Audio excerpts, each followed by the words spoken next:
Alright, we're up and running. As usual, let's get right into it, huh? Alright. Literally just continuing where we left off for the next part of the Nod-Krai Archon quest. Traveler on a winter's night. Moonless night. I gotta wait a couple hours. Ta-da! It's about time we headed over to the Curatorium of Secrets. We have something super important to discuss. You remember, right? We gotta go save Columbina from Dottore. Through the treasure chest. I'll come back and do this later on my own free time. So, Yenfei's right there.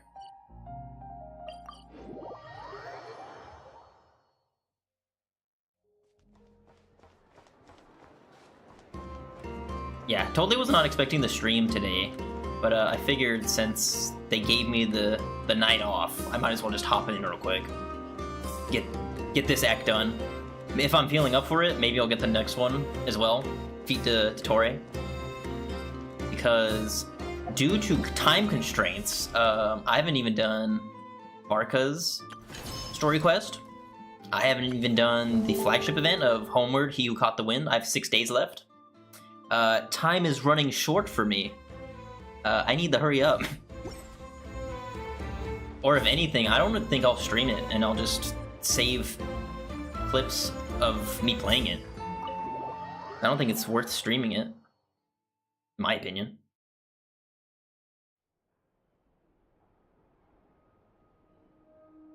Lizard.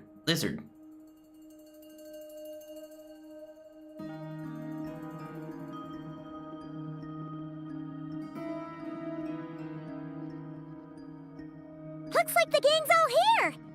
Hello, everyone. Yep, all ready. How about you two? Green and good to go?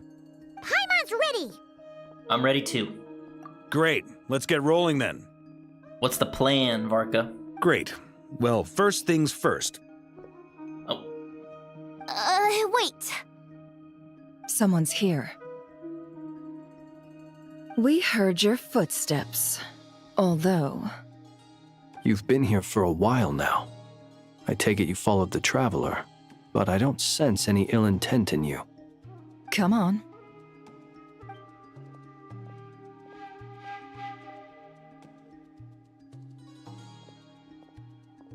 Fatuous? I figured it wouldn't take you long to notice me. The knave subordinate? Okay. What you doing here? I come bearing news from my lady, the knave. Dottore went through the motions of returning to Snezhnaya, but it was obviously a facade. However, he has not returned to the Kuvaki Experimental Design Bureau, nor has he made an appearance in Nasha Town. Well, in that case, he'll be in his lab way up north. I always wondered why he applied for his own private pad. He was planning this all along. Tell them that Sandrone and I will go on ahead. If they still intend to pursue this matter, they should meet us at the research center in the northern tip of Nod-Krai. Nice of Columbina's 2 best friends to think of us. We appreciate the heads up. Our sincere thanks to the Fatui for your aid. Lady Damselette may have left our organization, but at least some of her colleagues remain genuinely concerned for her well-being. Not to mention that the doctor's increasingly cryptic conduct gives us great cause for alarm. We have crossed swords many times before, but it's not personal. We're just on different sides. We don't lack humanity. And so, as fellow friends of Lady Damselette, it's only right that you should be in the know about this. Arlecchino's situational awareness has saved us a lot of trouble. I'll leave the map here with you. If you do decide to head to the research center, please proceed with caution. And remember, at least while you're in Nod-Krai, Lady Arlecchino's subordinates are your comrades if you want them to be. This is very accommodating of you. We can't thank you enough. Just doing my duty. I shall take my leave now. If you need us, you'll find us at the Experimental Design Bureau.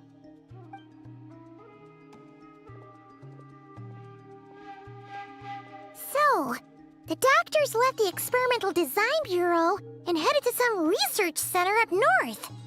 Marionette seems to think he's been planning this for a long time. But when did it start? Before he even arrived in Nod-Krai? It seems his loyalty to the Tsaritsa is lip service at most. Behind the scenes, he may even be working against her. Whatever his motives, we know that he's decisive and incredibly ruthless. Facing him unprepared would be a recipe for disaster. At this stage, it's difficult to predict his next steps. I suggest we split into 2 groups. We need some people to stay behind and guard Nasha Town. Well, as much as I'd love to help, infiltrating research labs isn't really my area of expertise. But at least take Cool Your Jet's Ducky with you. It should be some help during the battle. And as for Miss Inefa, I suppose you will stay to protect Miss Aino? Detecting operational logic. Protect Aino. Priority. High. Just in case, Servarka, I think it would be best if you stayed behind as well. You can leave the research center to us. I mean, I would have said the Knight of Berea should probably be out on the front line, but okay, fine. He just really wants to fight. I respect that. Leave Nasha Town to me. Be careful out there, okay? If things get out of hand, fall back right away. Yehodo will be on hand to assist you. In my absence, she can handle any intel gathering work. You got it, boss. You guys make sure to get back here in one piece, all right? We will. Things are moving fast. We'd better head off soon if we hope to keep pace. This is going to be a very dangerous mission. Paimon, you should stay behind to help everyone here. So, it's infiltrate a secret research facility, or... Yeah, alright. Paimon will help out here instead. Sounds like it's gonna be a pretty intense fight. We all have to bring our A-game here. So, anything you need to wrap up before we leave? No, I've literally just been waiting. And waiting. Ready to strike down the Doctor. Oh, okay, actual note. While the Archon quest is a special phase, certain systems and functions will be unavailable. To ensure you have the best experience, it is recommended that you experience the next part of the story when you have ample time to complete it. Well, perfect time for me to stream, huh? And have a day off, huh? Okay. Big stretch, big stretch. Nope, I'm good to go. Then you'd better get going. Very well. At least they give you a heads up before starting all this. Do appreciate that. All these broken machines on the ground. Someone got here before us. Could it be Arlecchino and Sandrone? Yeah, this is definitely Arlecchino's fire. Also, where are we? Dang, we really just pushed through, huh? I kind of respect that. But also kind of just like, yeah, we're moving through. Get out the way, get out the way. Moving through, get out the way. Don't care. Get out the way. Makes me want to hit the teleport waypoint first. Rev the engine! Just real quick. Ah, you sneaky little... They're like, where do you think you're going? Nuh-uh, you're playing the Archon quest. Get back to it.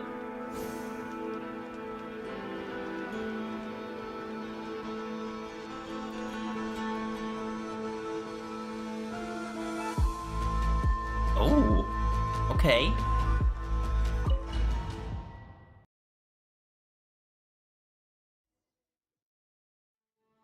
Oh, alright. Let's see what we got here. Hydro Traveler. Oh, never mind. Can I give you a better weapon? No, I cannot. Okay, disregard.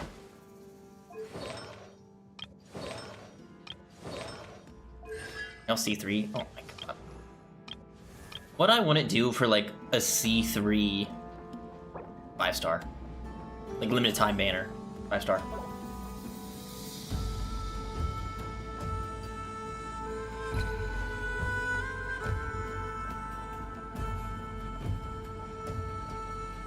Dang, they really fucked this place up.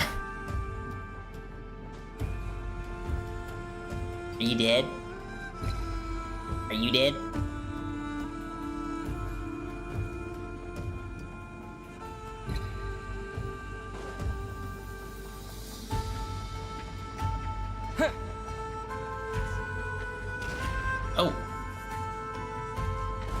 That's quite a welcome party.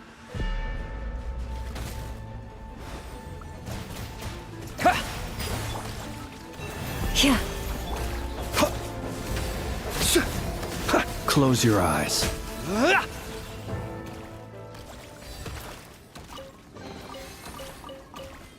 Hope I don't run into space for artifacts. Been running pretty low these past couple days. Oh.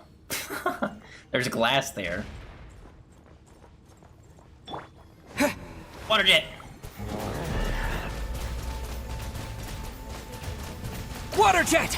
Yeah. Be silent. Observe. God, Flynn's messes up the wild hunt. Get back! I said get back! Do you hear me? Fish apps? Why isn't it working? No! Don't come any closer! Don't! Oh, he did. He dead as hell. Oh, they're eating him! Oh my god!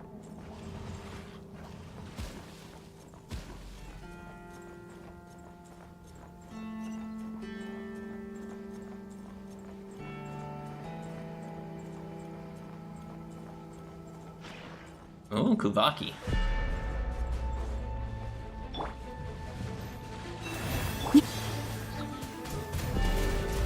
Water jet! No more lies. You poor souls. May your spirits find peace. Grab that key on the ground. We'll probably need it at some point.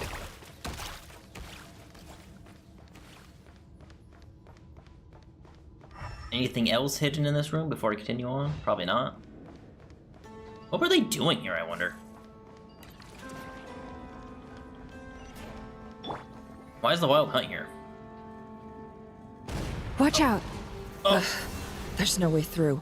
Let's go around. Jeez, what caused that? What threw all this over here?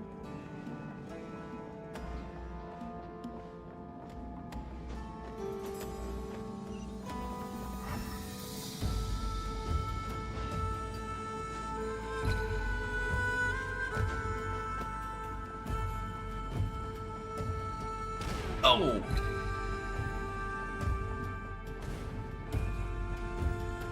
This place is ready to blow.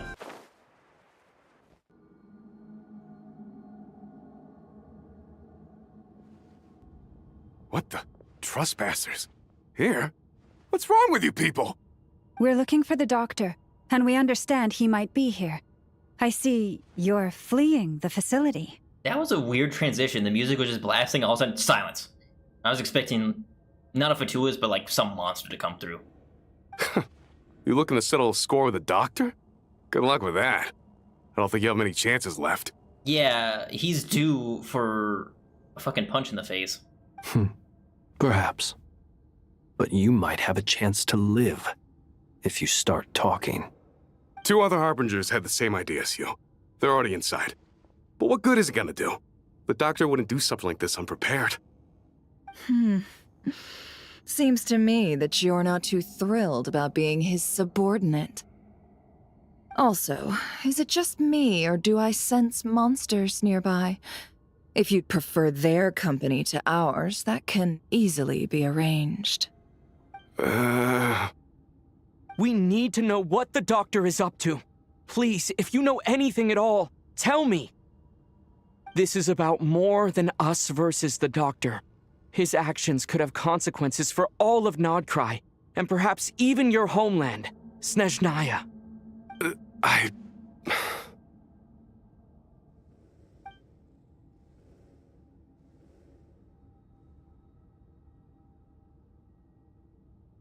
He's building something. Ambitious doesn't even begin to describe it. Feels like this could be the big one. God knows how long he's been planning it. A while back, he told us he'd be returning to Snezhnaya. We weren't expecting him back so soon. This time he brought some gemstones with him, or something. 2 of them. The moon marrow spheres. He stole them from their rightful owner, Columbina. Oh, Lady Damselette? Last I heard, she left the Fatui. Before she went, she told us she'd finished what Her Majesty asked of her and wished to focus on some personal matters. I remember thinking that leaving us might not be the best choice. I mean, I always looked up to the captain the most, and... Back when this all started, the higher-ups dispatched 3 units to Nod-Krai to execute their plan. They were led by the Doctor, Marionette, and the Damselette, respectively. I was a part of the Damselette's unit to begin with. She never really interacted with us much. In fact, she seemed sort of detached from everything. Not because she was distracted, just felt like she was indifferent to the world around her. Like she had no stake in anything that happened. She always seemed like she was staring off into the distance. Almost as if she didn't see anything worth living for in the present, so she had to look further afield. That's right. She always used to stare up at the sky. The Doctor used to stand nearby and watch her. Apparently they got along well at first, but somewhere along the way, she grew wary of him. Started avoiding him as much as possible. After she left, everyone in our unit merged with the Doctor's. He's similarly indifferent to the world, except when it comes to the moons. He seems to have big plans for them. Right now, obtaining the 3 moons is his #1 priority. He even said, if he can only get his hands on 2 of them, he'll create a 3rd one himself. How would he create an artificial moon marrow? Maybe the knowledge he gained from the Hyperborean phantoms has something to do with it. Thank you for cooperating. We appreciate the level of detail. I get the sense that you'd serve under Columbina again if you had the chance. Would that be fair?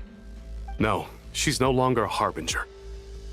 As a member of the Fatui, my loyalty will always belong to the Tsaritsa. I'm only telling you all this because I don't completely trust the Doctor. His actions do not align with the goals that first brought us to Nod-Krai. I understand. We'll do everything within our power to stop him. The Knave's unit is based at the Kuvaki Experimental Design Bureau. Maybe you can seek refuge with them. Well, now we know what's going on here. Artificial moon marrow. He's likely well on the way to completing it. Dottore's technological capabilities are far more advanced than I thought. I fear this could get ugly. Everyone, prepare yourselves. This is gonna get interesting.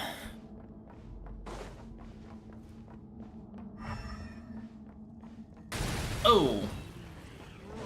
More well done. What again? Go! Close your eyes. You poor lost Can't hide the truth. Get wrecked.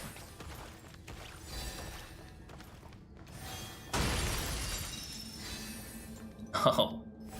Oh, what is this? What is this?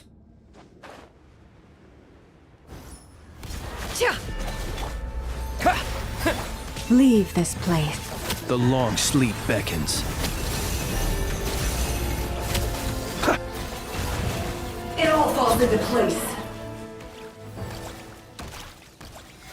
Never seen one of those before, holy crap.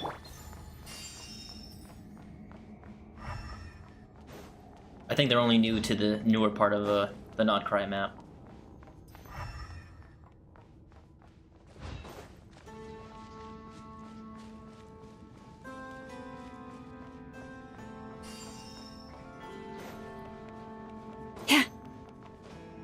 Ooh, treasure.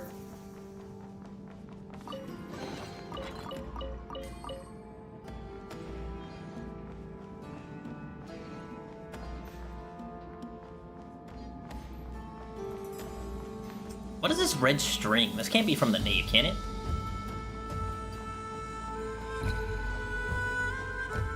Can we jump up, please? Thank you.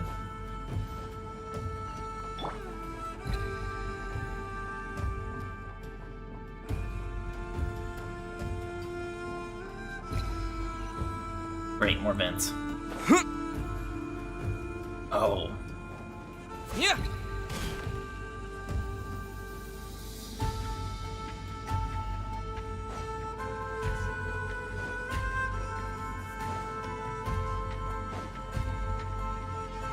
There he is! Welcome, one and all. I've been expecting you. I hope my humble research facility is to your liking. Yeah, we really appreciated fighting our way in through a horde of monsters. Yes, very Resident Evil-like. The gall. You expect us to believe you've just been patiently waiting for us? Of course I have. Should I be worried about something? Everything seems to be going quite smoothly so far, and you've shown up right on schedule. First Sandrone and Arlecchino, now you. Ah, quite a surfeit of guests I've had today.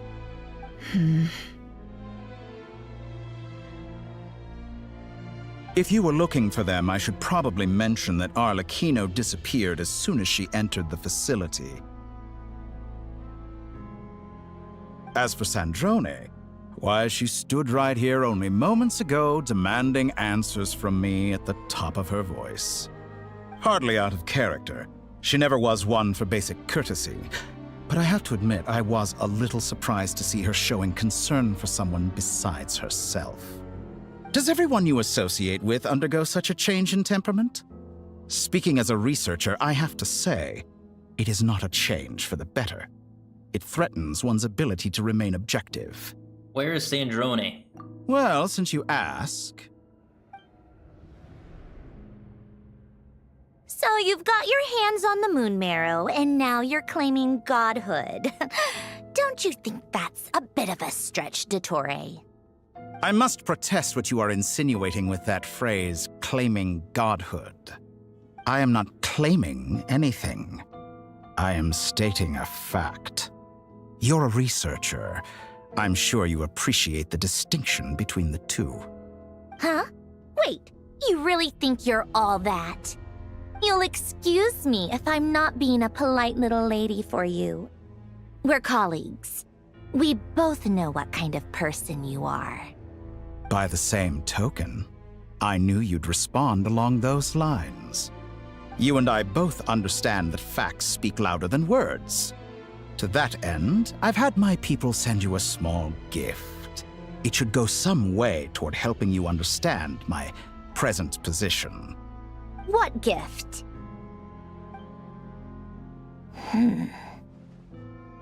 Where have all your troops gone? Who knows? Perhaps they are already marching toward a new world, following in the footsteps of an unknown god. As vulgar and arrogant as you may be, dear Sandrone, I have no intention of taking out my displeasure on your subordinates. They will enjoy equal rights to my own. You sent your people to the Experimental Design Bureau? That's the Tsaritsa's property. Yes, and I am very mindful of Her Majesty's instructions. But you know full well that they do not conflict with my present goals. In which case, all I'm doing is conducting another one of my experiments. Is there a problem with that? Now then, you have a judgment call to make. Am I simply lying to stall you? Or is it possible that every word I am saying is the truth? In which case, your subordinates really are in danger. So now you've turned on fellow Fatui soldiers. You're completely insane. I have set a new rule for myself. Each person gets one chance. Naturally, that includes you, Sandrone. If you wish to leave, I won't stop you. We are colleagues, after all. Scumbag!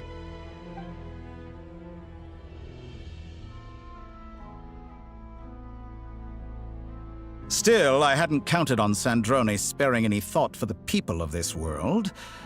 Shame. I always found her self-centeredness to be one of her few better qualities. How can she ever hope to achieve greatness when she's so obsessed with protecting her little design bureau? It's more than a little disingenuous to speak of achieving greatness while taking hostages. Or does honor no longer mean anything to you? Honor? I have the marrow of 2 moons in my possession and will soon complete the construction of a 3rd. I will be the god of a new world. And you speak to me of honor? How charmingly naive. Those are sacred relics. You do not deserve them. In my view, many in this world do not deserve to be alive. And yet, I mercifully permit them to go on living, do I not? Can we just kill him already? You'll come to regret your actions. Will I now? Let's see if you can make me.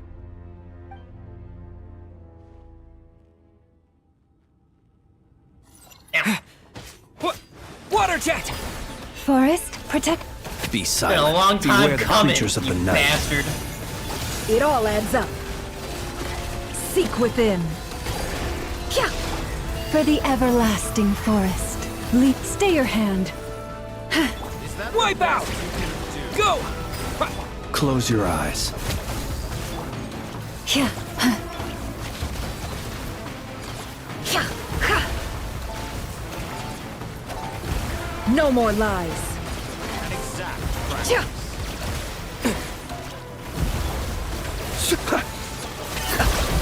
To dust.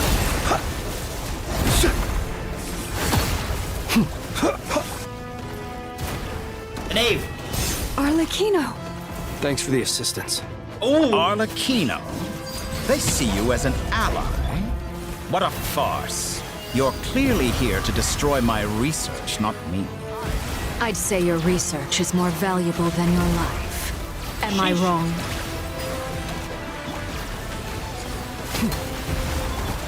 Everlasting as the moon!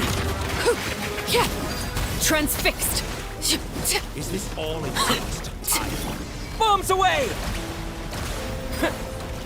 Get lost.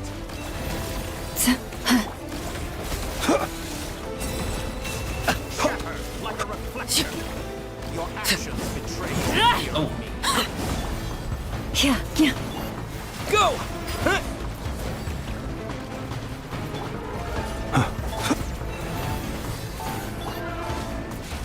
Shit. The deception I ends didn't mean to do here. that. Kya! Can't hide the truth. Kya! Let's see what you're made of. Ha! You poor lost lamb. Get his ass! Laid bare. Where's this fucker? Witness my rise. For the everlasting forest. Go! Observe. Is that the best you can do? Get lost. Transfixed! The night cometh. Go! Yeah! Ha!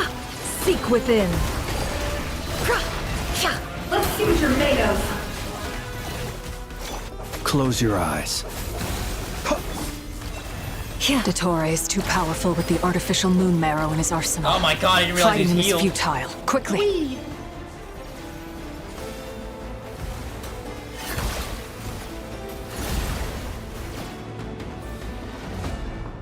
Let's go. I've always thought it is wiser to flee than surrender.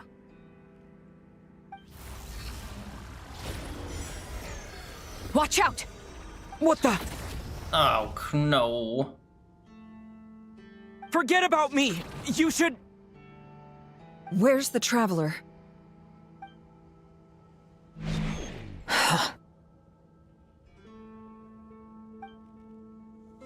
Oh no, I'm dead. Saving? What's going on here? What do you mean by saving? Where's the elemental icons?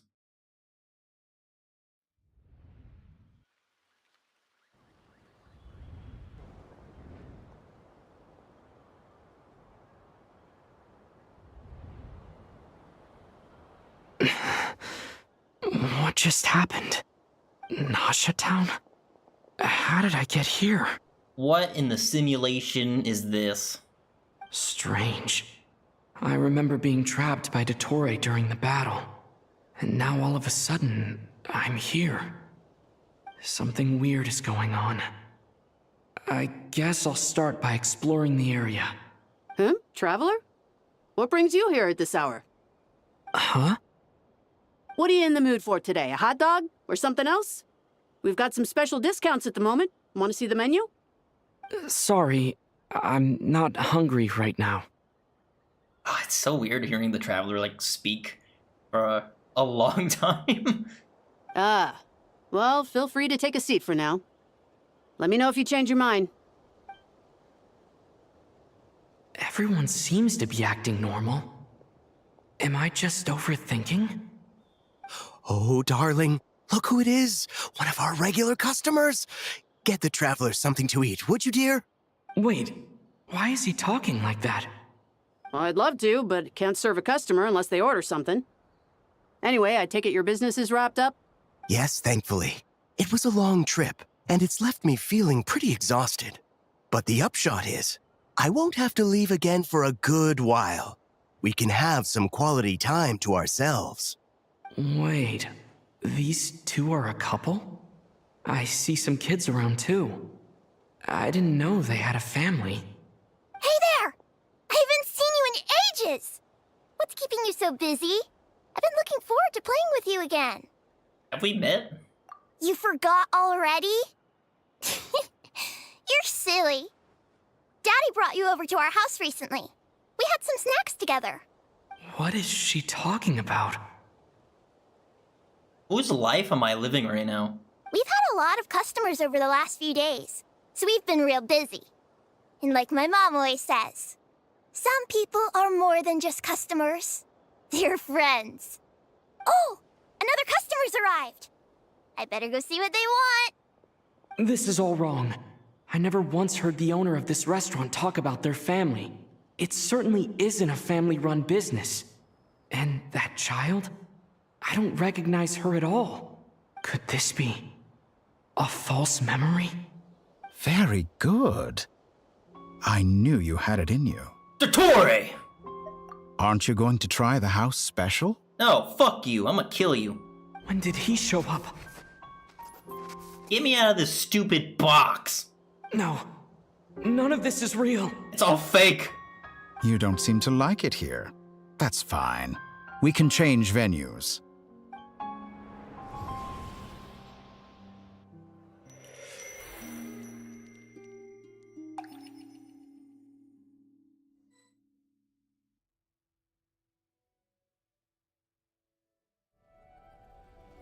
Columbina!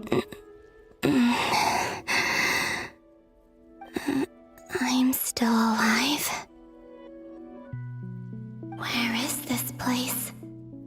It took all my strength to open the moon gate, and then I leapt into it. So this is the moon's reflection? The mysterious realm beyond the gate?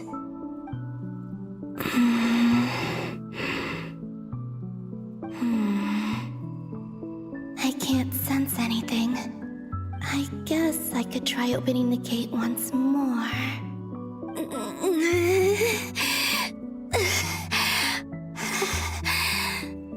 No response. Maybe this space can't be opened from inside. If this was the space that killed both Revier and his lover, then why am I unscathed? Or... no, I'm not unscathed. Even the air here feels... frozen in place. There is nothing here with which I can restore my power. I should conserve my strength and proceed with caution.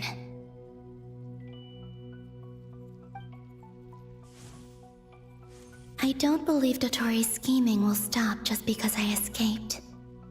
If there is any chance that I can get back to the others, any chance at all, I must return.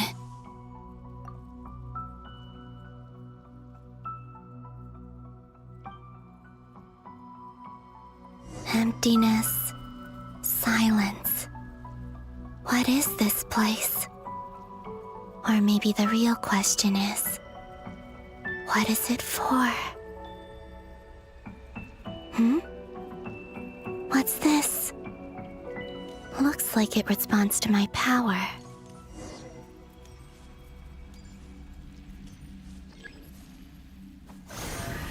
Golden. Like Kuvaki. Is it some sort of guide? And why does it feel so familiar? I might as well follow it.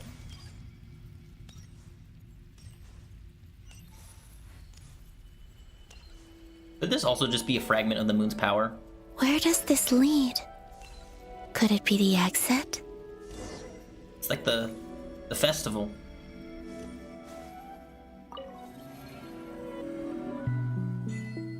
Traveler on a winter's night. Oh, we're back at the festival. Before everything went to shit.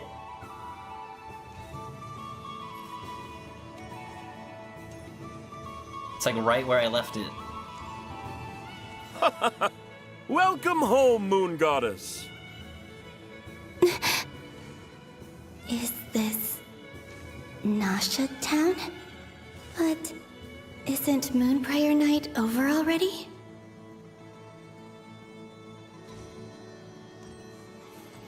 What happens if I use my power? Oh, I can't even use it, never mind.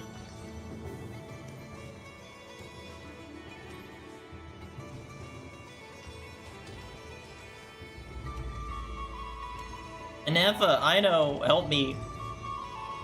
I don't want to be in this place anymore.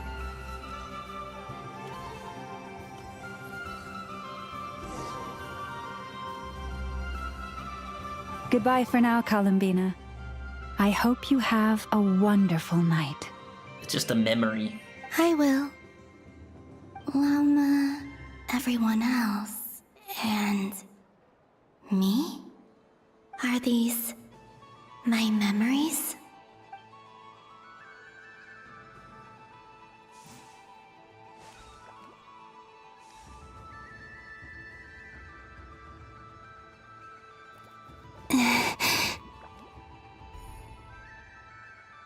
I can't touch them. It's as if we're separated by some impenetrable power.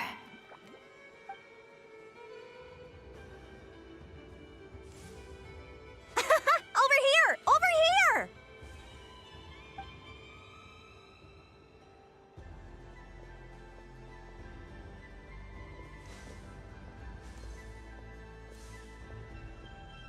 But the people in these memories pass right through me. Just like when I disappeared. If only I had known what would come to pass after that. Even so, I should still take a look around. Just being back here, it gives me the strength to keep going.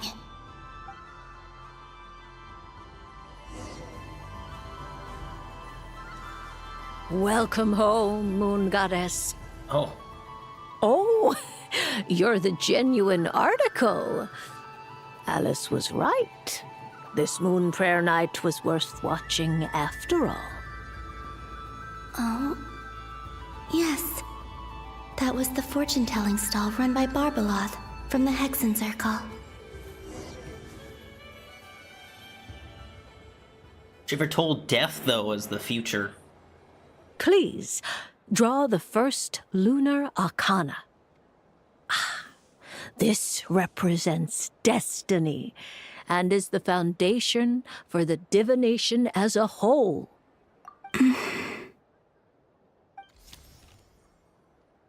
My destiny. I believe the card I drew was the moon. Now that I think about it, Barbeloth's divination was absolutely right. It's almost time to draw the last card. The one that represents the future.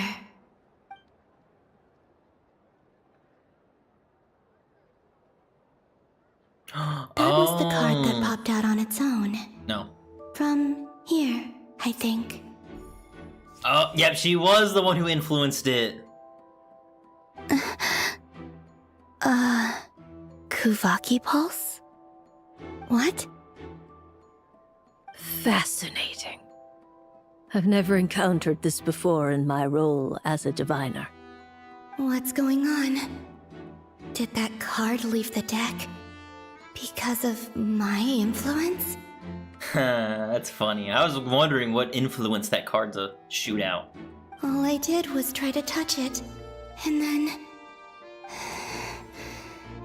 Maybe this memory space is not untouchable after all. Are there weak points in the barrier? Or is it possible that there's more to this space than my memories alone? This card is death.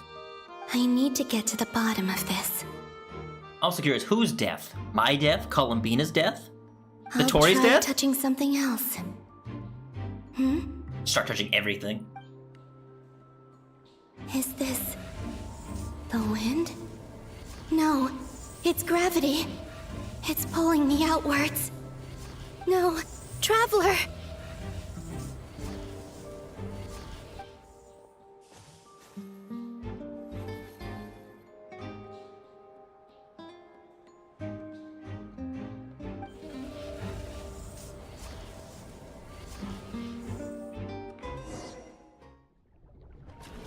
Oh no.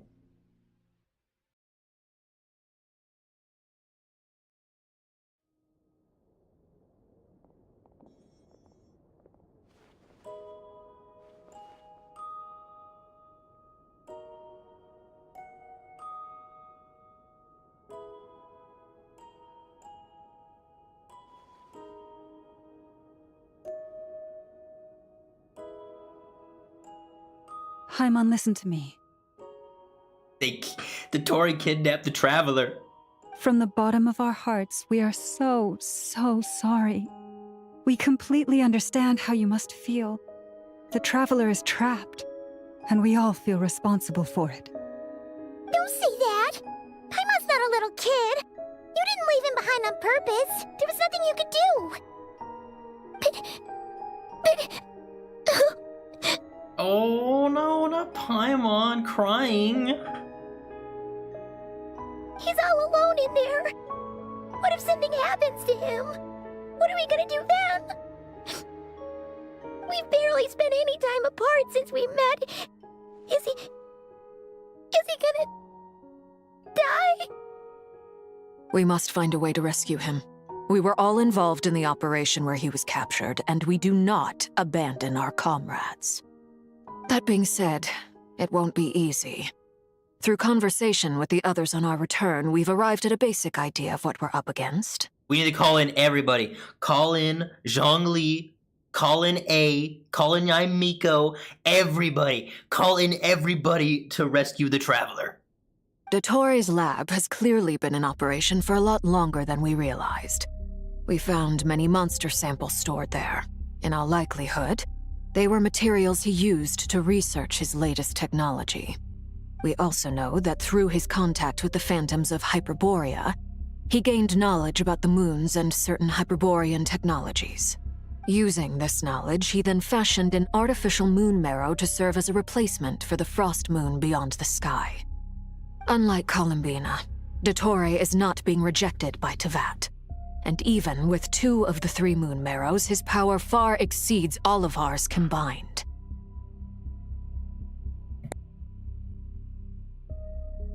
Once his 3rd moon marrow is complete, Dottore will have completely seized the authority of the 3 moons.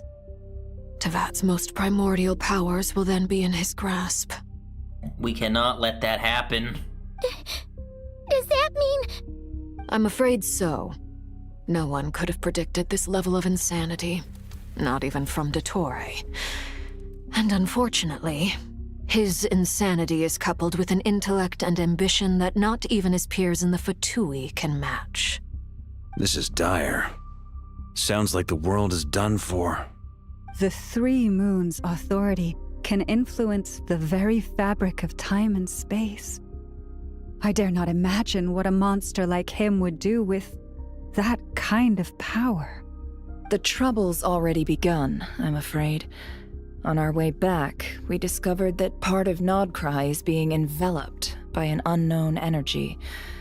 We cannot ascertain what is happening inside. I'm convinced this is Dottore's doing. Not that there's any way to prove it. The issue is, we have no idea what his intentions are. The only thing more frustrating than facing down evil is knowing that it will surely come, but not knowing when. The Doctor is guilty of numerous crimes in Mondstadt as well. One of our knights, well, former knights. His father was murdered by Dottore. D-Luke's father. His ideology and methodology are a danger to everything in his path, from individuals to entire nations. He does not feel guilt, even when he acts against his own people. He doesn't see them as his own people, that's why. People like him see everyone else as beneath them. Right. He views other people only in terms of how they can benefit him. That's the basis of all his social connections. Granted, he's hardly the only harbinger to pursue their own interests. We all do. And Her Majesty is gracious enough to permit it. Still, her mercy has its limits. Dottore's actions have gone beyond even what the Fatui could have imagined. Usurping divine authority to become a god. For a servant of the Tsaritsa, that goes beyond being disloyal. It's treason of the highest order. We can't expect him to heed the Tsaritsa's will once he gains the Three Moons' authority. Even we Harbingers consider him the most self-interested among us. Poor Traveler. Of all the people to get caught by... We have to go save him right now! Please! We gotta find a way! Paimon, I promise you, we are with you all the way. I get how you feel. I do. But it's gonna take more than strong emotions to take down an enemy like Dottore. What we need now is more information. Right. We can't even guarantee he's still at his research center. Before we can think about mounting a rescue operation, we need to confirm the Traveler's location. I'll find a way. Paimon knows, but... She's so scared. If anything happens to the Traveler... He might be the strongest person Paimon knows, but he's still human. He feels pain and bleeds just like anyone else. Then think things through before you stick your neck out. Unless you want to lose your head. Sandrone. Miss Sandrone, you're okay? Put the stuff over there, and be gentle with it. Am I okay? As you can see, I've had to move my whole livelihood out of the Experimental Design Bureau. It's been swallowed up by Dottore's energy field. If I'd left it any longer, I probably would have gotten stuck there. That was a lot of stuff. Ugh. Dottore always goes a little loco when he finds a shiny new toy. Not that he'd ever admit that. But this time, he's gone full psycho. He's doing horrible experiments to the Traveler. Torturing. It's okay, Paimon. Just go ahead and cry already. Damn, Sandrone, calm down. Sorry. Paimon's not trying to make it seem. It's just... She can't. She has separation anxiety. Oh, Paimon. Give her a hug. Let it all out. There's no shame in it. When you're overwhelmed by fear and despair, crying can help get it out of your system. You'll feel better for it. Okay then, while the baby of the group is having a moment, how about the grown-ups get to work? Give me your hand. You've made a discovery? Polonia, scan.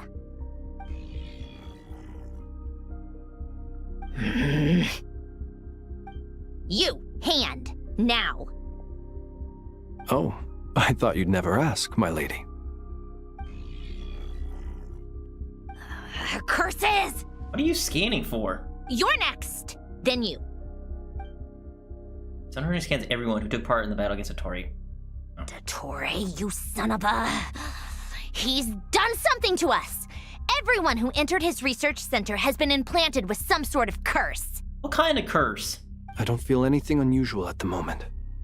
Does that mean it hasn't activated yet? Is there a way to figure out its purpose and what might trigger it? My best guess is Dottore created it using the moon goddess's powers. 1 second, analyzing. Ugh! That friggin' maniac! What do you do? So, what twisted game is he playing this time? The moment I analyzed the energy composition, some encrypted text appeared in my mind's eye. And when I deciphered it according to the Fatui standard encryption protocol, I got the following message. Feel free to run, or you will perish in Nod-Krai. He's mocking us. Yep, he loves to toy with people. Only in this case, there might be more to it. But I didn't detect any murderous intent or malice either in the message or the curse's energy. As if this is him at his least malicious. Is this the one chance he's giving us? To stand down? Or perhaps all people are cowards in his eyes. Maybe he thinks the threat alone will be effective. What a despicable person. And he has the Traveler in his grasp. If I may, as unhinged as Dottore may be, he has always exercised great patience with the objects of his interest. I remember a comment he made when we first arrived in Nod-Krai. He said, "This world is, on the whole, an exceedingly dull place.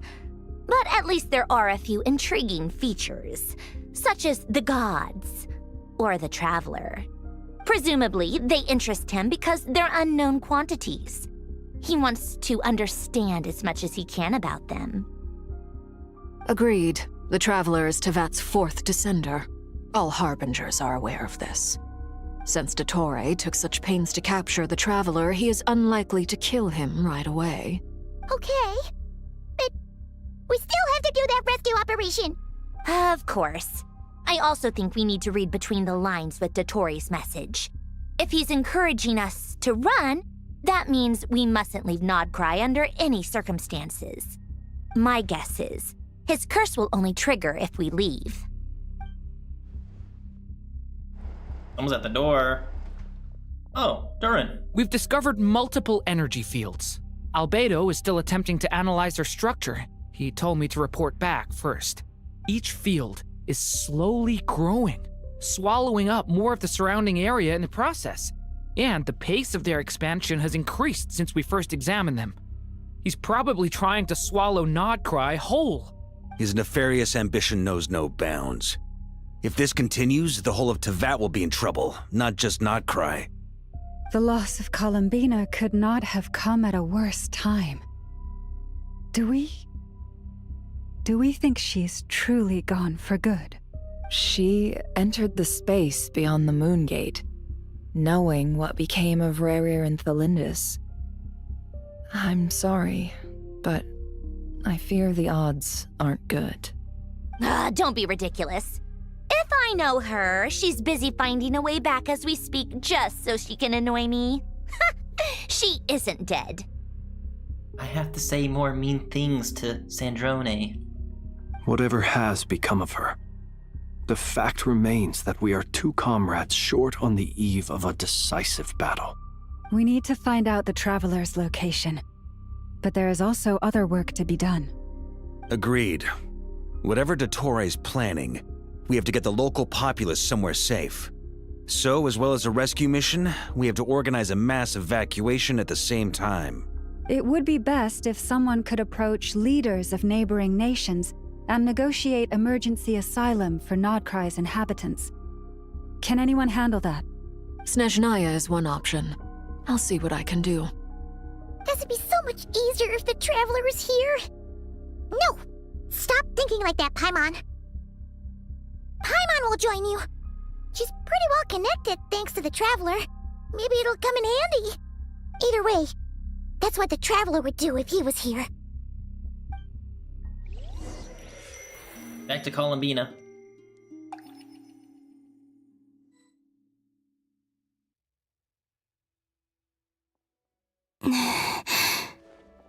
Oh, we're back here again. Back here again. Hey, I said that. That gravitational force that pulled me back.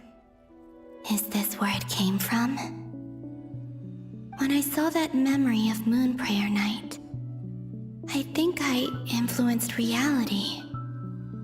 Was it just a coincidence? Or... if only I could have sent the others some kind of warning on Moon Prayer Night. Maybe we could have stopped Dottore. Wait, maybe you can still send a message somehow.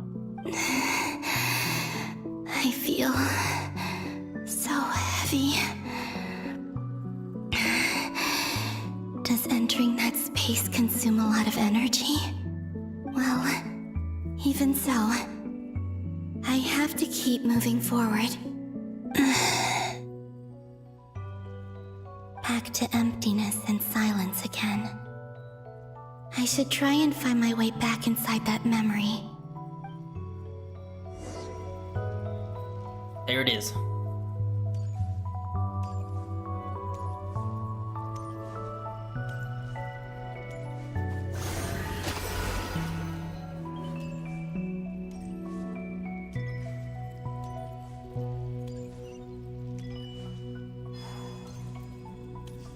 I love The this run entrance from animation. last time isn't showing up.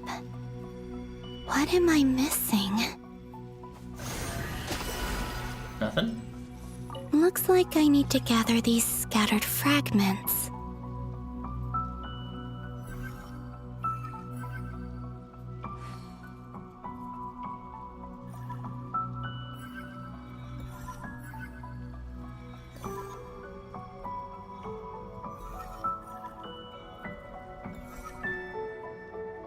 I have no idea if that's actually doing anything.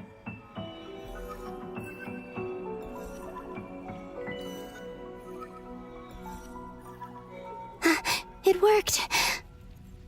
This looks like an earlier Hopefully memory. I can stay inside for a bit longer this time. Enter!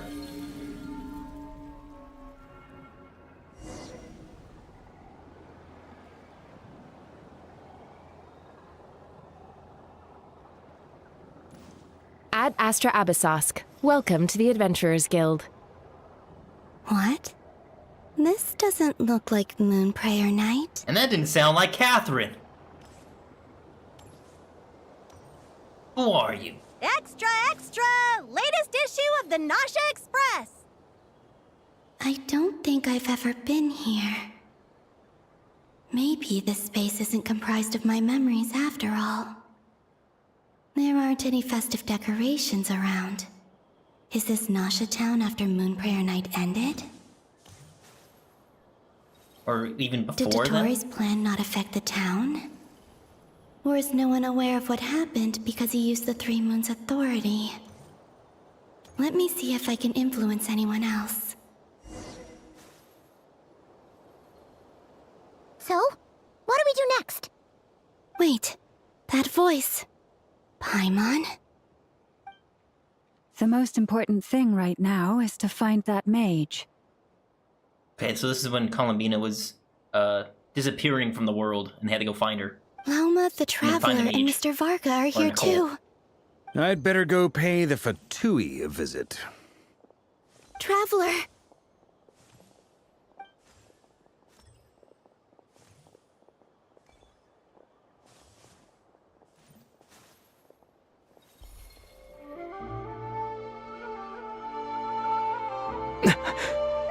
Oh, that's when he turned around.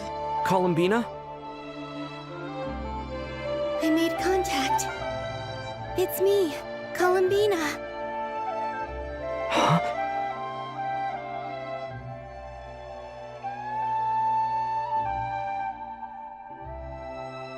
Traveler? Let's go! This is no time to be spacing out!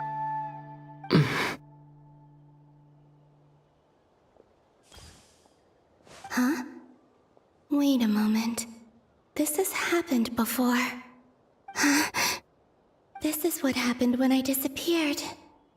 I stood right over there, thinking that no one would ever find me again. It was only when he called my name that I decided to follow them. But did he turn around because he sensed my touch just now? Is it really possible that from in here, I can change the past? If I keep following them, maybe... Huh? It's that gravity again.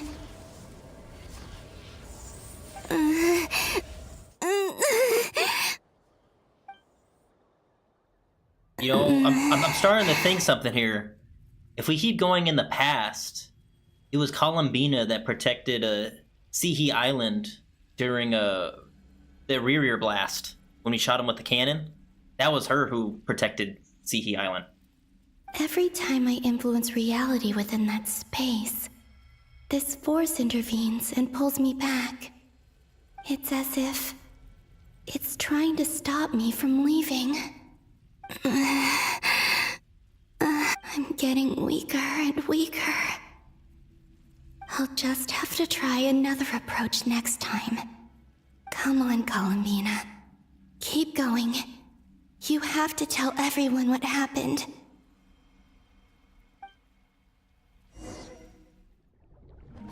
Oh no, it's going away. We going back to the Traveler now?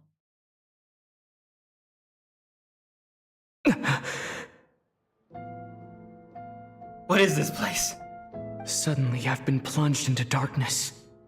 Alone. Tori's fucking with me, man. It feels strange. As if something has grabbed hold of me. Is Tori now powerful enough to interfere with space itself? Look at you, standing so still in total silence. I almost didn't recognize you. Hello there, traveler. Oh, piss off. He seems to be in a good mood.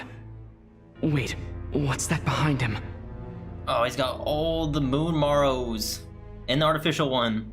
Ah, so you noticed. This is the completed trilune. 2 primordial moon marrows and 1 artificial specimen. You are wary of it. Good. Maintain that reverence. You performed well in that recent battle. Brave and reckless as always. Courage is the sign of a true hero, and impulsiveness is the hallmark of those who strive to advance. I say this not to belittle you. Most creatures are far more timid by comparison. 3 moon marrows? Does that mean the artificial one is now complete too? Well spotted. What do you think? For a replica I built myself, I dare say it looks the part. Can he also read my mind? Dottore, are you planting illusions in my mind? I have no interest in fooling your eyes. On the contrary, I hope to show you the true essence of all that you see before you. Is this not a beautiful city? People live in peace and find joy in their work. The streets are safe.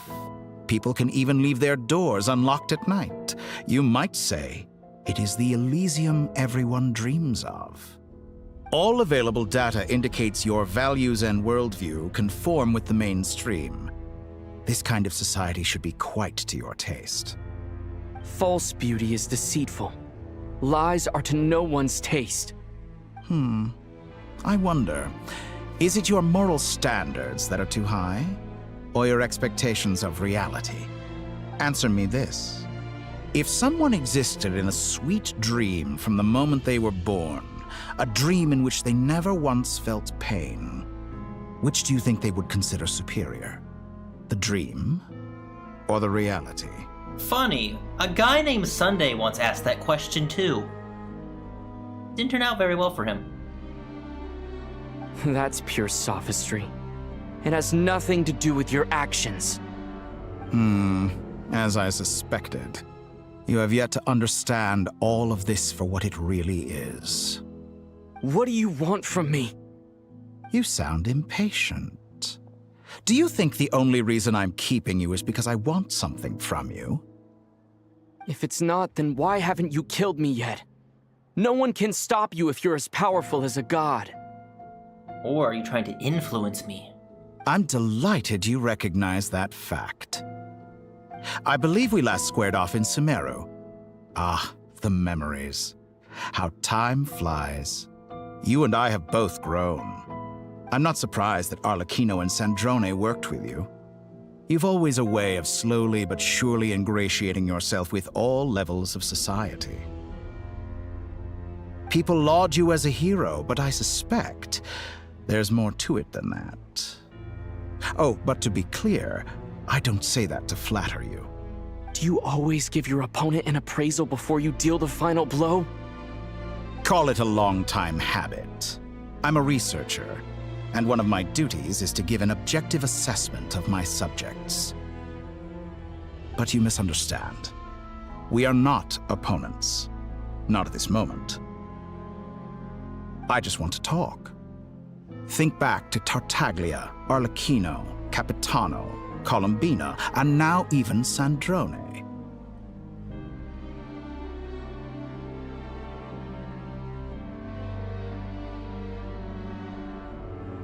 You've worked with each of them in the past. I believe you can work with me as well. I don't work with psychopaths like you. What makes you so sure? Well, why not? Should the good associate only with the good and the bad befriend only the bad? I like to think we could have a more mature relationship than that. Surely you don't think all your relationships are grounded in friendship or shared ideals? People come together because it benefits them to do so. If you think of the people you admire, you must surely admit that they have provided some benefit to you. Morality, ambition, dreams. People have plenty of words to embellish the nature of their relationships. But once you break free from those ethical frameworks, you will see that the only thing connecting the two of you is mutual benefit. And that is what I'd like to talk to you about. We're finally getting into it. He's probably been planning to kidnap me for a long time now. But for what exactly? He has the authority of all three moons. I won't be able to gain the upper hand in a fight. Best if I pretend that I'm willing to negotiate for now. You say you're a god, but you also speak of mutual benefit. What could a god want that the three moons cannot provide? Excellent question. But before I answer, I would ask you the same thing. Gaining Columbina's allegiance was a rare and extraordinary feat. But the Moon Marrows are now in my hands, and I have the edge over her. For this artificial moon is not being rejected by Tevat. Her identity and lineage may have been a thing of glory in the old world, but they were also shackles that prevented her from ever integrating into Tevat. I, on the other hand, you may view me as a thief, but I have overcome that limitation. Shouldn't this also piss off the Heavenly Principles to actually step in and do something about the Torii? So what is it that the Three Moons cannot grant you?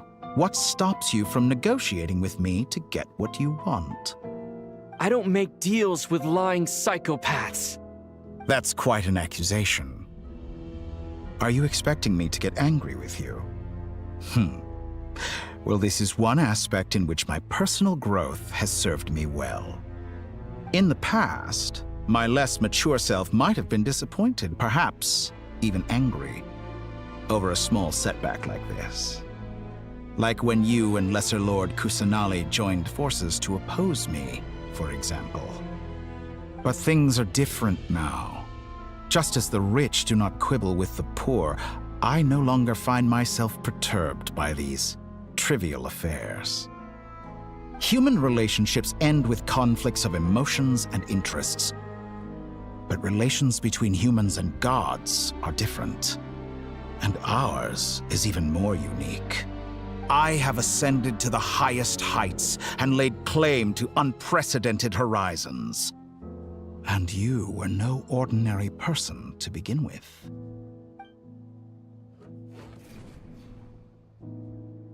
Allow me to show you the world, Descender.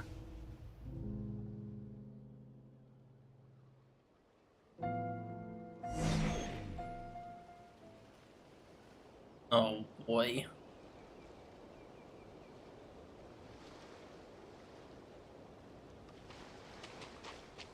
To stand, walk, jump, sit, and lie down. These are the most common of behaviors.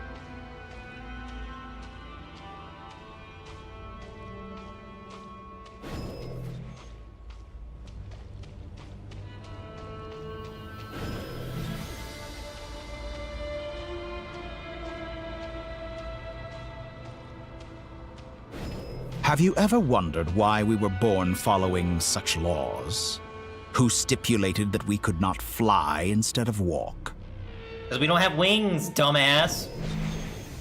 Oh, God.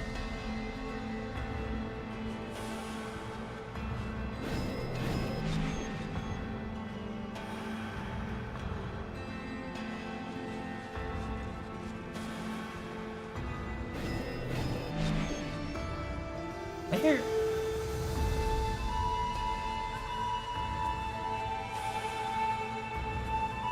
Someone of your talent and experience must surely know of the 4 great rulers who serve the heavenly principles. They govern life, death, time, and space. One wounded by a blade will die from blood loss or infection, and one who falls into a lake will drown in agony. The elderly wallow in solitude, and the solitary age faster. Eventually, new life is born, only to embark on the same path of suffering. These 4 divisions anchor the world and shackle those who live in it. But they themselves transcend its boundaries, squandering the power bestowed by the heavens. All who live yearn for equality, but unless the gods prostrate themselves and profess that they are mere servants of the living, equality can never exist. Who makes the rules we must live by? Who has the right to restrict us? The limits of the body can be rejected.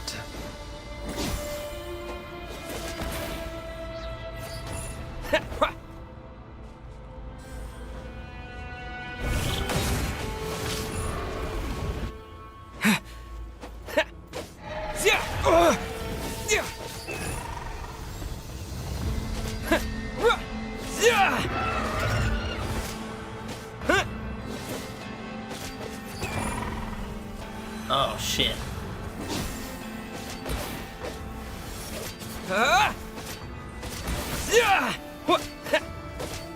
How does it feel to be among those with absolute power? You cannot conceive the extent to which your flesh hinders your mind and spirit.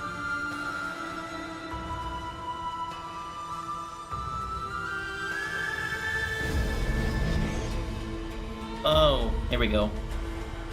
Only by discarding our useless, primitive eyes can we perceive a new world. How narrow-minded we all were in the past. Why should the final answer of the world not be the power that predates those of life, death, time, and space? The power of the Trilune. Through it, I have glimpsed new experimental possibilities. Nature suppressed, authority exiled, souls controlled.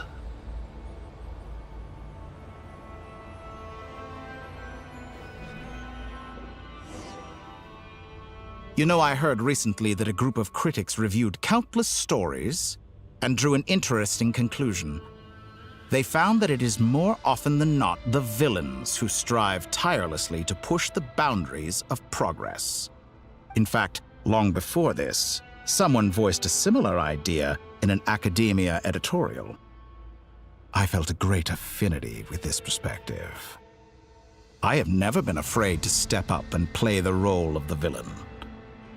Fanatics are trampled down for their transgressions, and those who transcend are rebuked for their audacity. And so, the majority of creatures are too timid to follow my lead. But all sacrifices made during my experiments have been worthwhile, as you can now see. I can offer you something new, something unique, precisely because I am a villain. Think about it. We are eternally bound through mutual interest. Can you truly say you would never turn to malice if it could give you the life you dream of? After all, what value do perfection and purity really have? They are fragile and feeble things, utterly tedious. I say, better to be governed by a flawed humanity than a gnosis. The true seeker of knowledge is the villain who undergoes countless tribulations in pursuit of their goal. I'm sure many people have told you that you're different. Because I'm a descender? Exactly. Very clever. But what has that got to do with you? I do not conceal my wicked deeds, my selfish desires, or my greed. A true researcher must act as I do if they are to understand and speak of the truth. And yet, a knowledge seeker like myself will inevitably grow tired of studying Tevat beyond a point. You have traveled to all corners of the world and met many people. Along the way, there have been moments when you were misunderstood or even became a wanted criminal. And all the while, you have spent your days doing some of the most mundane jobs in the world. You fight and toil, claim minuscule rewards from my friend Pantalone, then you fight some more, winning some battles and losing others as your search goes on. And this cycle continues, with no end in sight. Surely you must sometimes grow weary of being stuck in this same loop day after day. We're completely different. I embrace everything that life throws at me. I am engaged in every step of my journey. How does that make us different? I too embrace what life brings, researching everything that interests me. Think of all the novel things I've managed to create. Like the artificial moon marrow. Don't you see? As unique a specimen as she was, even Columbina is not irreplaceable. Take that back! She's gone because of your actions! I didn't say that to anger you. Though admittedly, I don't see what there is to be angry about. Anything Columbina could do for you, I can do better. Yeah, well, I don't want it. I know what your ultimate goal is. You wish to walk the path your sister walked, and seek answers from her at the end of that journey, don't you? Someone like you could never understand what it feels like to care about another person the way I care about her. Perhaps not. But that doesn't mean I can't help. I could find your sister right now, bring her before you, and make her give you the answers you seek. Don't be so presumptuous.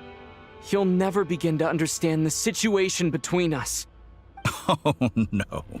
This is no presumption. I'm only offering what I know is possible with the power of the Trilune. But it seems like you would sooner continue with your journey through this world. Why? Do you truly desire this journey? Or is it simply a necessary process from which you cannot escape? Think of all the time and energy you have spent, everything you've had to endure just to make it this far. Is this really what you want? Or has your hand been forced by the promise of that final answer? Yes, you have made many friends. But do they ever spare a thought for the void in your heart and what it yearns for? What you want is not friends. It is family. But do they know this? I, on the other hand, am far more considerate.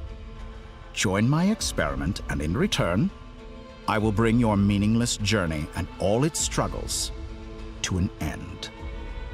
This is a malicious attempt to manipulate me. But at the same time, he's stating some very human truths. Of course he's right about my predicament. How can I deny it? I have faced ungrateful strangers, never-ending troubles, an endless quest for answers. I want to see her. After everything I've been through, words can't describe how much I miss her. How much I want to be reunited with her. Wherever you are right now. Do you miss me too?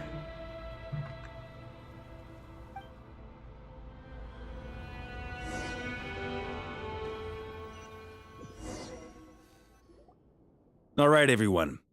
Our next mission is clear. We need to contact all the major organizations, explain the situation to the public, and then begin the evacuation. Damn, dude, that was deep. That was a lot. Ugh. I had to stay quiet for a lot of that because I was just so entranced with it, I guess. We cannot trust that guy, though. This isn't the way. The residents of Nod-Krai are quite dispersed. The two most populated areas are the Southern Isles and Pyramida. Miss Lauma, I will leave Hisi Island and Nasha Town in your hands. I will liaise with the Fatui and Pyramida. Agreed. We will reach out to Natlan and Snezhnaya. Anyone found north of the Experimental Design Bureau should follow the Fatui to Snezhnaya. As for those dwelling south of that line, I will ask the Voynich Guild to help persuade them to leave. Then I, Mr. Varka, and the Frostmoon Scions will escort them to Natlan. The Voynich Guild has dealings with the Curatorium of Secrets. I will send them a letter vouching for your credibility. Yehoda, you should help Lauma. This is too big of a task for one person. My wish has come true. You're willingly lending me your most capable employee for the day. Well, good for you if all this only takes a day. Of course, if it takes any longer, I'll be charging a fee. Boss, wait. Don't I get a say in this? No. Oh, I'm sorry. Something to add, Yehoda? Well, no one's more important to me than you, boss. And remember how Lauma healed your eyes after that big battle? I think that's worth at least 2 or 3 days' work for the Frostmoon Scions. Are you completely incapable of acting in your own self-interest? Or do you simply devalue your own labor? Are you sure you don't want to come with us? Who will see to our other work if we're all busy evacuating residents? Sandrone insists that Columbina is still alive, and we have a traveler to rescue. There's much to be done. But boss, I'm just worried that... Well, Nefer, I'll link up with you once my tasks are complete. What makes you think I'd need you to do that? I'll need it. And considering the way you approach certain matters, I think you'll be better off with me present. That's quite enough. Just focus on your work first. I bet we're in for an uphill battle here. But we can help out too. Inefa and I are gonna help Nasha Town's residents carry their stuff. Loading schedule. Store essential local research data and technology samples, then escort the people to Natlan. Understood. I will execute this to the best of my abilities. Great stuff. Thank you, ladies. I've contacted the Lightkeepers. A colleague of mine will join us shortly. I will persuade them to conduct a thorough search of the region to ensure that no civilians get left behind. As for me, I guess I'll be making an early return to Sumeru. I think it's important that someone informs the Dendro Archon of what's going on in Nod-Krai. Roger that. Someone should inform Mondstadt, too. Mr. Duran, can I trust you to handle that? I think you fly faster than any of us can run. As an added incentive, get there fast enough and I'll see about getting your gliding exam waived. Really? Ha! Mission accepted, sir. Even he has to pay for a gliding permit? I intend to stay behind and help Miss Sandrone with her research. She has some alchemy-related questions that she'd like me to explore. She recognizes your expertise, then. I wish you a fruitful collaboration. Thank you. In truth, I was surprised to hear her express an interest in subject matter outside of machines.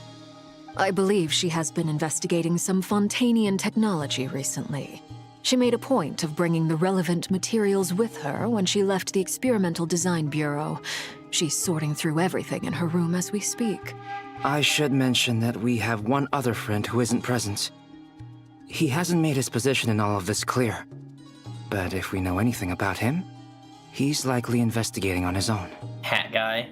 Paimon's been very quiet today. But I know how close she and the Traveler are with the Natlanese. She should come with us to the border. Okay. Paimon will do her best. Make sure to heed Sandrone's warning. Many of us have been cursed by Dottore. As such, under no circumstances should anyone cross national borders. Remain within Nod-Krai. That aside, personally, I have faith in Columbina. Things look grim, sure, but who knows how it'll play out. Same goes for rescuing the Traveler. Both of them are important allies and friends. We'll be counting on you to gather intel on them, Miss Nefer. Oh, wonderful. You're all here. Nicole. That voice again! Nicole? Whoa, that was loud! And it came out of nowhere. So mysterious. Sorry, this is the only way I can speak to you all right now. Please accept my apology. Anyway, time is short. I'll cut to the chase. We're still facing quite a catastrophe here at the world's borders. Alice has roped in every Hexen Circle member she can get a hold of, except for me. She told me I had to come and help you all out as a matter of urgency. I quote, "You love talking, don't you? Well, now it's finally your time to shine. Take these. Make sure the whole party gets one each. You'll be in charge of making sure everyone stays connected." A Dodo communicator, let's go. Huh? Is this a Dodo communication device? Scanning. Unknown device. Analyzing. Unknown device. Conclusion. Cute. Valid conclusion. Affirmative. It is cute and good. I believe that I quite like it. This is no ordinary Dodo communication device. It's my very own special modified version, specifically... sorry. I almost went off on another tangent there. Anyway, help yourselves. It will allow us to communicate over long distances within Nod-Krai. No more worrying about shuttling messages back and forth. What astounding technology. Am I right in assuming that it relies on your personal abilities to function, Miss Nicole? Yes, exactly. Right on cue, Albedo. I'd love to brag to you all about how it all works. But no, next time. Anyway, I'll be right with you all, serving as a communication hub. Hell yeah. That's all from me. Head off as soon as you're ready. I'll be staying here to keep watch, and I'll be sending you my blessings. Oh, I love looking at this map. Contact the Lightkeepers.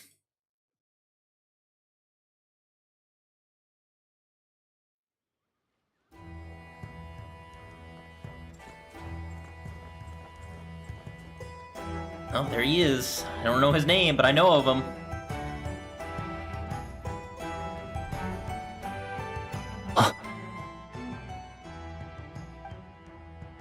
Sir Flint. Perfect timing. I just arrived myself. You are most considerate, Master Ilua. But in fact, I know you have been sitting here for quite some time. If you saw me, why didn't you say something? I was curious to see how long you could sit still for. Also, shouldn't you have managed to sense me approaching? That would be a first. You always seem to appear out of thin air without making a peep. Also, how many times do I have to tell you not to address me as master? I don't qualify. I beg to differ.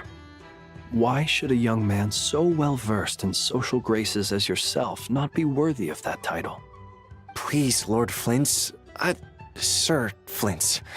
I'm begging you, don't flatter me into complacency like you do with everyone else. You understand me better than most. My newest acquaintances tell me I love complimenting others. What do you think? I think they don't understand why you do it.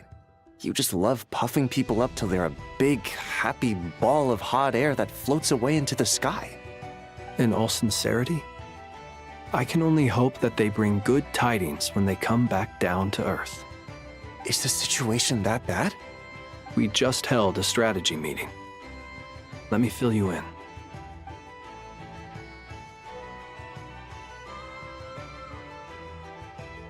In short, we need everyone gone from Pyramida. We also need a team of Lightkeepers to scour the more remote regions of Nod-Krai for civilians to evacuate. I only hope we have enough personnel. We do. Old Man Nikita will definitely help, and we can recall anyone out on patrol to focus on this instead. Good. I'm sure you and the others will make short work of this. Now, don't forget, Once you've completed this task, make sure you and the rest of the team evacuate to either Snezhnaya or Natlan as well. Flint?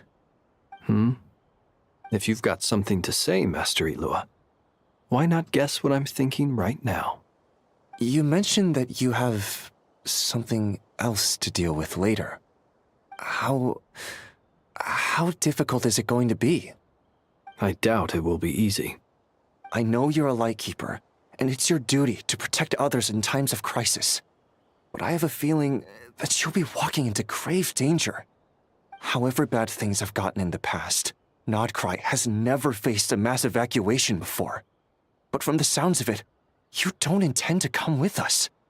I don't mean to pry, and it's probably none of my business. But whatever it is you're intending, you don't have to go through with it, you know. I've been afflicted with some sort of curse, and I'm told it may well trigger if I set foot outside of Nod-Krai. As such, I cannot leave.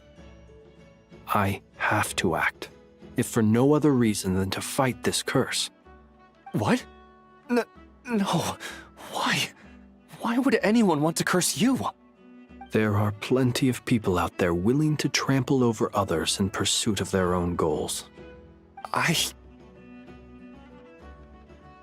Frankly, Sir Flint, I am furious. You're making light of what is an incredibly serious situation. Indeed I am. And? And what? I told you, I'm furious about this. Nothing I can do about it, I'm afraid. Things happen, and we just have to deal with them. If you find yourself feeling angry, perhaps start by drinking a big glass of water.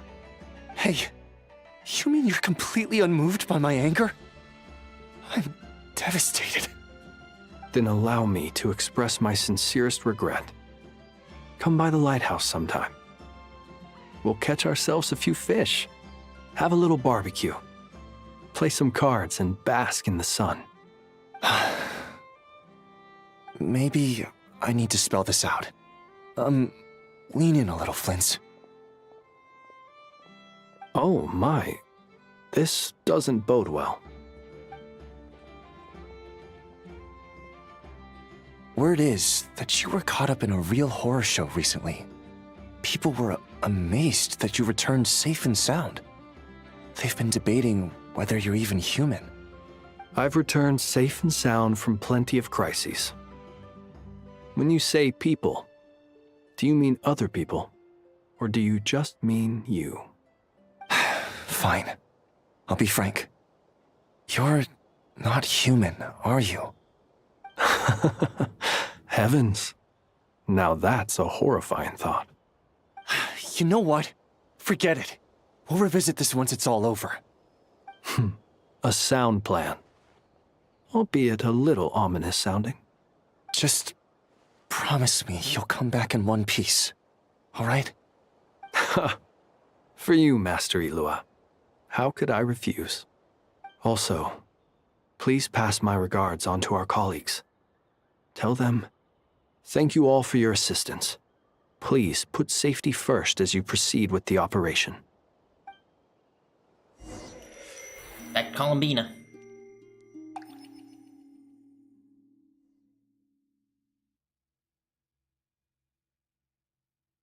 I have to keep searching for a path toward reality. Let me go take a quick break real quick, because I've been recording for an hour and a half now. Give me one moment.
Right, back to it.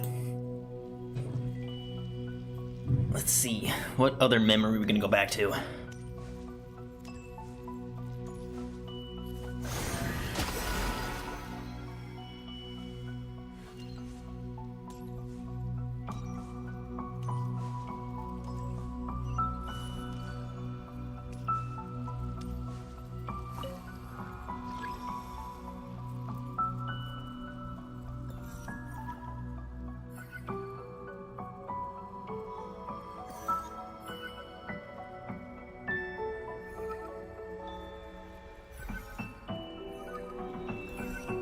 I can't tell if I'm collecting like two of them at the same time.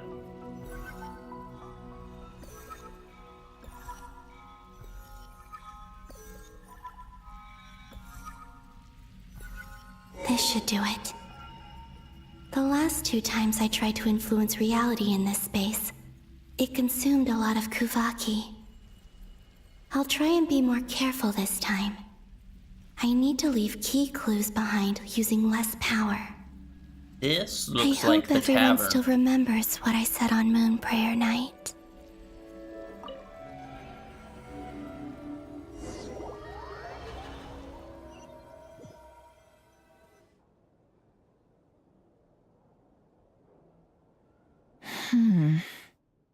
Nothing here either.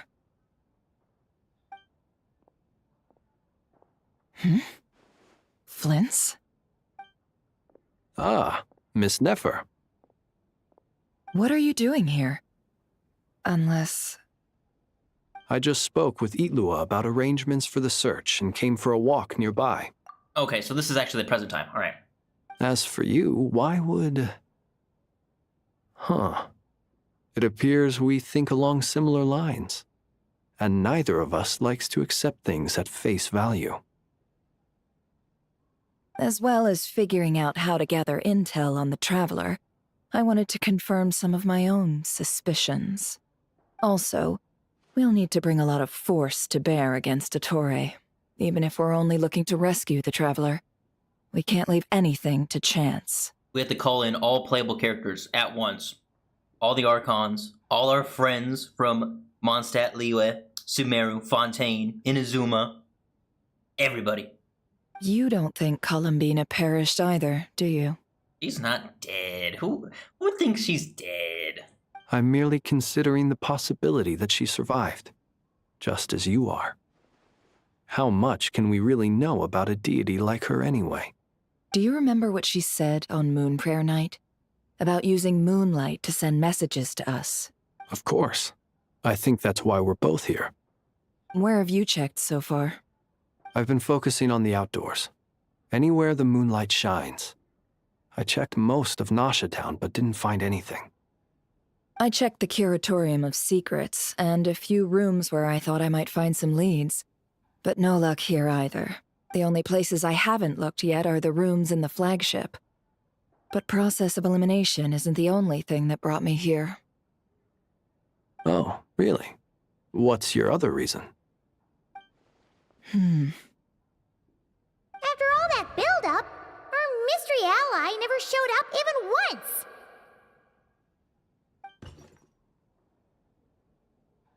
Huh? Am I imagining things? When did that happen? Come on, let's see what's going on. When did that happen from the past? Oh no. I knocked over a vase as soon as I came in. It must have been caused by a Kuvaki fluctuation when I entered the space. Although, it seems like I'm not about to be pulled away this time. It looks like as long as I'm careful with my actions, it doesn't count as influencing reality. Anyway, is this the flagship? The Traveler mentioned that's where he was staying. I only went into the lobby last time, so I've never actually been here before. How does this space work? If nothing else, I can now be sure that it is not simply memory. He mentioned where his room was. I think it's... this one.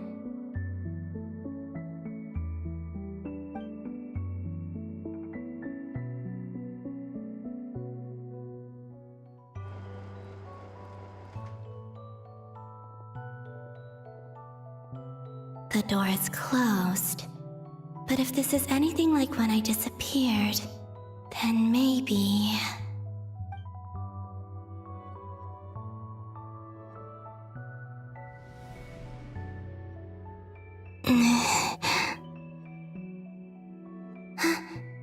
I'm in. He and Paimon aren't here at the moment. I hope he's okay. I wonder what happened to him after that battle with Dottore. Best not to dwell on that for now. I need to try and leave them some clues.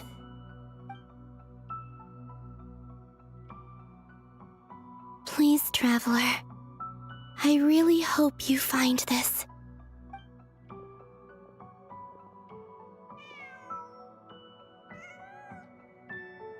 Huh. Just a cat. Nothing else here strikes me as noteworthy. Didn't you stay here for a couple of nights once? Before Rerir showed himself, yes. It's also where the Traveler and I first met. Did you notice anything unusual during your stay? I remember thinking how much noisier the flagship is at night compared to the graveyard. Other than that, no. Well, it is a tavern. The Traveler and Paimon were most congenial neighbors. This is where they've been staying, yes? Over here? That's right. I wouldn't usually condone breaking and entering, but we can make it up to them later. Focus now. I have to write a message on the wall using Kuvaki, just like I said on Moon Prayer Night. Simply open your windows on nights when the moon shines bright, and the moonlight will naturally flow towards the words I have written. Here goes. I'll need to carefully control my strength. Oh.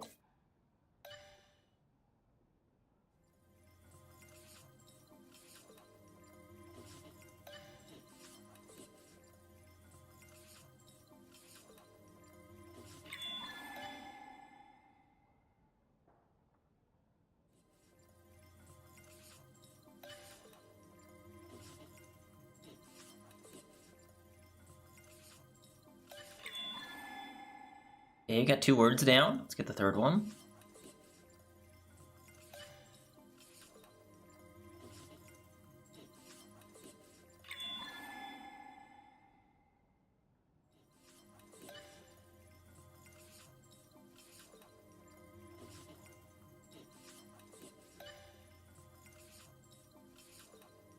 Nice.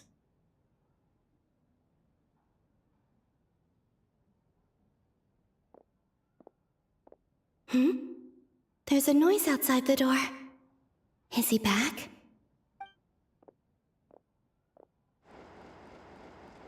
Please, you have to see these words.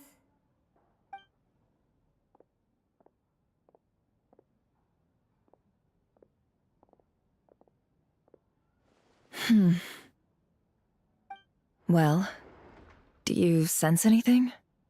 Unfortunately, no. And this place was our last chance. Not necessarily. We've only looked in Nasha Town so far. Miss Columbina said she would leave messages at her friends' dwellings. It's still worth checking where Miss Lauma lives and where I live. Let's try and make some time to look into those then. Wait. What are you waiting for? Oh, Paimon might have overeaten slightly. That was a crazy transition. What's that look for? This is a victory feast. It's normal to eat a little more than usual. The Traveler and Paimon. It's really you. This was after they beat Rerir.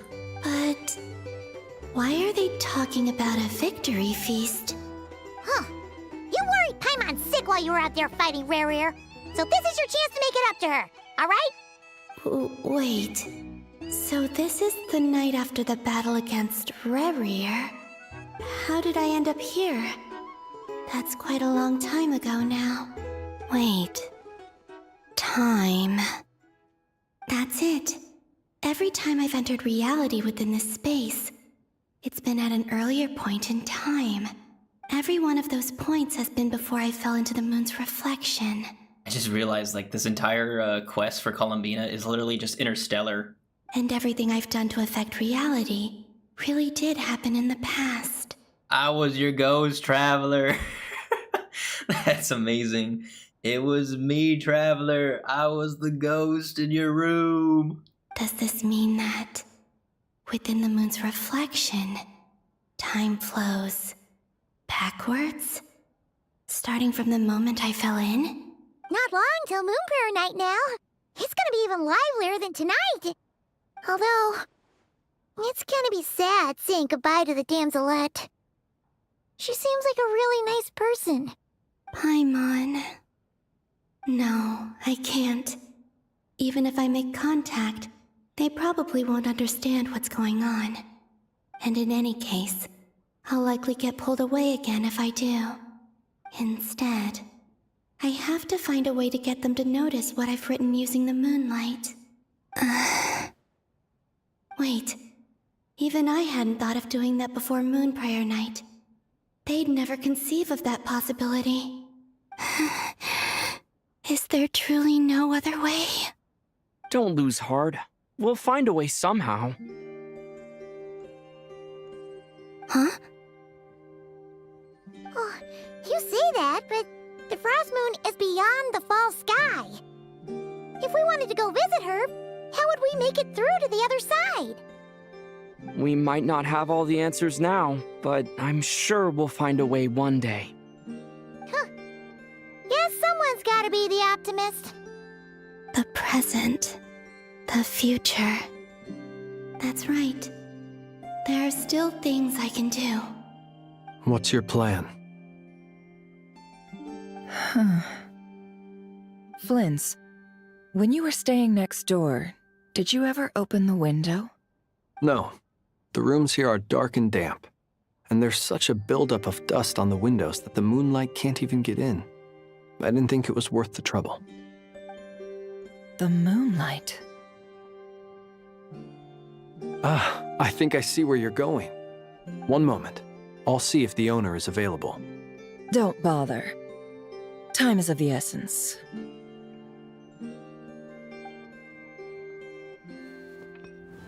Time. Even if no one sees what I've written at this moment, maybe someone will remember what I said after Moon Prayer Night. I need to write down as much information as I can. And maybe one day... Huh? What's up with you? You can't even hold your cup steady. Are you getting tired? A little. Well, you should probably hit the hay then. You've had a really tough couple of days for you.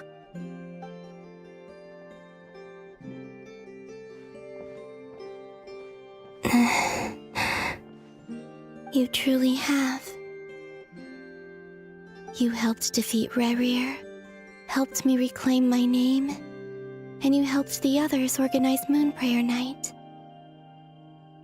Wherever you are right now, I'm sure you're still fighting against the injustices of fate. This is all I can leave for them.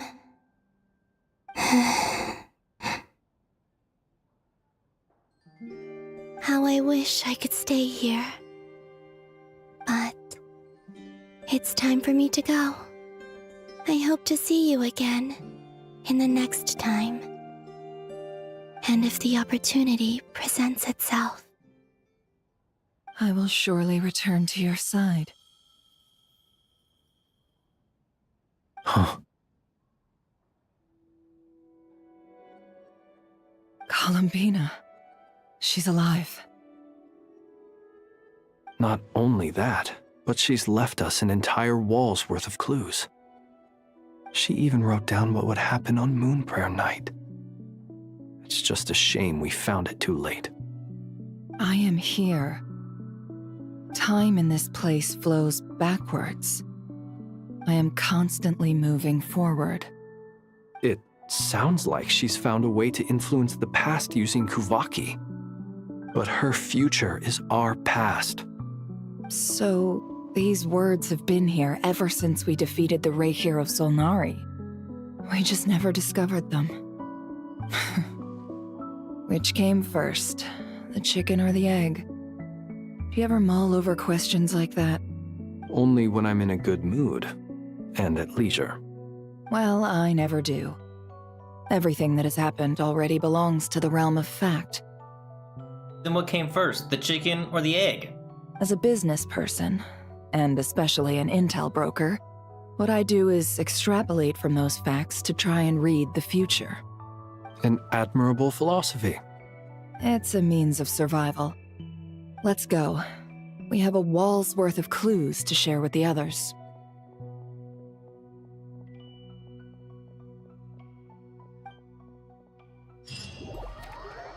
Alright, who are we going to see next?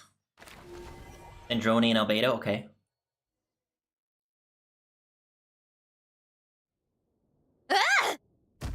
Oh! Easy there. It appears that the doctor's energy signature has changed to something similar to Kuvaki, but not like the Kuvaki we're used to. You mean his own Kuvaki with artificial moon marrow? Nod-Krai's Kuvaki devices will only have a limited effect on it. I can see why you've chosen to place your hopes in alchemy instead. Also, I must say these books are rather profound. My subordinates just shipped them in from Fontaine. Some of them are from the Narcissenkreuz Ordo. Some are incident reports from Petrichor, and then there's a few test reports for these junk machines. Additionally, after some further scanning, I've discovered something extremely annoying. What's that? Teyvat's skies contain multiple moons. A long time ago, when I did my first scan, I detected 3, just as the legends say. But when I checked again just now, I detected 4 moons. Is that due to the artificial moon? So there's one extra? Yeah. Originally, I thought that if I could still find 3 moons, that would at least mean Columbina's still alive. But then it occurred to me that apart from the frost moon, Teyvat's moons are just husks. And husks surely shouldn't show up in the scan, since they're not alive. It's weird, isn't it? If we can't even distinguish between a dead and a living moon, how are we supposed to know whether a moon goddess is still alive? Or does this mean that the moon marrows are equivalent to the moons themselves? It's certainly possible. In which case, the 4th moon you detected may be Dottore artificial creation. So he wasn't bluffing. He really built his own moon marrow. Ugh! I'm so mad right now! It's easy to get overwhelmed when you have too much on your plate. Maybe you need to relax. Perhaps try going for a walk, or simply take a few deep breaths. Nothing can calm me down at a time like this. I need more time, and I need progress.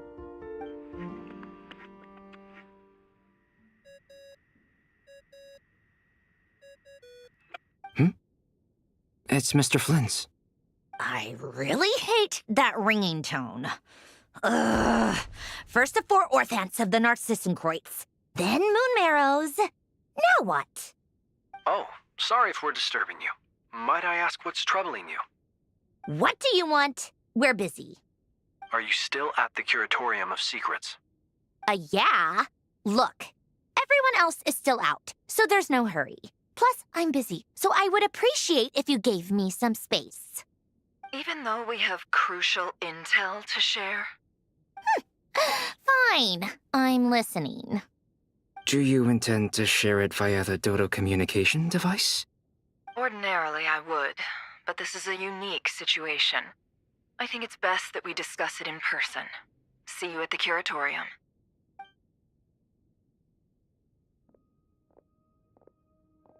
All right then. So, what's the situation? The rest of the team is still out working on their missions and evacuations.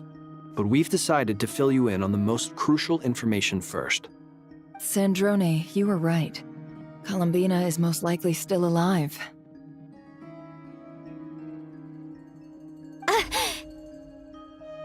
That's the best news we've received in a while, by a long way.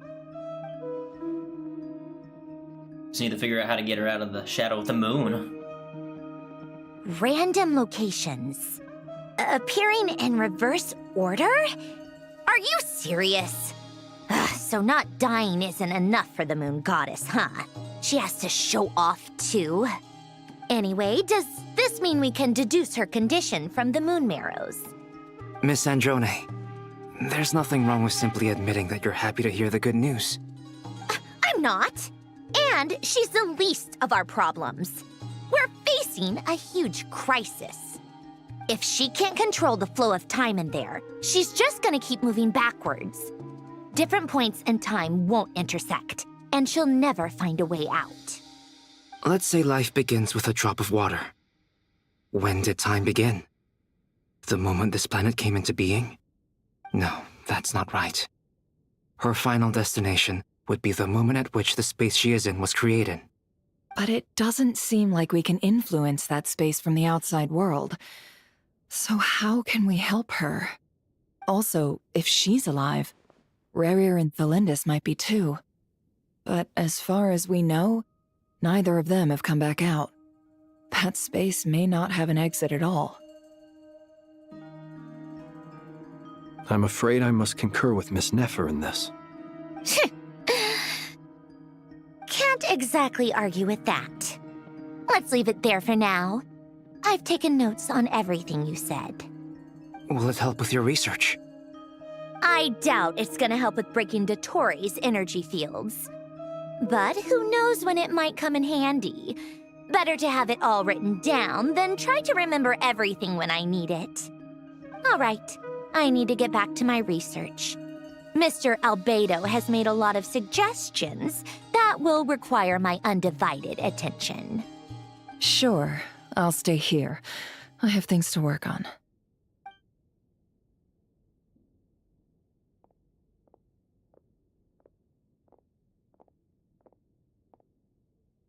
Paimon, are you there?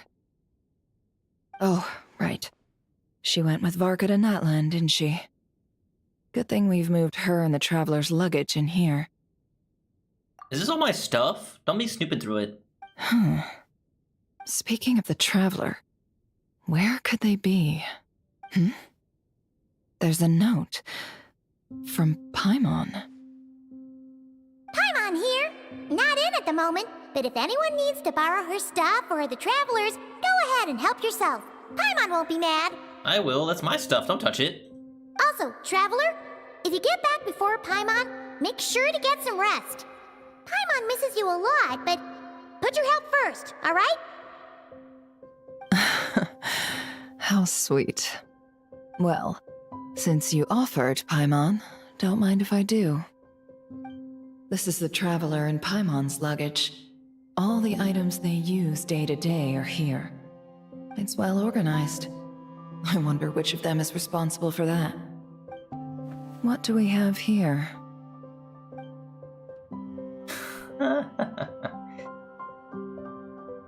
The camera captured a special moment that can only occur between people who are close to one another. You can really sense how the photographer feels about their subject. I wonder why this picture was placed outside. Is it because Paimon recently looked at it?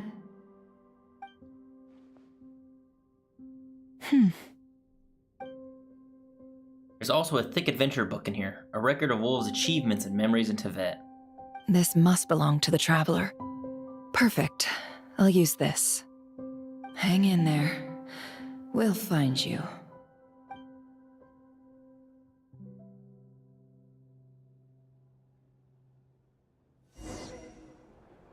Oh, I get to play as Polonia? Polonia. Search keyword world formula and bring me all relevant books. Yes, Marionette. Oh, I was not expecting this at all. What the hell? Search related content. Scanning. want to read all of this. Is it? What the fuck? Is this some journal? Keyword not located. Yada yada, took the day off, yada yada yada. Polonia creases Jordans! Creasing Jordans. Keyword not located. Named The World Formula. This is strong evidence. Concerning the apocalypse, what the fuck are these books? Okay. Can I continue looking real quick?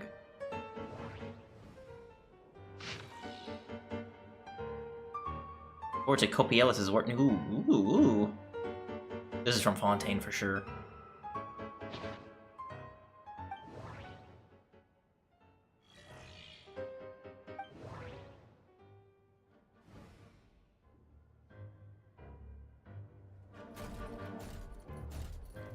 Oh, he's even got it in his hand.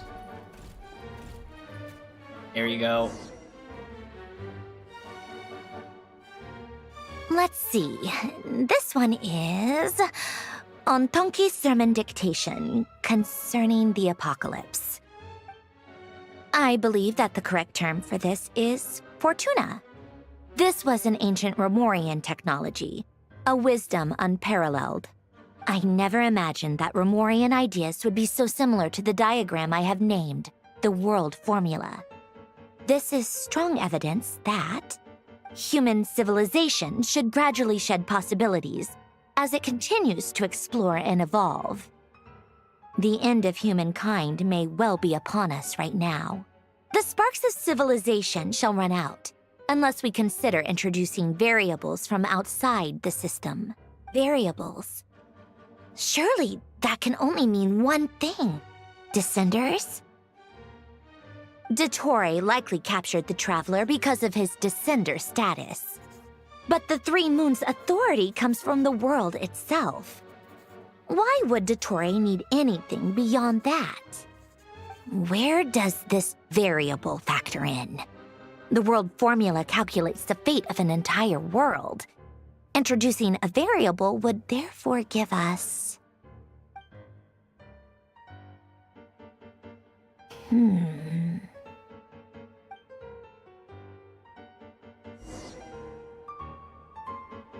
Polonia, search keyword pathway and bring me all relevant books. Search keyword pathway. Let's look at this fancy looking book. Ah, found it. First try. I'm goated.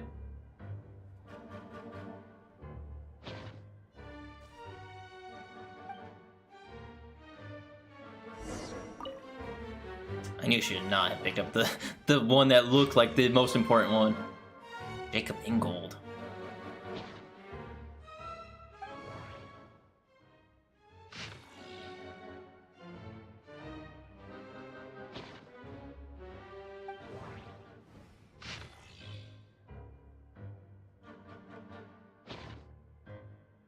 Sorry, I'm just more curious than anything. Golden Troop.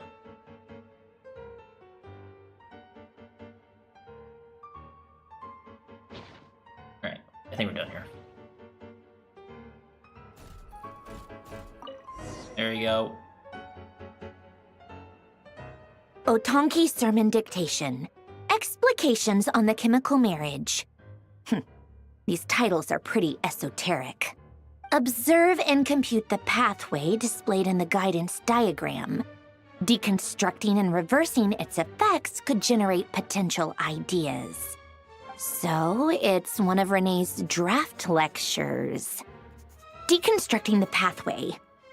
I suppose that could lead to a breakthrough.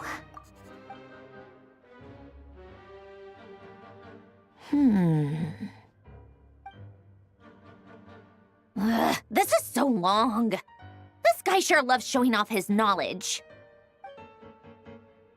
Sorry, I was looking up a picture of Renee. Renee de Polonia. Victor. Search keyword tree model and bring me all relevant books. Dang, I really need to go back to Fontaine and finish that world quest.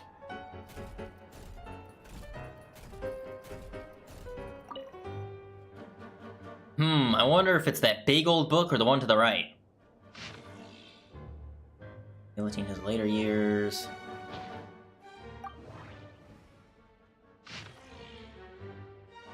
Polar Minia, complete edition. I didn't realize there were like multiple pages on that, my bad.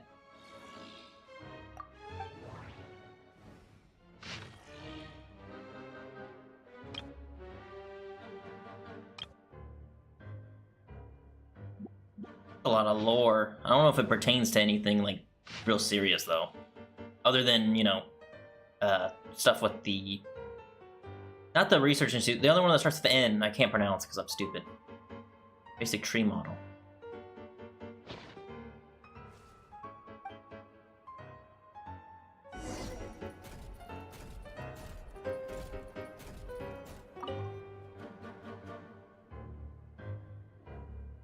Most of the experimental devices proposed by the Lilia Crucis Ordo are built based on the simple and basic logical structure of a tree model.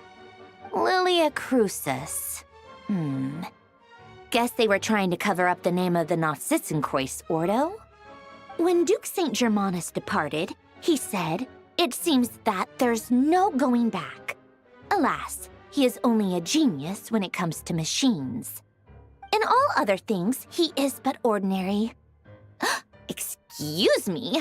I'm sorry. That's just ridiculous. What kind of book is this? Great Detective Herlock, the Alchemist and the Clockwork Saint? Isn't this a novel? Come on. Still, the author swears that they knew Renee well. Whatever. I guess it's not beyond the realms of possibility that Renee would say nonsense like that on occasion. Memory, wishes, souls, and persona. Frankly, this sounds more like occultism, but if Albedo vouches for it, I suppose there must be some alchemical basis to these techniques. The way Alain Guillotin saw it, the world was comprised of machines. The universe needed machines, and thus his technologies were created. That's why I was born. Renee, his full name was René de Petrichor, if I recall correctly. Sounds like he and the town must be intricately connected. That place was also the source of most of our information regarding Remurian civilization. Seems like some of his projects were based on their technology. The cutting of souls and storing them in vessels. These seemingly unrelated techniques underpinned René's research. Assuming that the 4 orthants correspond to alchemical categories. The chemical marriage model? Alain would have scoffed at that. He never would have let those theories or parameters anywhere near his mathematical formulas.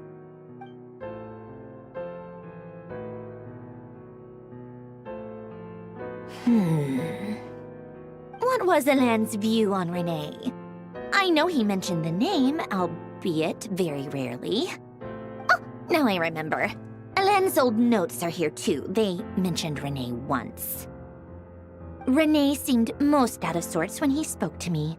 A lack of sweet foods has dulled his mind, I should think. Either way, his words are not to be believed. Yep, that sounds like Alain. My subordinates actually did a half-decent job digging out all these materials. Makes a change. Good for them. Some of Alain's old files are completely consistent with these records. He must have gotten them from the Tower of Gestalt. I never knew he got his hands on Renee's records that early. He may have kept them, but he never even attempted to use them. Didn't believe a word they said. Come to think of it, Renee's world formula was filled with calculations of constants. That shows he believed that the fate of the world to be predetermined. As for Alain... it's been too long. I forget what he said. What would he have said? A guy like him, fervent believer in machines, but not headstrong enough. The world can be changed. It is worth persevering. Yes, that's how he used to think at least. He created that procedure to save this world. Yet the scale of the world's fate proved too enormous. The result was beyond his ability to calculate. He died having never seen the outcome. And there I was, left behind in the ashes of his dreams. Did you really never take a close look at Renee's research? Or did you read it but deem his philosophy incompatible with your model? The very thought of trying to incorporate his ideas probably made you feel sick to the stomach. Well, don't worry, because there's a whole new category of lunatic in town. Next to Dottore, every other madman looks sane. You once asked me what I wished for. Should have asked him instead. He's the one pining for things you'd sooner die than witness.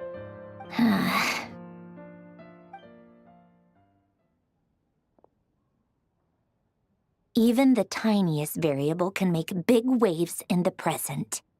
Now then, allow me to put these incompatible fragments together in your stead. First, establish and verify the existence of the Great Circle. Absolute nihil on one end, absolute reality on the other. Now, search between these two extremes. Then, the construction criteria. Variables. The sparks of civilization shall run out unless we consider introducing variables from outside the system. Input variables. Traverse the world, space-time, and civilization, then extract the essential nodes from the records to determine which variables they point to. The primordial power that differentiated itself from the void. The power of light. Yes, light. Records. Hyperborea. This is horrendously complicated. After all that, I'm still missing a few variables. I need to think this through again. How do you think it looks, Polonia? Like the frenzied scrawlings of a madwoman? Indeed, but like, I'm kind of getting bits and pieces of what she's saying, but I'm not fully understanding it. But I kind of understand what she's trying to do. Fine, keep it to yourself. It's not like you can talk anyway. I'll assume you gave it a passing grade. I jest. But true madness does often start with trying to save the world. What would Arlecchino and Columbina think if they saw this incomprehensible hen scratch? They'd probably have me institutionalized. So would Rosaline. She's been dead for a while now. When I close my eyes and think back, I can still see her face. And that enormous dress she used to wear. Such a bizarre choice. What possessed her? Oh, and the clack-clack of those heels used to drive me insane. No one's asking me, obviously, but I hope you all know that I never wanted to save the world. I'm not crazy. I don't have delusional ambitions, and that's a clinical fact. The world needs a solution, but I don't need the world's validation. It's the world begging me for answers, not the other way around. New directive. Tea time.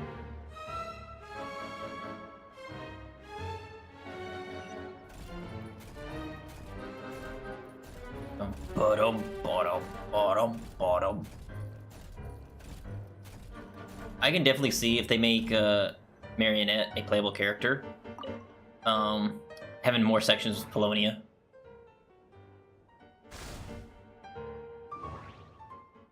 What does this say?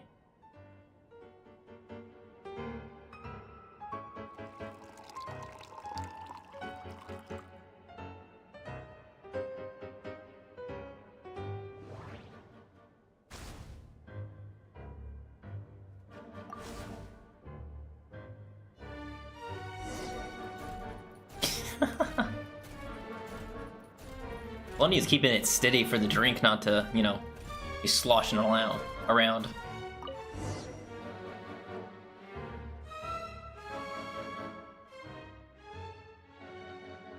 Oh, cookies to go with the tea. Let's see. They must be from that person who brought those documents. I see they're from Hotel de Boer. Something's written on the box. We are proud to present this homage to the Fortress of Meropede's fun-filled mill collection system. Fortune cookies! Have a lucky start to your day. Sounds like a dumb gimmick to me. Be early to bed and early to rise. Get plenty of sun and drink plenty of water. Then things will surely go well for you. What? Are you kidding me? Somehow I doubt that an early night and a glass of water is magically gonna save a world on the brink of existential peril. Watch it does. Alright, we're going to next. The Knave. Escort the evacuees to Shesnaya.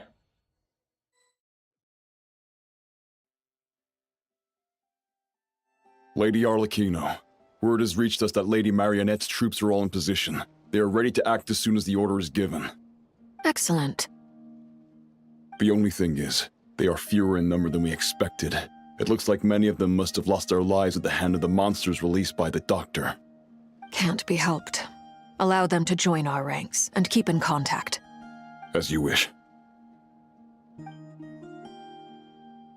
Dude, look at the freaking energy fields! They look like hollows from Zenless Zone Zero. Jeez.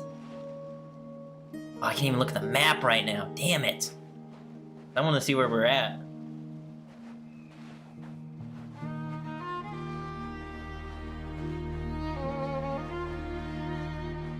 I get a better view of it?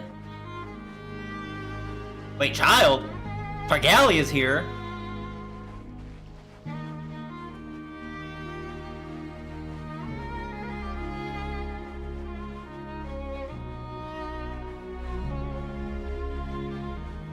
Can I at least hit the waypoint? Before I go talk to Targalia? Hit the... Never mind. It's been a while, Arlecchino. You look well. Good to see you again, child. Did Dottore really have to build his lab right on the sole path between Snezhnaya and Nod-Krai? Had to go on a huge detour to stay out of its line of sight. Sounds like an arduous journey. I assume you've brought word from Her Majesty? Of course, all part of the job. Firstly, the Tsaritsa has authorized Fatui Internal Affairs to review Dottore's case. They will reach a formal verdict on whether he has turned traitor and whether he poses a threat to Snezhnaya. While they're working on that, I've been ordered to come and receive the refugees from Nod-Krai. They are nearby. My team will escort you to them shortly. Great. Aside from that, Her Majesty has a message for you and Sandrone personally. Huh? Where is Sandrone? She stayed behind to work since I was making the trip anyway. It seemed sensible to have one person on standby at base while the other came out to meet you. All right, guess that's just how she rolls. In that case, tell her that the Tsaritsa's decree this time is pretty awesome sounding. I think she'll like this one. Still, I wonder what... Wait, what's that? Did one of our troops turn into a monster? Take him out. Oh, let's go. No time to lose. Yeah, you can run, but you can't hide. Ha! Ta! Yeah! Yeah! Yeah! Yeah! Yeah! Overruled. You've gotten stronger, Arlecchino. Nice. Stop that right now. I appreciate the praise, but I am not fighting you today. I knew it. Everlasting as the moon!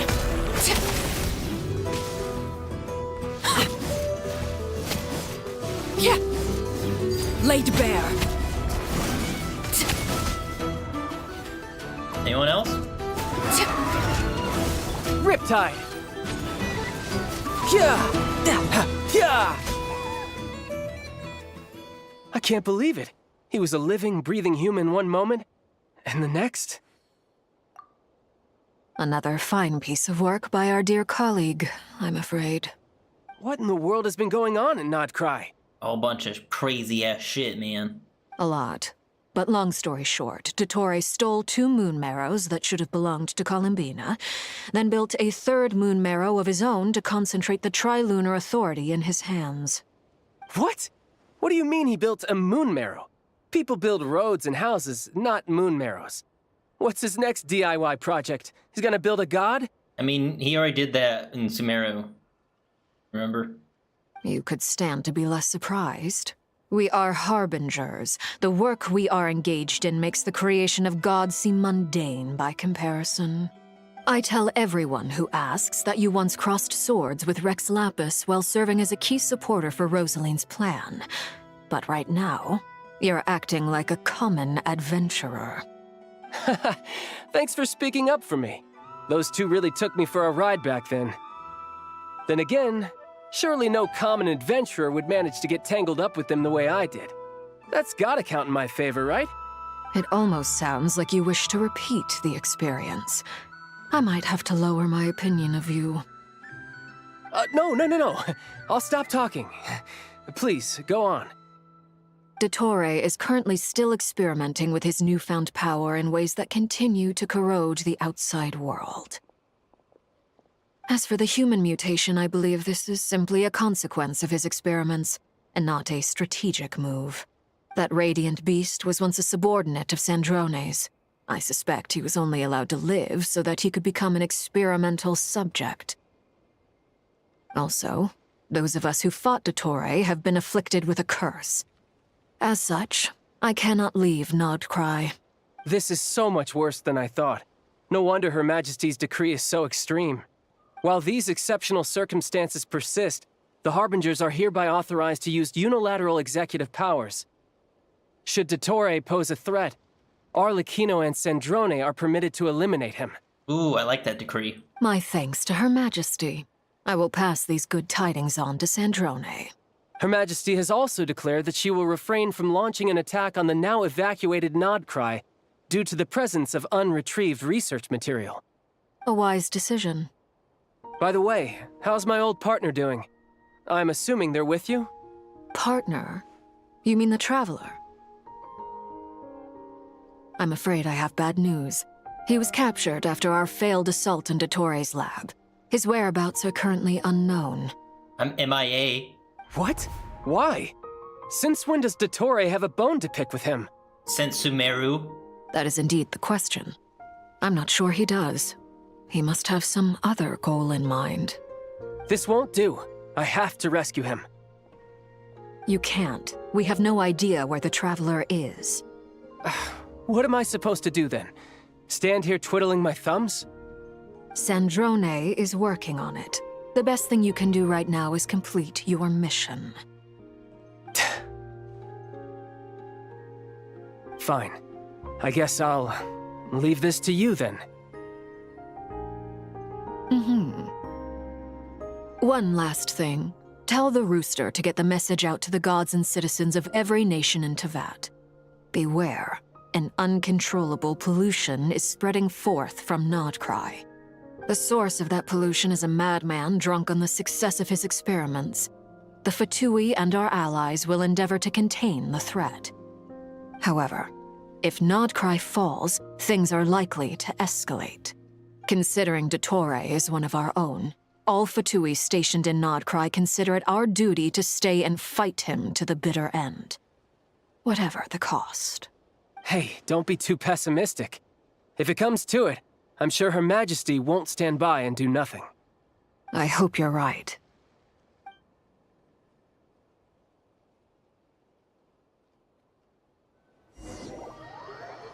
Meanwhile...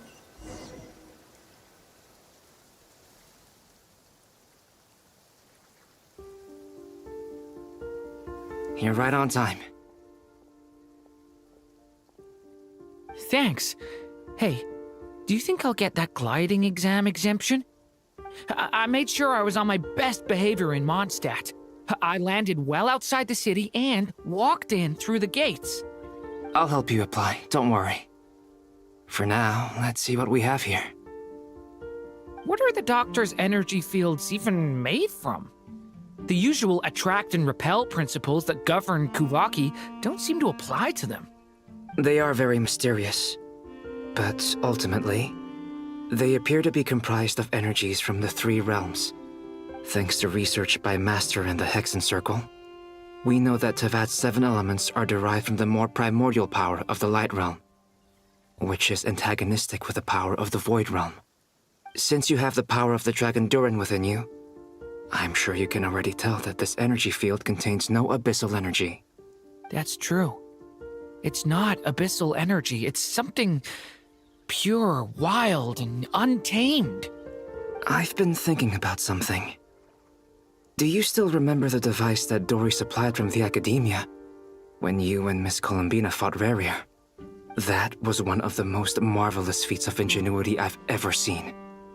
The design, the craftsmanship, the material selection.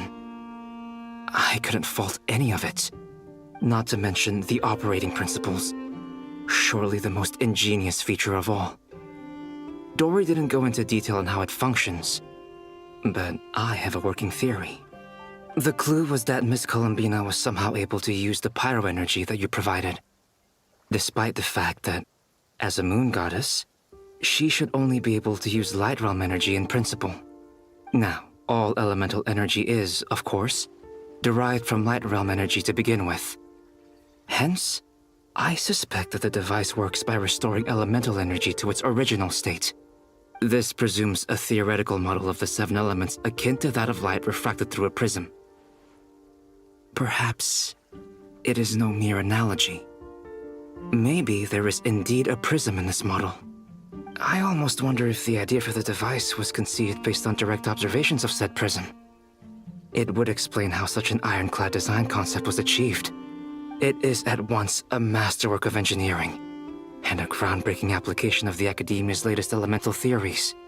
I suspect only Lesser Lord Kusanali herself could have devised such an ambitious technology. But back to the energy field before us.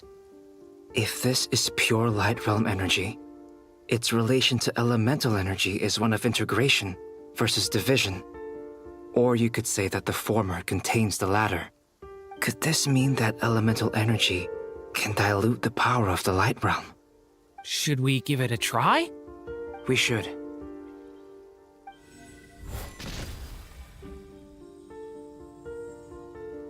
Ha!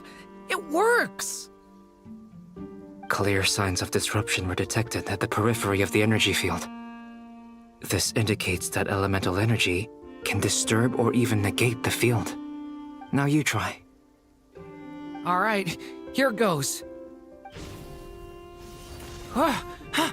It's working! Switch to abyssal energy and attack again. No surprises there. Abyssal power drains the energy field to a significantly greater extent. I now feel confident in asserting that the energy field is indeed pure Light Realm energy, and that elemental energy can dilute it. But the energy field is huge. How much elemental energy will it take to neutralize it? We don't have to neutralize it completely. We can try other approaches. That's all for theory. Would you like to continue watching? So you knew I was here. Yeah, I saw you earlier in the cutscene. I just didn't say anything. But, where the hell you been, Fandango? Huh? When did you get here? A while ago. But Albedo sounded like he was working on his thesis defense back there. Back in Sumeru. You can end a person's whole career by interrupting them mid-speech. Very thoughtful of you. I'm truly touched. Could I ask you to lend me a hand? With what? A little test. Try using Animo to unleash a concentrated assault with circular blades, with the goal of breaking through at a singular point. Oh, wow. Nice! This time it tore through the field. Tremendous. This is a major breakthrough. Should we go through? We probably shouldn't risk having mutually antagonistic energies in such close proximity. Durin, you stay here and watch the entrance. Hat Guy and I will go in to investigate. Sounds sensible to me. Keep your eyes peeled, Durin. Don't worry, I got this. You two be careful in there. Just give me the signal if you need help, and I'll dive right in. What do you mean, signal?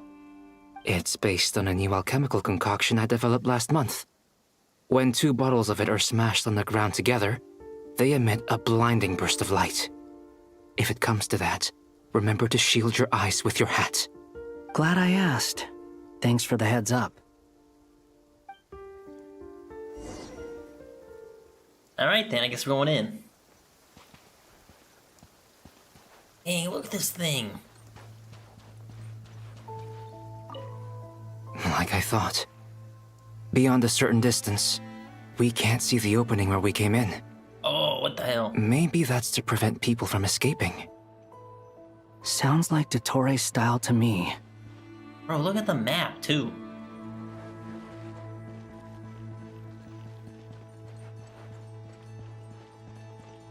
Not much has changed. Things are basically the same here as they were before the energy field appeared. Oh, I know where we're at.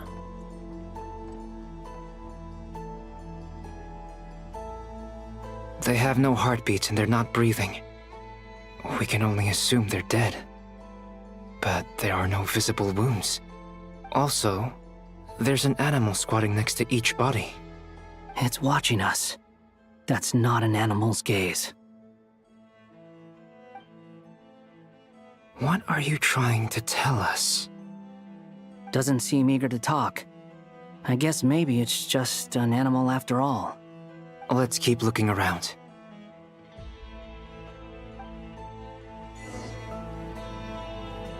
The Heretics Utopia, is that what that said? I hope they're not all dead. If that's the case, why are all the animals still alive, protecting the bodies?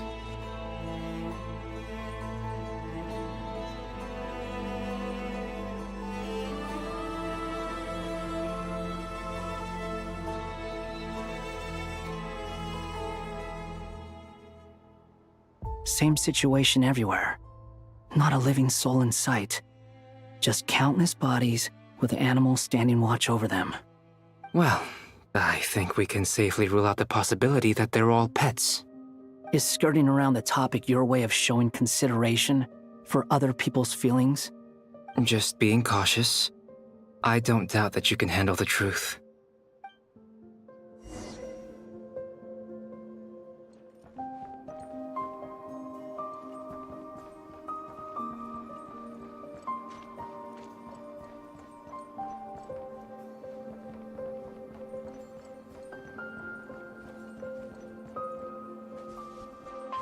Careful. Oh. The music got all jumbled. Please. Help us. Please. Over there. I hear a voice. Oh.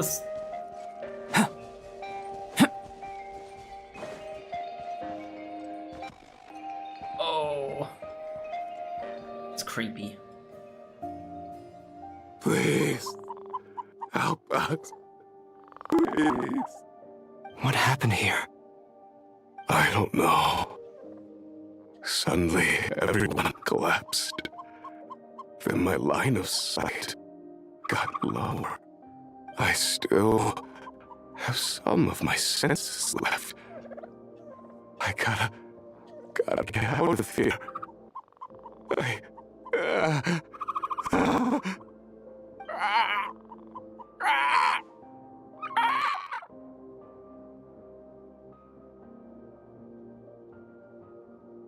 It looks like there's a huge experiment going on inside this energy field.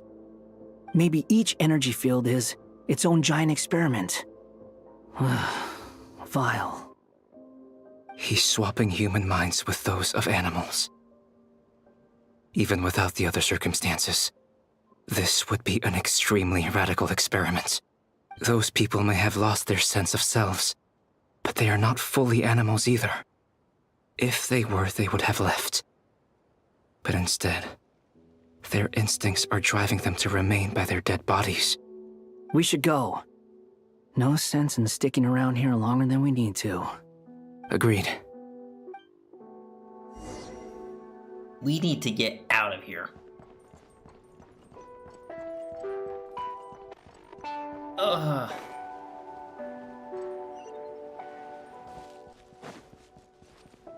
It goes back to calm as soon as you get to this part.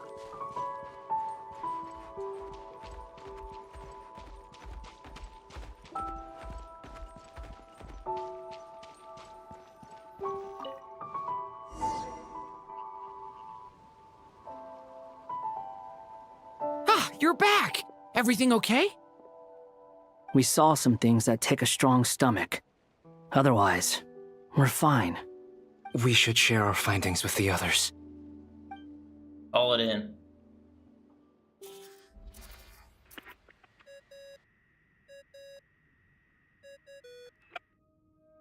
Yes? Who is it? Miss Nefer, it's me, Albedo.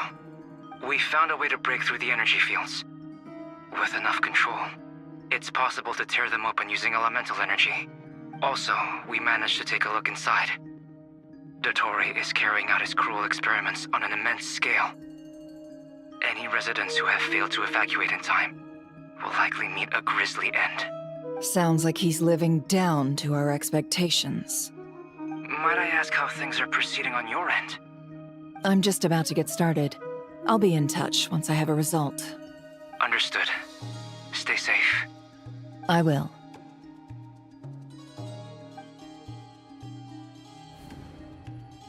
Well, Nefer, I'll link up with you once my tasks are complete. What makes you think I'd need you to do that? I'll need it. And considering the way you approach certain matters, I think you'll be better off with me present.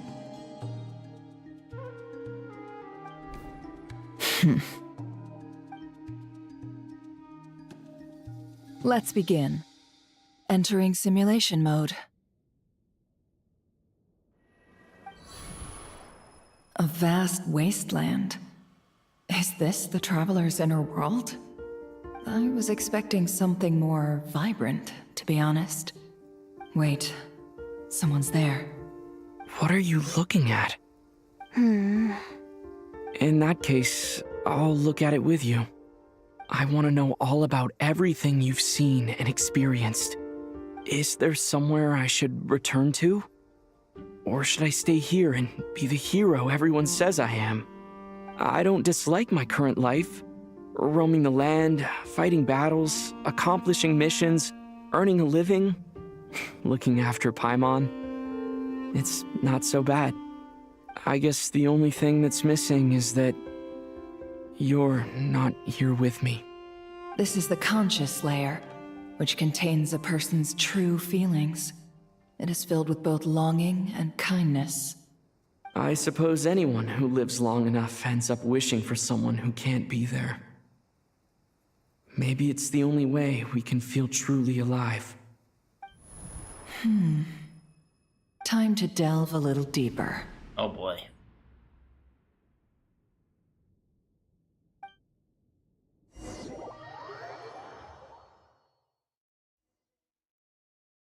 Nasha Town is hardly the optimal choice for a place to live, but it has character and a reasonable population density.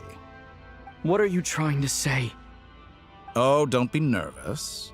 I was just thinking where might make a good starting point for your journey. Perhaps I should send you further afield. Conria, perhaps. Conria ceased to exist long ago.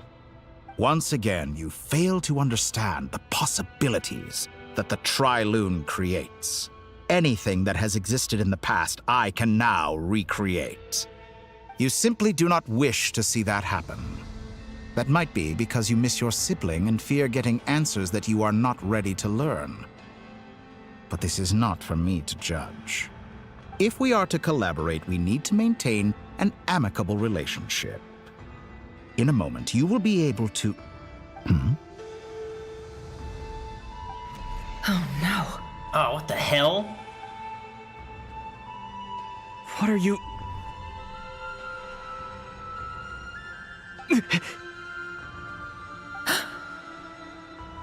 What are you gonna do? Don't move.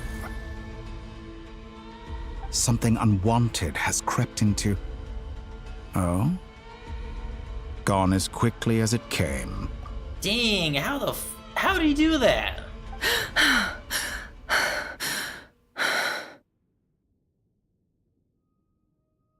I thought it was like a simulation. I didn't think you would like delve into his like mind and be able to like see what he was seeing.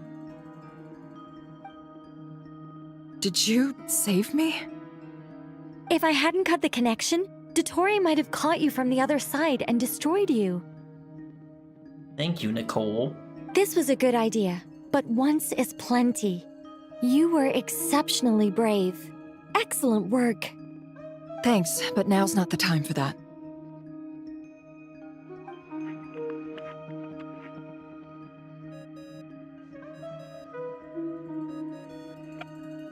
Albedo speaking. I think I know where he is. What is this endless darkness? I can't see anything, even though my eyes are wide open. But why? What happened? Ah, sorry about that. I take it you didn't notice. Just now, a friend of yours took a little peek into your mind. Could it be Nefer? How did she do it? Did she use something as a medium to connect to me? Do you think she's aware of your current circumstances?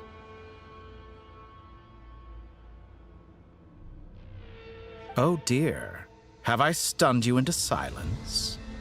I only wanted to slow down your time a little so I could stop your intruder in her tracks. It would have been nice to capture the spy. I must say, I'm finding the ability to adjust the flow of time rather intriguing. The moment you closed your eyes, time seemed to grow impossibly viscous, didn't it? A whole month passed before you opened your eyes again, but only for you. No one else was affected. I dare say this is something only a god can achieve. Point taken. You've proven once again that you have god-tier powers. Oh, you misunderstand. This wasn't about proving a point. I was testing things out. I find I learn best by doing, and I have to admit, time is not the easiest dimension to control. I only wanted to make you sleep for a short while, but it ended up lasting a whole month. Clearly some finesse is required to wield the authority over time as I wish. I hope you're not angry with me. It was only a month's discrepancy, nothing too serious. Had I been off by a year, a decade, or even a century, that would have been quite a different story. You could have frozen me for millions of years. So much for collaboration. You aren't showing much sincerity. Millions of years? To what end? I wonder if you don't understand humans all that well. They are very pragmatic creatures who understand only that which they can perceive with their senses. If I had you sit here for a week, I imagine people might sympathize. But if I left you here for 100, 1,000, or 10,000 years, the sheer size of that number would cause it to lose all meaning to them. They would not have the capacity to comprehend your suffering, and thus they could not empathize. Unfortunately, while gods do exist in Teyvat, it is ordinary humans that account for most of the population. Their lifespans are so limited, their bodies so fragile. Did you ever really hope that they could begin to understand someone like you? Your long life and unique origins make you fundamentally different from them. How long will it be before they start to treat you like the alien you are? Before you are ostracized, outcast? Alien? Even I feel bad for you sometimes. This world has made you into a slave. So many times you have served its will, and not once have the powers that be ever thought to grant you the one simple thing you wish for. You have been treated most unfairly. I can change that. I will grant you special privileges and give you back the status you rightly deserve as a descender. Bro is really trying to manipulate the Traveler. That's Columbina.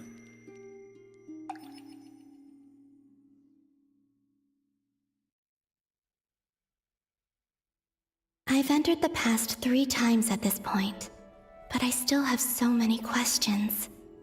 For instance, beyond each point being further back in time than the last, what determines the specific locations at which I can make entry? So far, the common thread linking all 3 scenarios is that the Traveler has been present. But it's more than that. I know I sensed something familiar around him. What was it?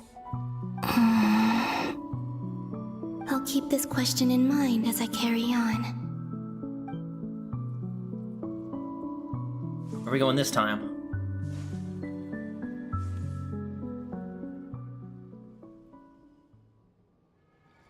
Humans, you never change.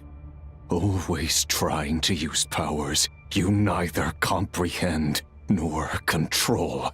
See, back when we first fought a Revere. This looks like Star Sand Shoal. Was this before Revere regained his physical form? You've messed with the cannon again, huh?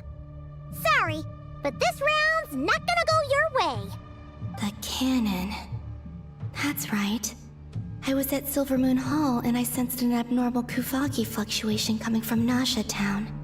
And right after that, came an ominous power emanating from Star Sand Shoal.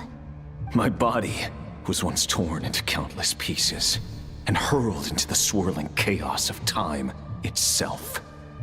But even so, my life and will were not extinguished.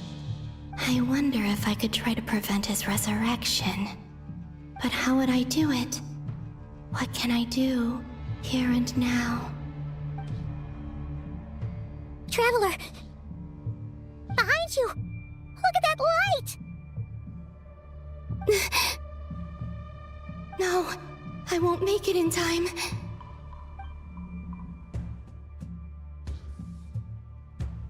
He's using the Kuvaki shield, like I taught him. Is he going to use it to block the cannon's beam? He's strong. I'm sure he can manage. But the force released when the beam impacts the shield might lead to collateral damage. Easy Island. The Frost Moon Scions will be exposed to lethal levels of Kuvaki. A question, if I may. Kind Miss Columbina. When the cannon's Kuvaki beam was deflected earlier, I saw several bolts of energy streak toward Hisi Island, only to be blocked. Did you also have a hand in that? I called it. Maybe that really was me after all. Well, future me. But I don't know if I have enough power left. Sigi sato pasa sax, sniti ipotuftos. There's no time. Osestikos paratini tiran to risu iku, topir to aithion feraton. I have to make it. Oh, Frost Moon. Oh, great land. Oh, slumbering moonlight of Nod-Krai. If you can hear me, if you can sense my call, then please, heed me once more! Tap, tap, tap, tap.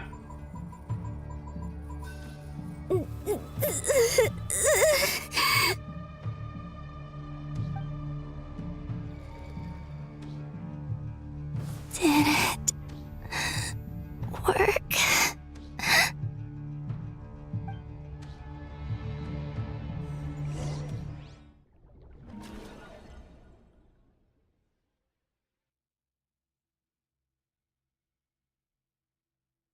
Hey, wake up. Hey, did you hear me? Columbina, I said wake up now!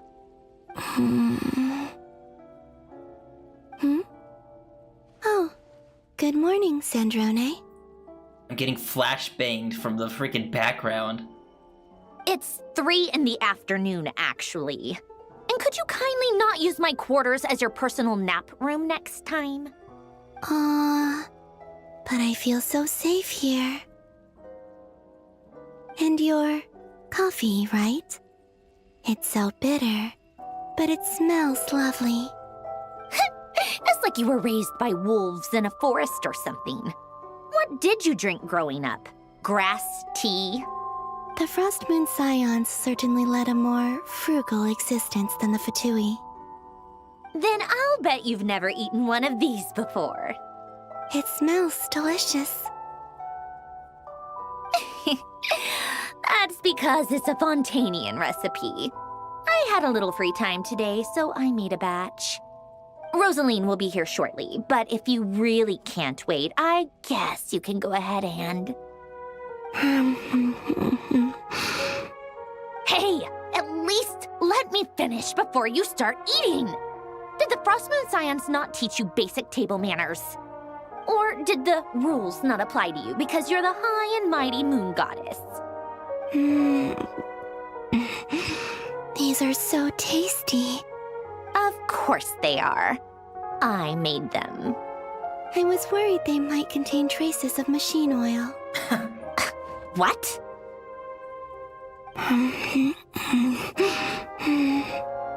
You know, there's something I've always wanted to ask you. Why did you leave your old home and join the Fatui? I mean, I'm sure their food was awful. But there's gotta be more to it than that. Well, life there didn't go quite how I imagined. What were you expecting? You're a god. Your followers are gonna make some demands of you, right? Surely you can just answer a few prayers here and there in return for the free food and drink. How bad can it be? Well, would you help other people just for free food and drink? The doctor told me that you were created by a great mechanic, Lord something Fisher. The Lord Artificer. Ugh, some people can't keep their mouths shut. Oh, Lord Artificer. And didn't he have something to do with the, narcissist? Narcissenkreuz Ordo. Yes, that was it. Narcissenkreuz Ordo. So, would you try to fulfill their wishes? You must be joking. I wouldn't go even if they paid me. I don't even know them. Exactly. Well, I felt the same way. I did not know the people who made demands of me. What do you know? We're on the same page for once. In his later years, Elen did ask me if there was anything I wanted to do. If I had any wishes of my own. Well, I don't. And I'm not in any mood to fulfill someone else's either. Who's Alain? He was the... You know what? Never mind. You're not gonna remember. Anyway, the point I'm trying to make is, neither of us is the self-sacrificing type. Let me ask you this. What sort of place would you like to live in, if you could choose? A place where people don't ask me for things I cannot give them. Where they don't worship me, or fear me, but just want to chat with me like a normal person. I'd also like the freedom to come and go as I please. And ideally, it would be somewhere with the smell of coffee and snacks. Not to burst your bubble, but no such place exists in the world. Now, take your snacks and scram.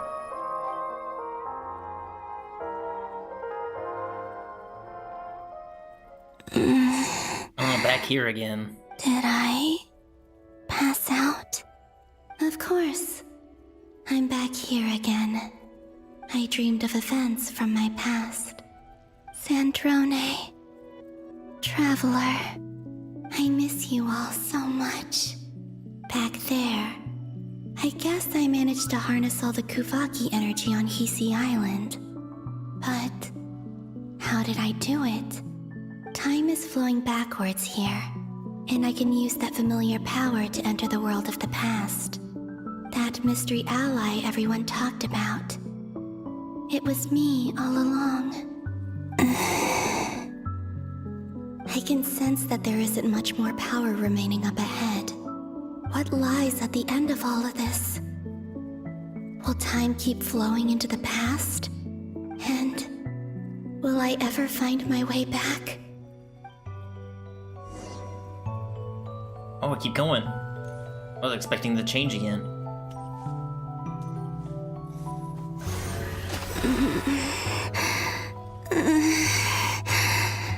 It's getting harder and harder to use my power.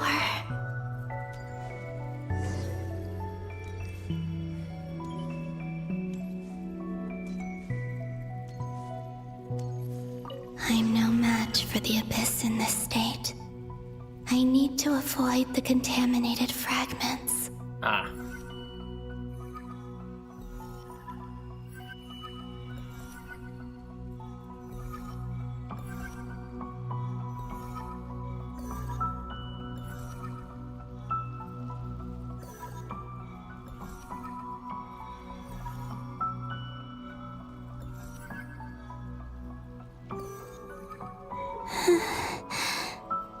Time to go.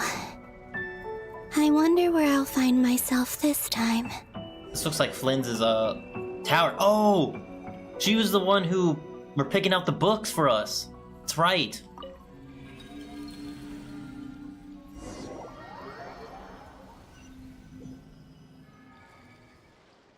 The Final Night Cemetery. This is where Flint's is based. Or not! How are we supposed to read through this many files? Difficult, yes, but it is also our most efficient option. Seems like they're searching for information. Oh, I remember. Flint and Varka talked about some files on the Wild Hunt. Was this my doing too? To expose the true intentions of this Rerir, we need to dive into Nod-Krai's history. Are my actions changing the past? Or are they simply completing a process? Is all of this inevitable? Or am I the one making these decisions? If I choose not to help them now, will it change how things turn out? Hope we don't land on our heads then. They're my friends. I can't not help them.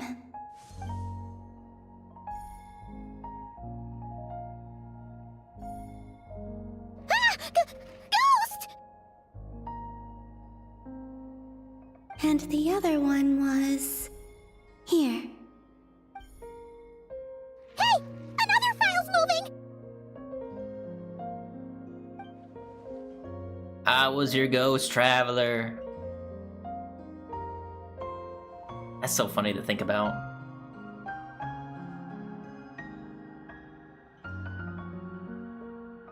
This whole time I thought it was Nicole in the beginning, but no, it was actually Columbina from the future. That should do it.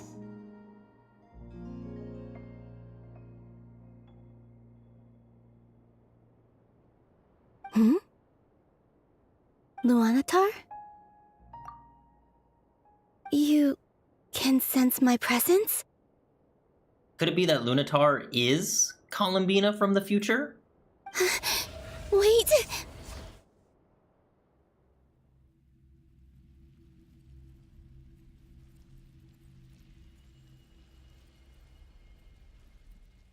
Luanatar. So she's that familiar presence I've been sensing all along. She's always been by the Traveler's side. That explains why the Traveler has been there each time I've entered the past. But why Luanatar? Is it because she has a connection to me as the Moon Goddess's familiar? If so, why not any other Kuhenki? That's...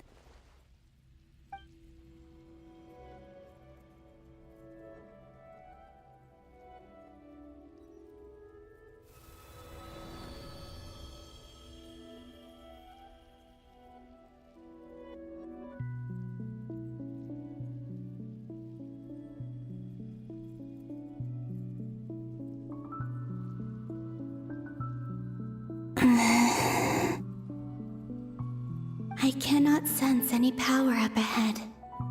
Just a void, stretching out into infinity.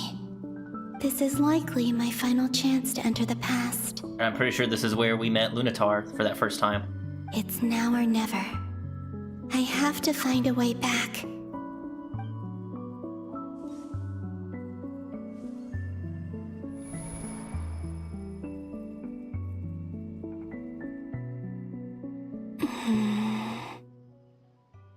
Easy Island?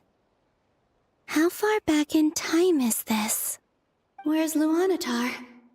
I can't sense her presence this time. Oh, seeing Anafa and Aino reunited like that sure was heartwarming. Traveler, Paimon. No, stay calm. I don't have much power left to change things. I don't even have that much time left here. Think, Columbina. How do I find a way back? A way back? To where? Do I go back to Moon Prayer Night? Or to the future that followed? And if I return in my current state, what will become of me then? Dottoro's actions that day proved that he'd been planning that for a long time. He had already seized the power of 2 moon marrows before capturing me. Even if I managed to get back, how can I fight against him when he wields the Tri-Lune Authority? I can't. If I go back like this, I'll be playing right into his hands. I have to find some way of rivaling the power he has usurped. Wait. Time flowing backwards. The Tri-Lune Authority. Does that mean? I think I know what the final destination of this lunar reflection might be. I know what I must do. Speaking of homes, we must already be close to where the Frost Moon Scions live. The vibe here feels different, just like the scenery. But how do I communicate my plan to my friends? Should I write it down here? No, someone else will see it. I need something with a close connection to me. Something I can use as a medium to tell them what's happened to me in here.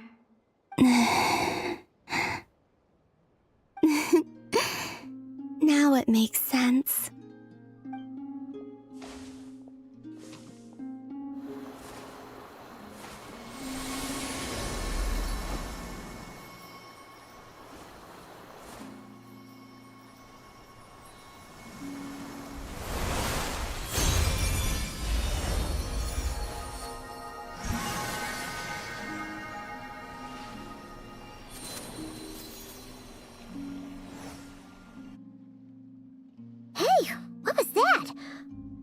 Some sort of breeze blew by, and then the petals suddenly turned into... Huh? It was I who brought Luanatar into being. I gave up a piece of my own soul to create her. Is that why she also felt so familiar when we first brought her to her? But couldn't really sense her? That's why I could sense a familiar power from the moment I entered this space. It also explains why she's been present in every past location that I've entered. Because we have a deep connection. Hey there! What's your name? And the reason why there are no more gates to the past after this point is that Luanatar hadn't been born then. No wonder I sensed the trace of a blessing when we first met. But I still didn't recognize the soul hidden within you. Back then, I was just a little lost dove. I had yet to become Columbina Hyposelenia. Go on now. We've got stuff to do. Best you find someone else to hang out with. Hey, you scared it off. I'll be counting on you. Remember to stay by the traveler's side, guide him, and help him in my stead. Oh, and bring him to the garden where the moon prayer blossoms grow. There's a little lost dove there who will need his help. Go on.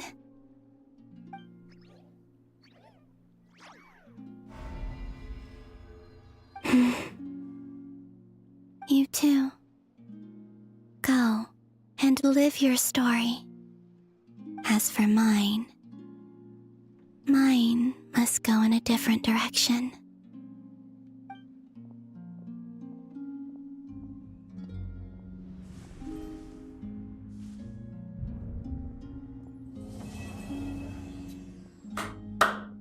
Act 7 complete. Oh no, we're going back to Dottore.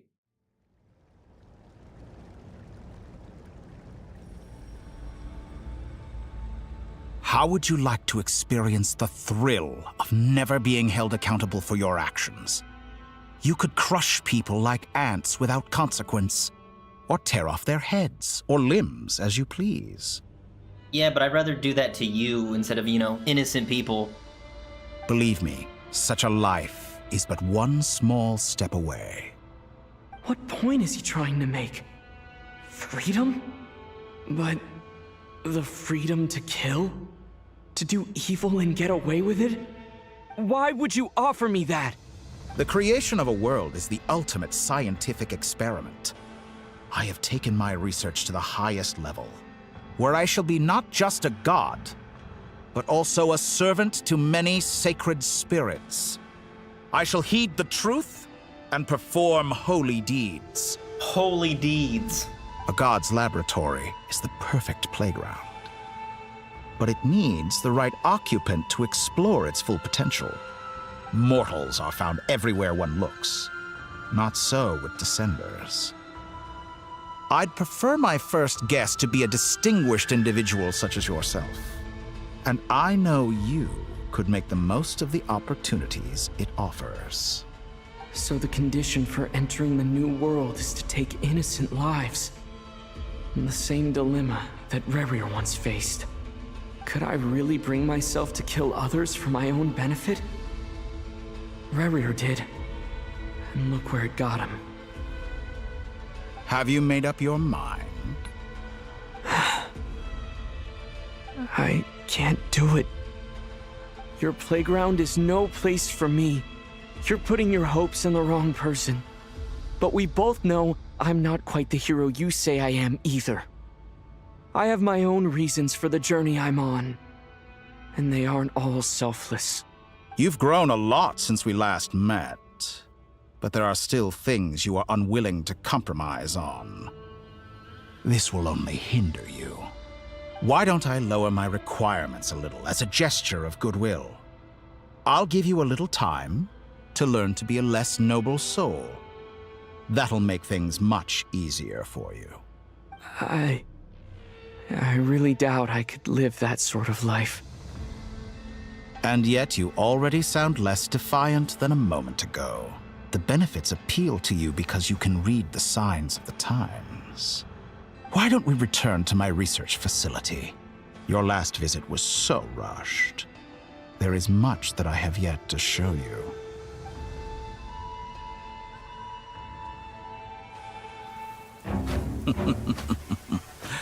Now to that question, Heroes don't attack from behind. Guess I'm no hero. This is most disappointing.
Well, well, well. I never thought I'd see the day where Fandango saves me from Dottore. Holy shit. Didn't think I'd be thanking you, Fandango. But also, can we give props to Aether stabbing Dottore in the back? I'm so surprised he actually did that. I'm so glad he did it, though. Anywho, Hat Guy, Fandango, how did you get here? You're still gonna call me Hat Guy after that, huh? No, I'm not gonna call you Hat Guy. You came all this way just to save me? I didn't see anyone else in there who needed saving. Good point. Fair point. You just caught me by surprise. Thank you. Oh, I can't believe I said that. Wait, you're injured? It's nothing. I'll be fine. Why are you looking at me like that? Is it that shocking that I'd come to your rescue? I'm more shocked that you caught the doctor off guard. I owed you a favor back in Sumeru. Now we're even. Guess we are. Distracting Dottore was tough. I won't lie. He's not gonna fall for the same trick twice. That was my one shot. I'd hoped to use it to take him out. Ugh. I never wanted to obliterate someone more than I do right now. Dottore doesn't recognize me, but his segments were originally made based on an analysis of my operational principles. I expect it's only a matter of time before he figures out what I am. So Dottore doesn't recognize Wanderer because he deleted himself from Irminsul. Did he really miss his only chance for revenge by saving me? Why the long face? Hey, I'm not blaming you, okay? Damn, you changed too. And I'm not complaining either. Rescuing you and killing Dottore are equally important goals. Everyone would be pretty stuck without you. It's best you live to fight another day. How are you holding up? Are you all right? Hat Guy said to put safety first, so we agreed to run as far away as we could after leaving the energy field, and only meet up once it was safe. You don't look injured. It seems that Dottore didn't do anything to you. Yeah, I'm fine, guys. Thanks. All right. Rescue operation complete. Let's head back. There's a lot more work to be done before this is over.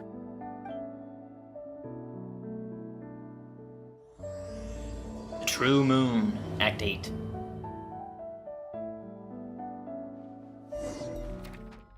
You're just jumping right into it, huh? I might as well just keep going. Might as well.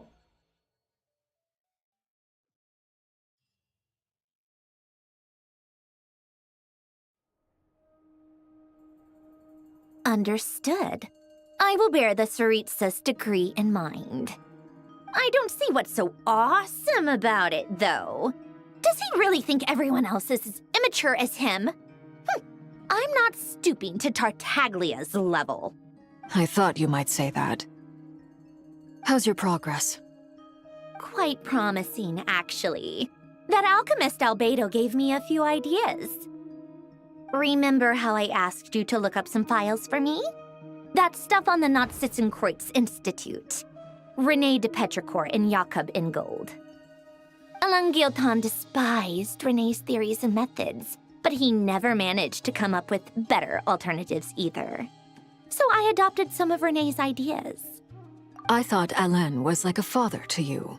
He and René were mortal enemies, were they not? And what would you say if Linny and his friends one day learned something useful from someone you utterly detested? I would applaud them for it. That would mean that they have surpassed me. For all we know, Alain Guillotin might have thought the same thing. Not that it matters, though. He's dead, and I'm alive. So it's my call to make.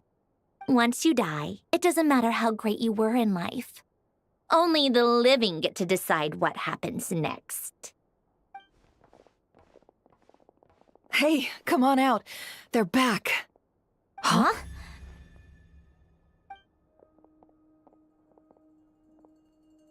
You're back? And your head's still screwed on? And you still have all your limbs? Uh-huh. What does it look like? Way to keep your composure, madam. Excuse you. I am perfectly composed.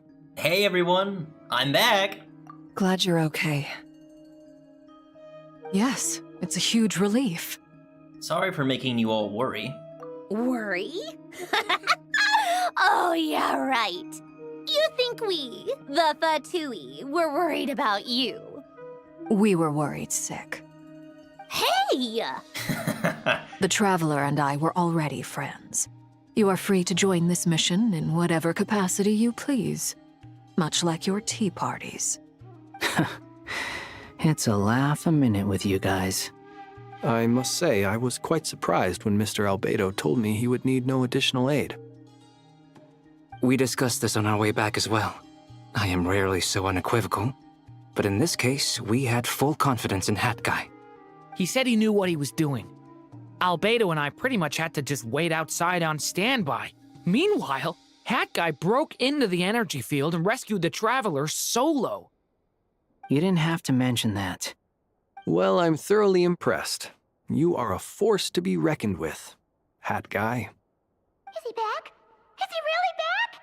Paimon! Traveler! It's really you! It's really me, Paimon. I'm back. Oh, thank goodness! Paimon missed you so much! You can finally breathe easy, Paimon. It's great to have you back in one piece! Oh, Paimon's been having nightmares the whole time you were gone! Look at them. You know, once you reach my age, there's nothing better than watching a misty-eyed reunion between friends. It's nothing. Same goes when you get to my age, too. I bet Ino and Anefa would be tearing up as well if they were here.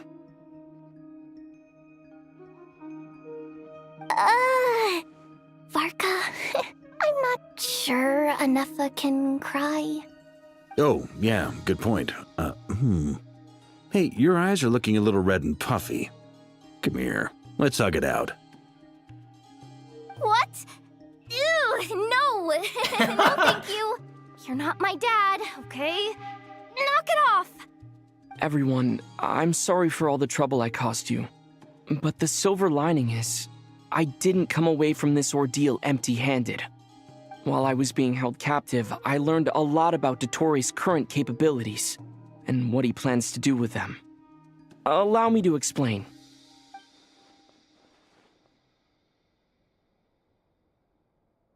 The three moon goddesses were even more powerful than we imagined. No wonder Dottore believes himself to be equal to the gods, maybe even superior. Utter blasphemy. While everyone was gone, Nefer and I made an interesting discovery, and I believe Miss Sandrone has something to share too.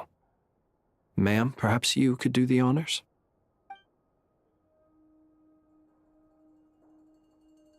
Called it. Getting rid of a pesky troublemaker like her is like trying to clean up after a crumbly cake. It always comes back to haunt you. Columbina's alive? I knew she wouldn't give up. Look at his little smile. I fucking love him. Our next step is to find a way to bring her back. A place where time flows backwards, with no destination in sight. Surely it must have been created for a specific purpose. But I fear the answers are buried deep in Tevat's history, held by great powers beyond our reach. It sounds like she's on a specific path through time, just traveling in the opposite direction to us.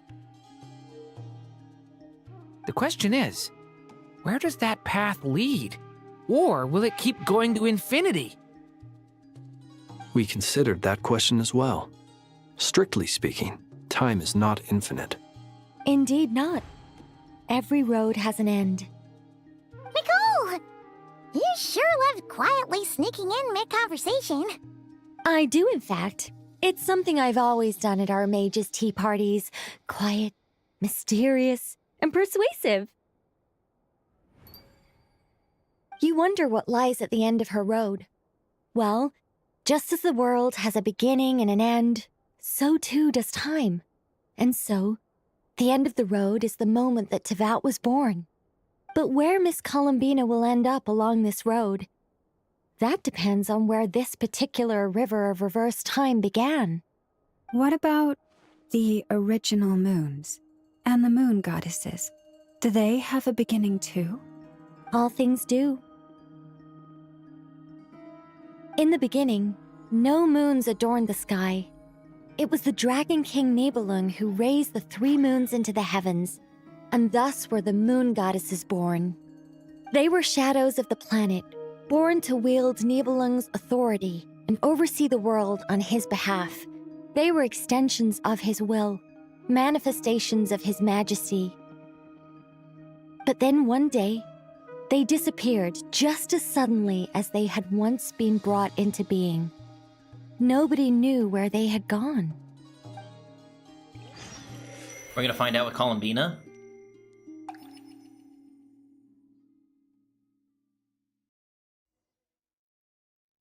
Like I thought, no more paths back to reality have emerged since. The space has definitely changed though, it's all purpley. But how can I be sure that I'm going the right way without scenes from reality to keep me on track? I can't even be sure of how long I've been walking for. The further I travel, the less stable this space becomes. There are even moments where I can sense something that feels like abyssal energy. They can just materialize out of thin air. I have to keep my wits about me.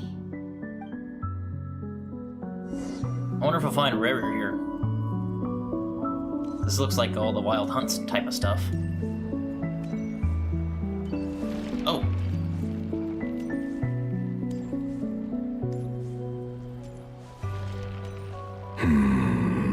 Ah, look who it is.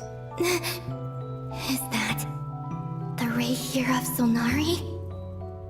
I can't believe he survived. How did he do it? He's too angry to die.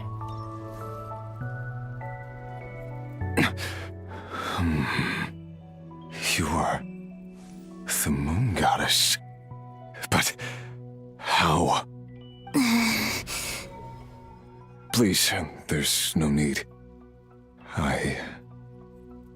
I'm not interested in fighting anymore. Oh, good, we can talk this out. Civilized. I find that a little difficult to believe. Yeah. Honestly, so do I. The way you used my own power against me was a brilliant strategy. And then, in the final moment before I was thrown into this space, I got to see an old friend. Mr. Dainsleif. Right. It was so long ago now. But we were friends once. When I first got here, I was filled with hatred, remorse, and rage. How I cursed and devoured. I tore everything here apart. I was consumed by the desire to leave this place and have my vengeance. But to no avail. This is a place with no exit. This is the second time I've entered this space. Though I have no memory of the first. I was torn to shreds the moment I entered. But this time I survived. It must be partly because of this new body, and partly because of all the Kuvaki I absorbed in Nod-Krai. Are you the source of the abyssal power in here? Not all of it. Some is from when I first arrived here and tried to destroy everything. But there was already a degree of abyssal power here before I entered. And like a venomous snake baking in the merciless sun, it tried to slither into my shadow. Tried to? So, you rejected it? Yes. Because after that, the world suddenly became silent for a moment. What do you mean? The voices in my head, they were gone. And then I saw her. Her? Thelindis. My former lover.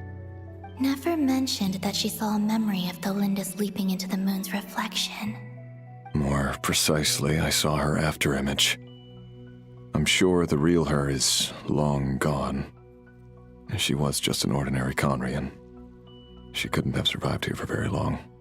Anyway, why have you come here? Didn't you know it was a dead end? If I hadn't escaped through the moon gate, my friends would have been in far greater danger. Oh, I see. Because of your power. The power of a moon goddess. What? You'd like to know how I know, wouldn't you? The one who resurrected me said so. I could hear a deep lust for power in his voice. Do you mean... Dottore? Dottore. So that's what he's called. He'd been collecting fragments of my body for a long time. All so that he could resurrect me at the moment of his choosing. I had no interest in his research. But being as corroded by the abyss as I was, we were aligned as far as hunting the moons and recovering my strength were concerned. So that's why the Wild Hunt suddenly became so active in Nod-Krai. When I left the Fatui in my weakened state, Dottore must have felt that his time had come. Moon Goddess? Could I ask a favor of you? What? I know this is a lot to ask, especially from someone who tried to kill you. If you refuse, I won't fight it. But this is the only thing I desire now. Nothing else matters. What do you want? I'd like you to take a message to Thelindis for me.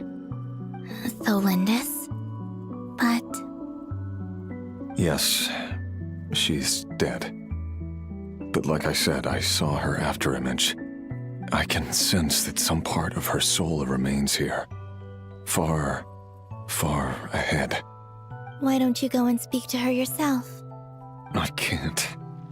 I don't know why, but I can't move freely in this space as you can.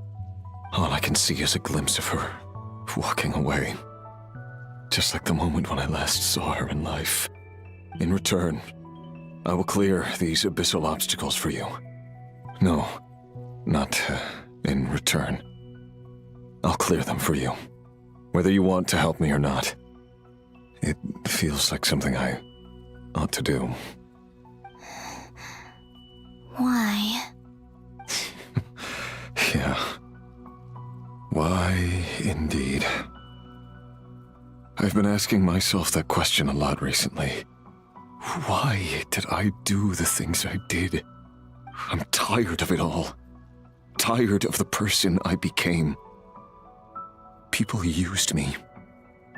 And then I turned around and started using others. I hurt a lot of people. I think I grew tired of it long ago. But I wouldn't admit it to myself. And ultimately, that's how I ended up here. What do you wish to tell her? All of it. My past. My mistakes. Everything that happened after we were separated. Is it okay if I give her the abridged version? Yeah, I'm sure there's plenty you can skip over.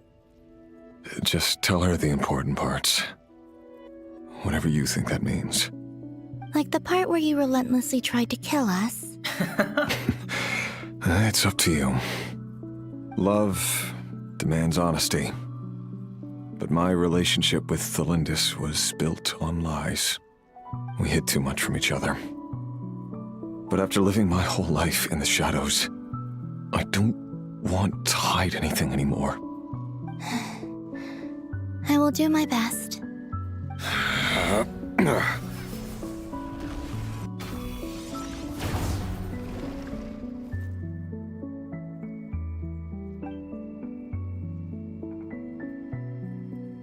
There. The Abyss will no longer stand in your way. Even though Mr. Dainsleif felt he had to fight you, I think he still regarded you as a friend. Dane? He said that you betrayed him, but he also felt great remorse at never having understood what you were truly going through. Why tell me this? Because if he'd known that someone could take a message to you, I believe that's what he would have said. Thank you. It means a lot. I know this will sound strange coming from me, but don't die, Moon Goddess. I can tell that you're determined to get out of here.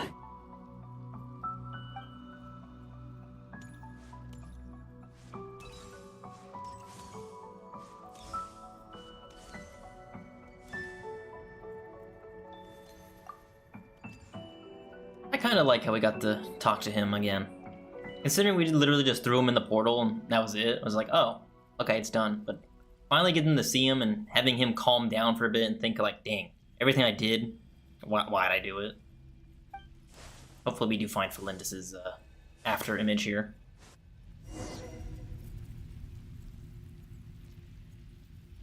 He kept his word. The Abyss is no longer obstructing my path. If I find a chance, I'm gonna take a quick break as well and probably edit the stream to say Act 7 and Act 8. We're gonna finish this tonight, all in one sitting.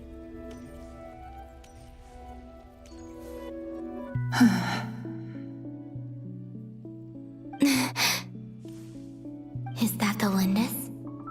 She wasn't far off at all. And yet, they can never meet. Hello, Miss Thelindis. Who are you? How do you know my name? I've never seen anyone else here before. You can call me Columbina. I promised Rerir that I'd bring a message to you. Rerir? My Rerir?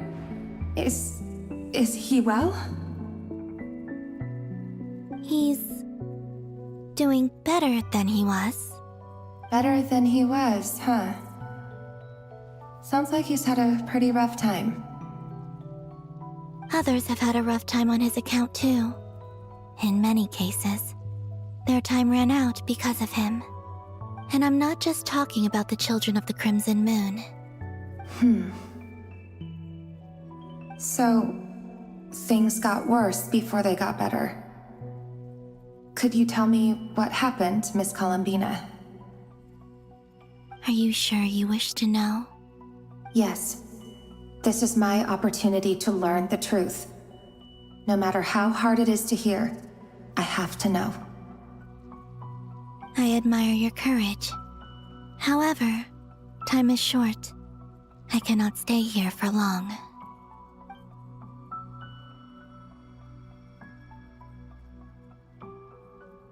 Rerir had seeds of hatred in his heart, and many people nursed them for their own ends. On some level, everything he did was to try and find a way to see you again. But in the end, he came to regret his mistakes. He wanted to apologize for hiding his past from you. Beyond that, he did not say specifically what it was he wished to convey to you, but I'm sure that you've always been on his mind. You are what has kept him going over all these years.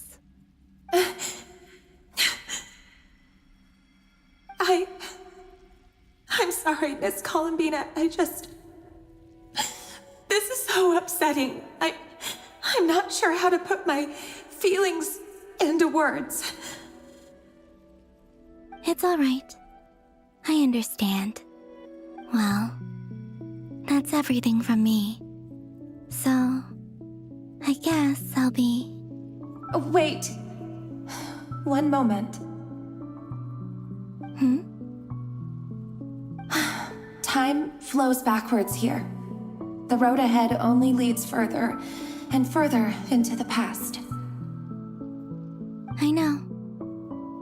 intend to reach the end of that road? Without a moon marrow, without the 3 moons' power, you won't make it far. Wait, unless... Are you one of the moon goddesses? You could say that. I see. I often think to myself, if life is like a train ride, why haven't I reached the terminus? Where am I even going? And it's not just me, it's this whole place. Wherever it is, it seems like it's existed forever. It's such a mystery. Where is it going? I must seem so ridiculous. I can't answer these basic questions, and yet I jumped right in here without hesitating, only to be torn apart the moment I entered by powerful energy currents. Only my soul remains now. Thinking back, I was suddenly overcome with fear and terror in that moment. Perhaps I too became bewitched by the abyss. I may have been the leverage it needed to control Rayrir. I used to be a researcher at the Universitas Magistrorum in Conria, researching the iridescent moon's marrow. Eventually, I came to the conclusion that time in here flows in reverse. Rayrir was one of the Finster King's retainers. With me, he was in an impossible position. It plagued him constantly. I wanted to help him escape his lot in life. I wanted him to be happy, so I thought I'd use this place to return to the past. At the time, I thought I could just go back to the day that the Finster King first found the princess. It was only after meeting the princess that the Finster King started going too far with his research into the abyss. That was the day all of our woes began. I thought I could stop the king from ever meeting her and solve everything. Oh crap, I just realized. She's talking about Lumine. I couldn't kill the Finster King himself, so I had to find another way to save Rayrir. That's why I wanted to go back, to kill the person who had brought new possibilities to our realm. I'm sure it was a futile endeavor, but the abyss probably enhances the basest human desires. So I naively hoped I could change everything. But I was simply too weak. Like a speck of dust against the whole universe. Look at me. I didn't even survive the journey here. Not physically, at least.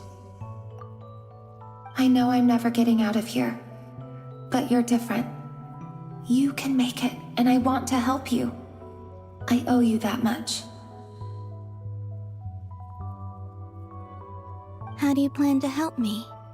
Have you noticed the golden energy that exists here? Based on my past research and my observations since coming here, I believe they carry you forward faster. I can share what I've learned and help you understand the pattern in which this energy appears.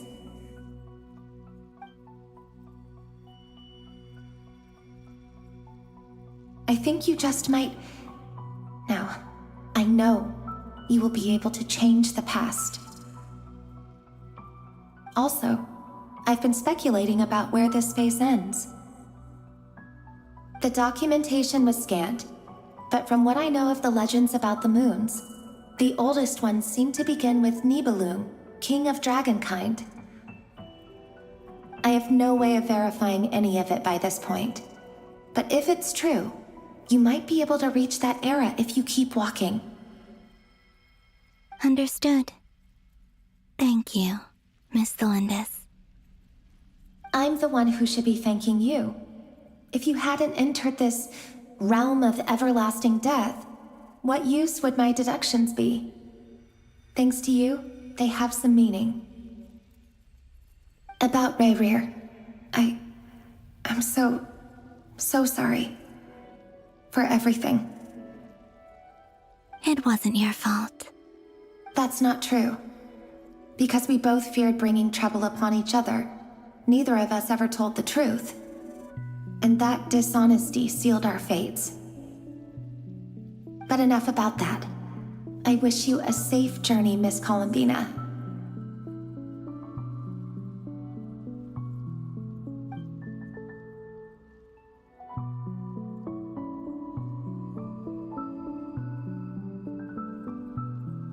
And may the outside world never have to experience pain like this again.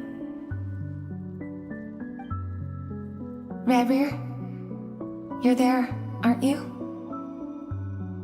I cannot see you, because you exist in the future. I expect we'll be trapped in this prison of space-time for all eternity. But please, gaze upon the past, and then sit for a while. Let's find a place to sit down together, just like we did when we first met.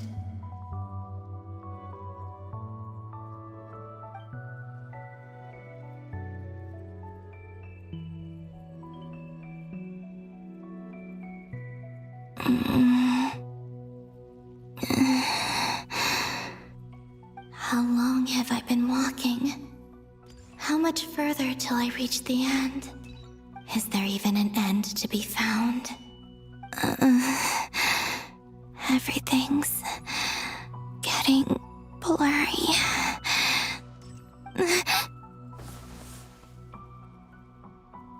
Huh?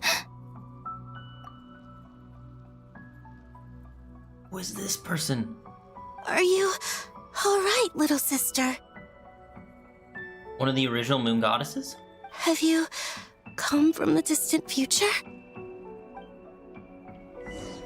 Oh, don't leave me on a cliffhanger. Come on. So, how exactly did the moons just disappear? Shouldn't it be a little harder to get rid of major creations like moons? The world is a vast and ancient place. On a certain scale, all life lasts for but a fleeting moment. Miss Nicole explained that the moon goddesses likely perished in the War of Funerary Flame. The moons themselves were also destroyed at that time, save for the Frost Moon, from which a new moon goddess was later born.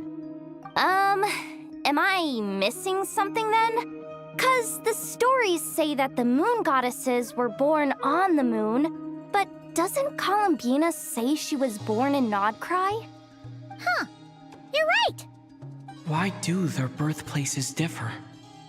What's the difference between the two generations of moon goddesses? Also, remember what Sandrone said? Her scans detected 4 moons. In other words, 4 moon marrows. Technically, the result of the scan means that 4 moon marrows were detected and positively identified as moons in that moment. In other words, this piece of information alone isn't enough for us to know how Miss Columbina is doing right now. Yep, we have no way of staying up to date on whether she's dead or alive. She's on her own for now. But at least she's trying her best to get back to us. Yeah. She's a tough cookie. And a sore loser, too. We have to trust that she'll find a way. Because we really need her power. As much as it pains me to say it, we've got no chance of beating Dottore in a straight-up fight. He's much too powerful. It wouldn't even be close. That maniac is going to devour everything in his path until he reaches us. We need to find someone or something that can stop him before he does anything worse. I'll be frank. Our only hope of defeating this false god is with a real moon goddess on our side. I'm not just saying this because Columbina's a friend and I want her back safe and sound. It's just the truth. And I know that even she was no match for him when he attacked, but I don't have a better solution. We're not giving up on saving her, whether she can defeat Dottore or not. Right. Don't worry, Miss Sandrone. We're all aligned on saving Columbina. No one's trying to argue that we can only justify saving our friend because it will help save the world. This is about multitasking. We want to save both. So, she's more than just a moon goddess to you guys? Of course. Absolutely. Duh! She's part of the gang! And you are too, you know. Yes, I know. You don't need to labor the point. I knew that the moment I came running over with my documents that I was part of the in-group.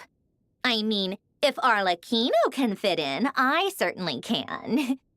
Anyway, as for how we get Columbina back, I've been working on it constantly. But I think I'm still lacking certain information about the moon. I'd probably get there if I could continue my calculations, but the problem is, I've run out of computing power. Computing power? You mean you need more energy? No, the issue isn't energy, it's processing power. There's so much data to get through that the whole process has just ground to a halt. That's a tricky problem. René de Petrichor of the Nod-Krai Ordo once foretold the fate of the world. But I don't know how he did it. My guess is that he used the primordial sea's power. However, that won't work for me. His methodology was vastly different from my own. What's worse, they're incompatible. And, to top it all off, we can't even leave Nod-Krai. Ugh, this is so annoying. If I'd known we'd run into a bottleneck like this. Well, no, the design bureau's a bust as well. Curse that Dottore! Couldn't have made this harder for me if he tried. Oh, what do we do then? How about we grab a bite to eat and take a break? Maybe something will come to mind after you've cleared your head. Yeah, let's all take a big, lunch real quick. Get some rest a little bit, Get the brain juices a break, and afterwards we'll come back. You don't get it, do you? I'm trying to calculate the fate of an entire world here. Yeah, and you can't do that with an empty stomach. And I need accurate results, not big prophecies. Where the heck am I gonna find the computing power for that? Ahem. Anyway, time to shelve the discussion on technical difficulties. Being a killjoy isn't very ladylike, after all. Either way, we've done what we can. Rest well, everyone. Remember to let us know if anything new comes up. Hat guy? Is he hinting that we should talk outside? Let's go somewhere a little more private. Lead the way.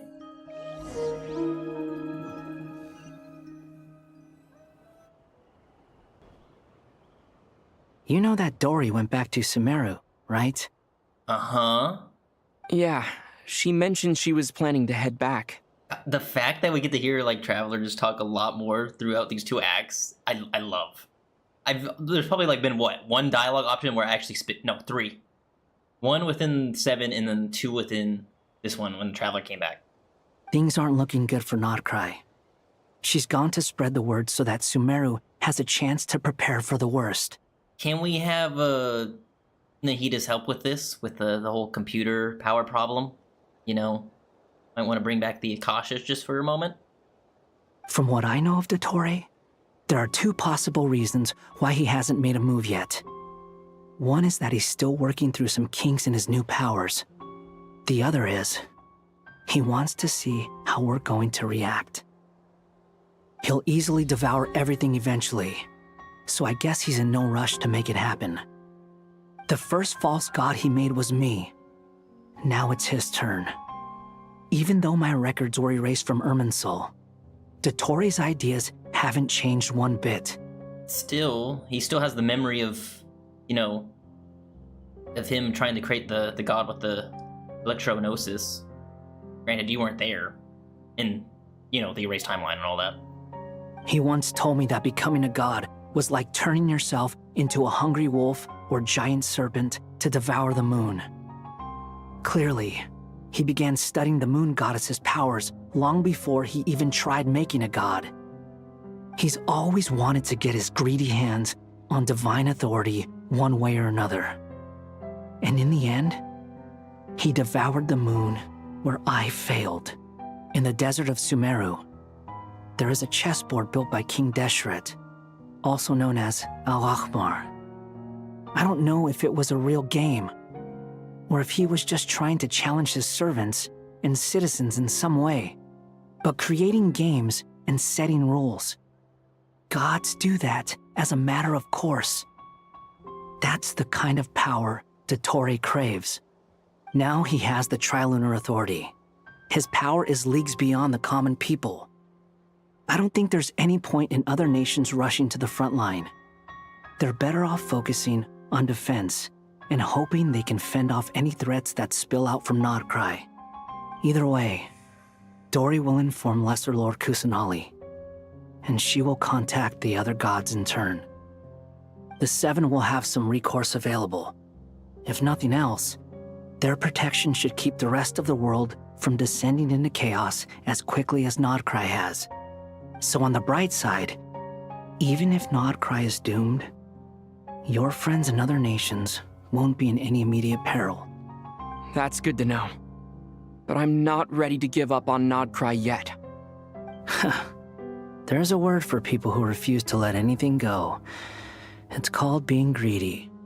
Maybe it sounds greedy to you, and probably naive too. But whatever you call it, that's what gives me the determination to keep fighting. Battles are fleeting, but the will to fight is a long-term commitment. Give up for even a moment, and your resolve will shatter. Why do you always feel the need to do the right thing? No one is born to be a savior. I mean, who's gonna criticize you if you fail or give up? Don't take this the wrong way, but Dottore said something similar to me. I guess the Fatui attracts people who don't believe in saviors. Not necessarily. It's less about belief for me. I just want to know how determined you really are. After all, I don't owe anything to anyone else here. Only you. You look kinda worried. If your arch-nemesis was about to achieve their ultimate goal, I think you might feel a little worried too. Yeah, just the way I felt back in Sumeru when I was fighting you. That's true. Dottore is about to become an omniscient, omnipotent deity. That's gotta be a bitter pill to swallow. Still, you're calmer than I expected. Obviously. I have to admit that my past self was a reckless fool who misunderstood not only the point of revenge, but how to achieve it. And as much as I want my vengeance, I know I'm not gonna get it by acting alone. If the world's taught me anything, it's to think before I act. Too bad it never taught me any other virtues, though.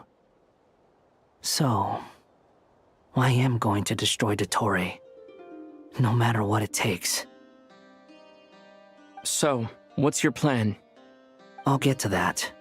First, tell me, what do you think of Sandrone? Just like Paimon said, she's a friend, part of the gang. How much do you trust her? This is a serious question. Think carefully before you answer. You think she's just gonna switch up on us?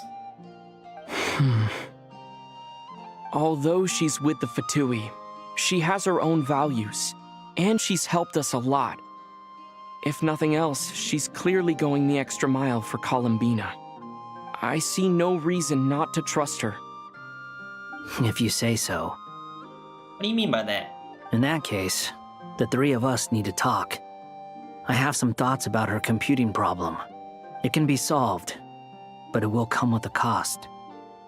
How much?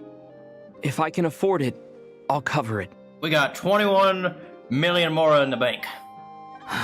Sometimes your heroism really backs me into a corner. You know that? Come on, let's go talk to her. Look at this character development. I would never thought I'd see the day. Oh my gosh, I could take a break real quick. My goodness, a stream has been going on for almost 4 hours now, so I'm gonna go take a quick little break. Need to go stretch because I've been sitting here for a long time, about an hour and a half. So I will be right back, and also I'm gonna go edit the stream real quick.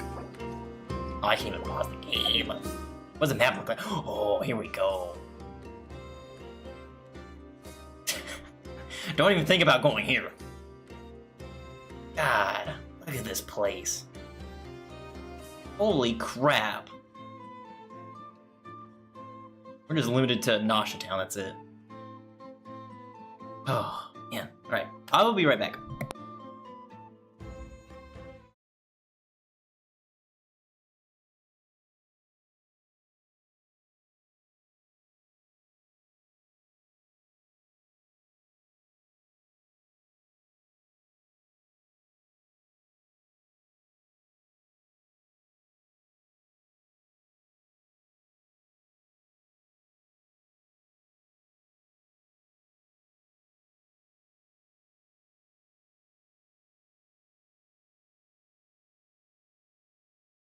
Wait, I don't think I was recording any of that, or my voice was not recorded when I was looking at the map. I just realized that.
And we're back.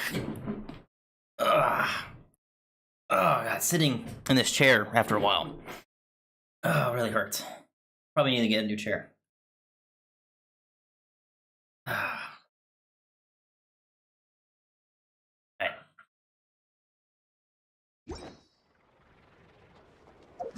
Wait, hold up. Oh, never mind. Sorry. I just saw story quests, and I didn't think it was going to have a time limit, but it does. Okay, where are we going? Is this place, like, completely empty now?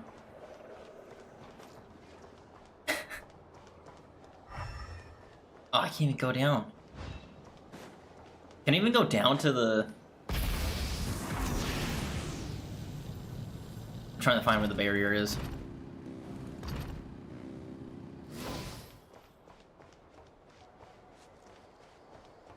Oh, even Catherine's gone. How am I supposed to turn in my commissions now, huh?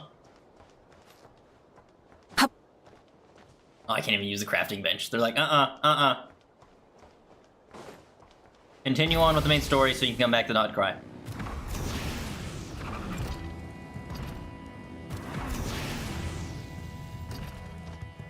Love using that.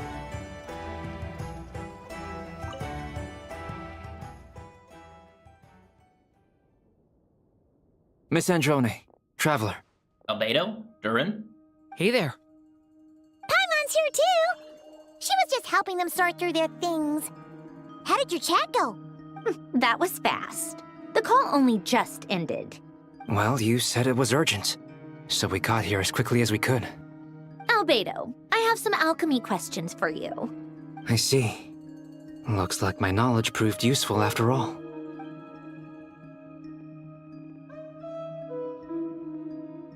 If I might ask, what is the end goal for the modified formula you'll be using? I needed to predict the future of the entire world. But I've run into some teething issues since trying to implement Renee's theory of the 4 Orthants. I see. I'll have a look at it. Still, computing power is the real issue here. How do you plan to solve it? About that, it's been sorted. Oh, with the Traveler's help? You overestimate me, Albedo. Actually, you're not wrong. He found the person with the solution. Was it Hat Guy? Yeah, it was him. Wow! Go Hat Guy! Seems like all that time studying at the Academia is paying off big time. But where is he? Wasn't he the one who asked Albedo and I to come here? Come with me. Something tells me he's like strapped up to like a room or something. Ah, there he is. Hat Guy? What's happened to him? Hat Guy! Can you hear us?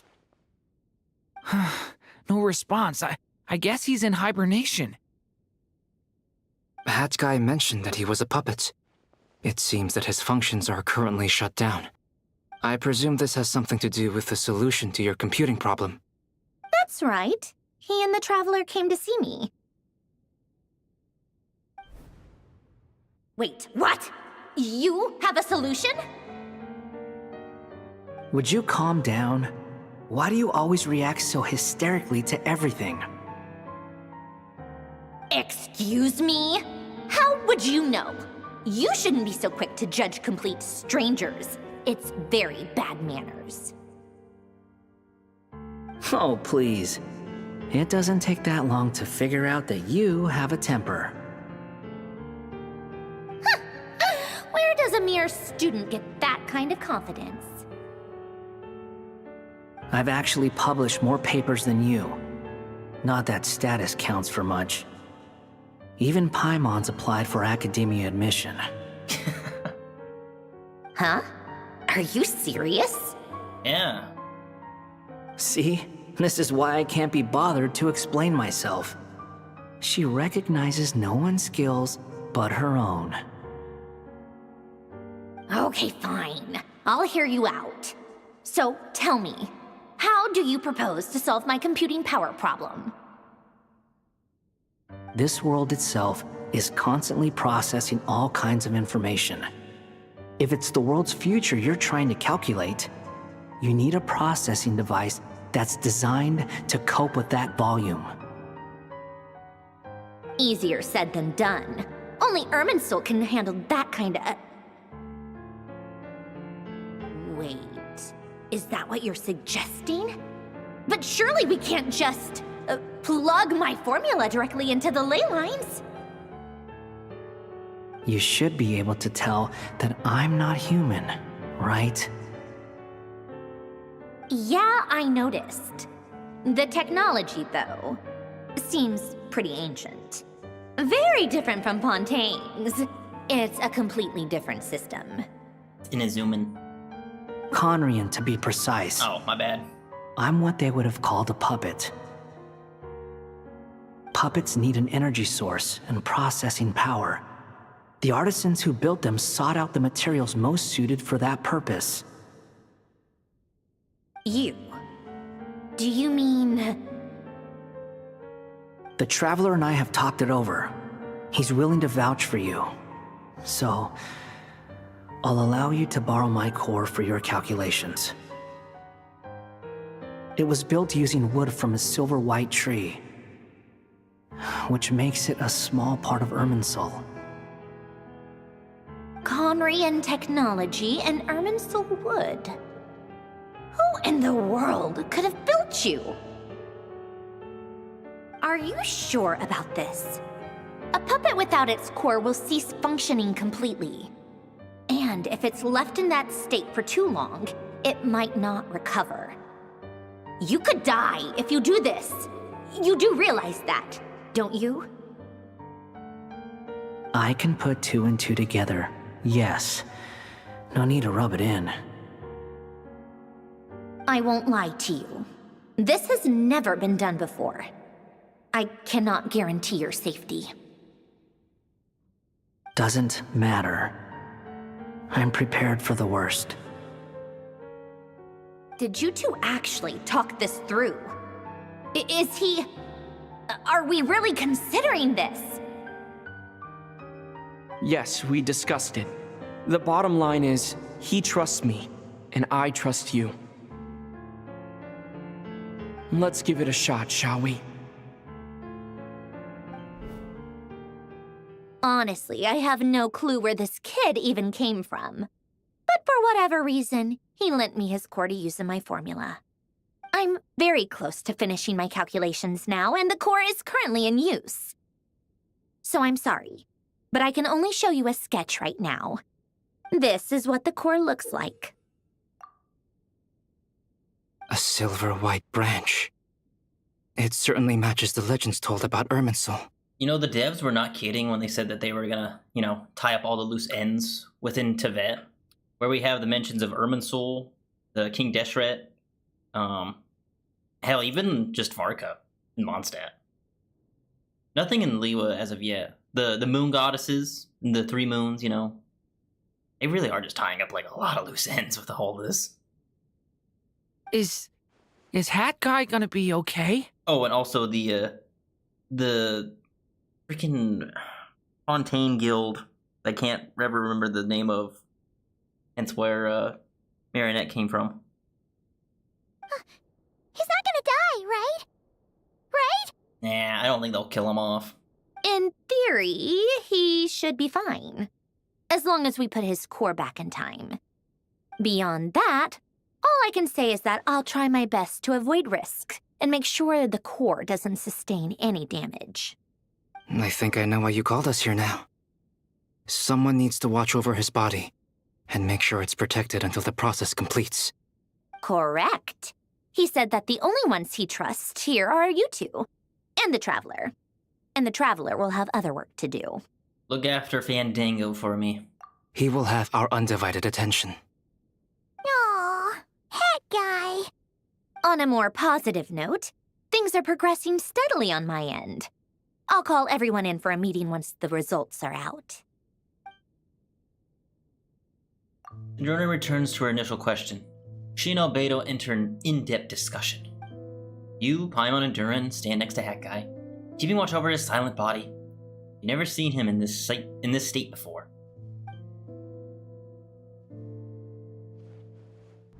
The worst case scenario with the core removal is either a system reset or a total loss of function. But I'm not afraid. A quiet death should have been my fate long ago. Well, any death should have been your fate, but yeah.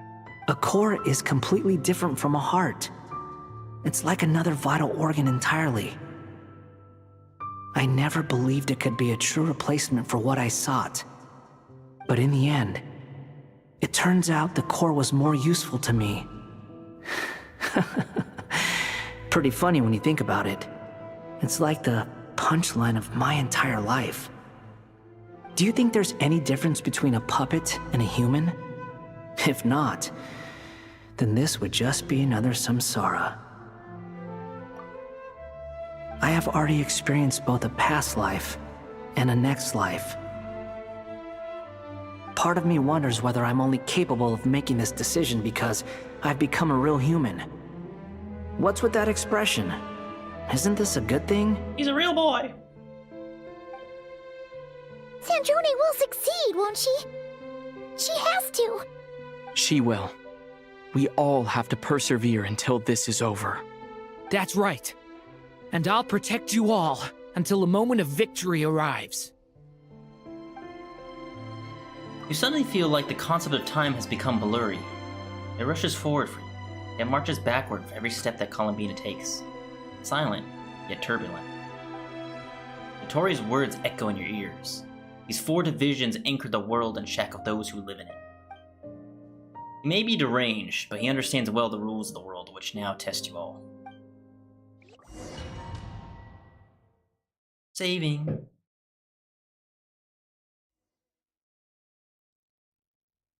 Ooh.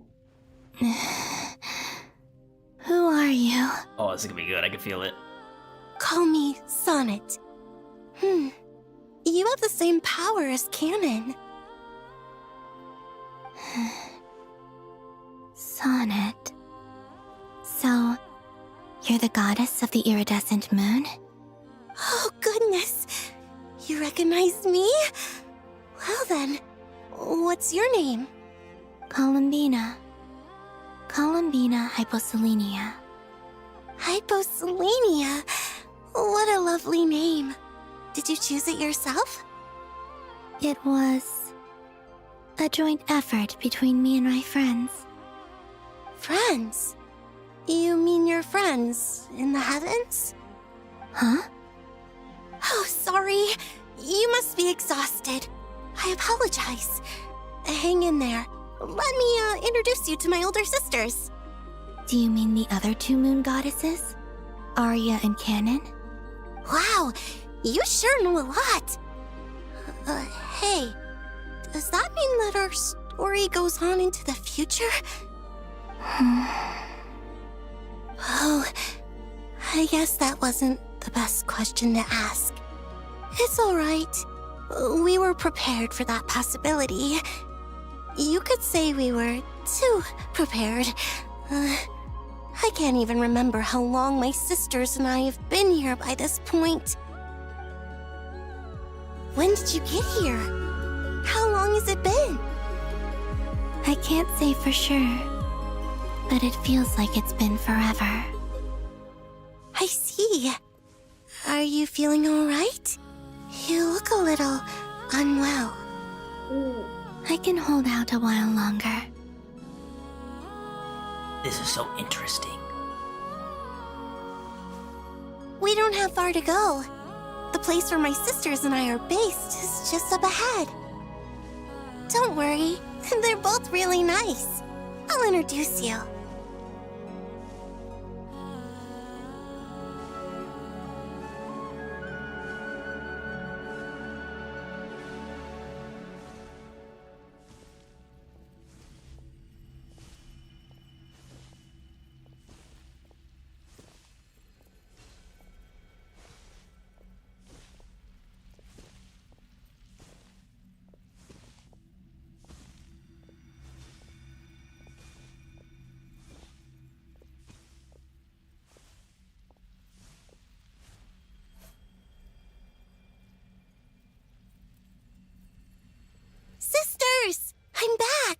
And look who I've brought with me.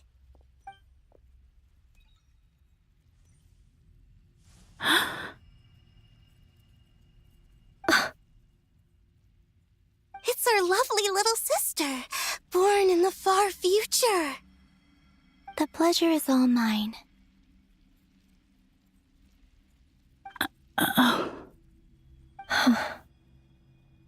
Allow me to introduce you to Columbina Hyposelenia.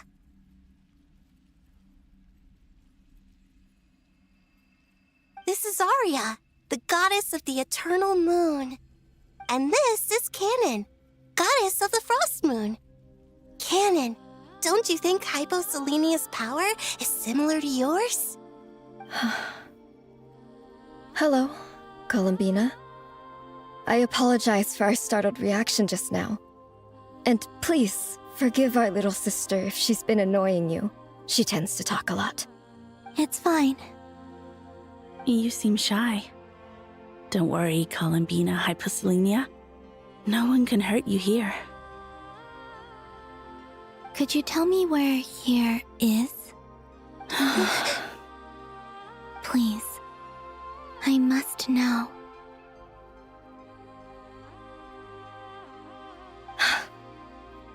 My dear sister, this is where Tevat's original ruler, the Dragon King Nibelung, imprisoned the moon goddesses. What? You're scaring her, Canon. No, I'm fine. Please, continue. Nibelung, our original master, created us in the distant past to maintain Tevat. But he left this world and traveled into the dark universe beyond, to explore worlds vaster still. Day and night, we fulfilled our duty in the heavens, until the day that the first Descender arrived. The great ruler of the firmament. The heavenly principles. Is that what later generations call them? I see. But we did not reject them at first, nor did they seem to harbor ill intent towards this world. We coexisted in peace. They were like a guest in our home.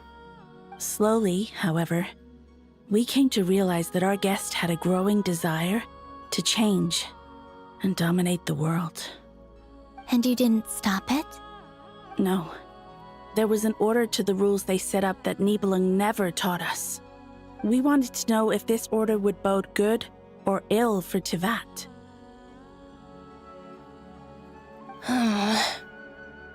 All right. Canon and I wanted to know. Sonnet was against it from the outset. Later, we discovered that this great ruler of the firmament bore an almost paranoid hostility toward the desire of certain life forms to seek power.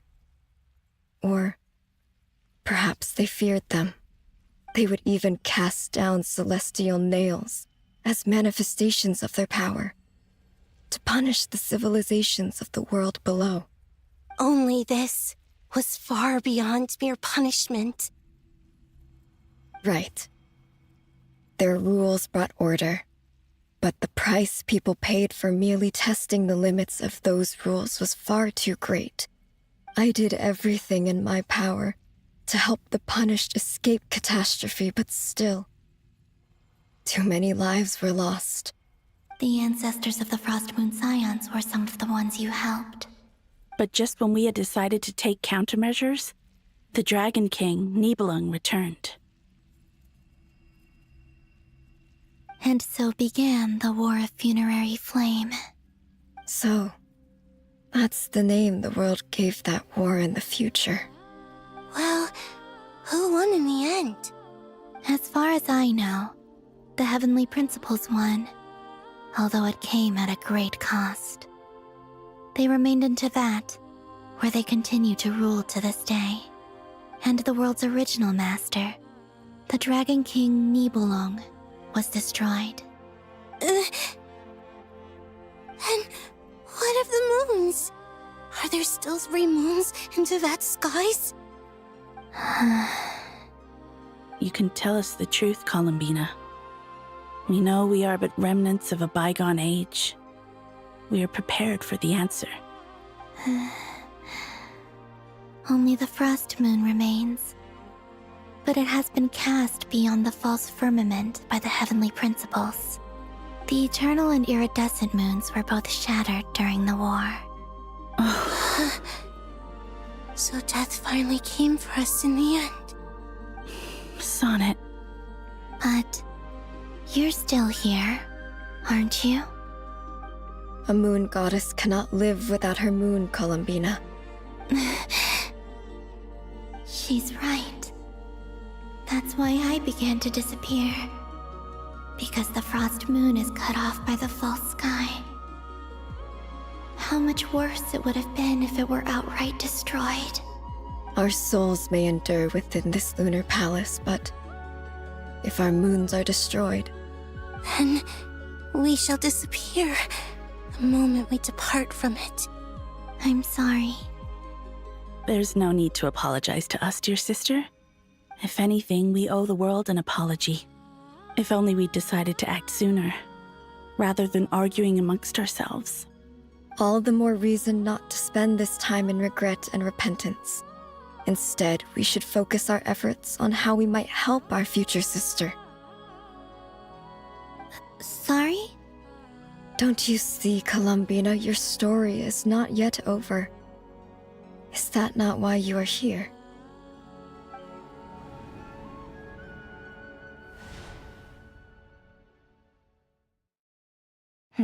It's done. Initiate numerological array. Continue running primary process. Calculate the world's fate through extrapolation.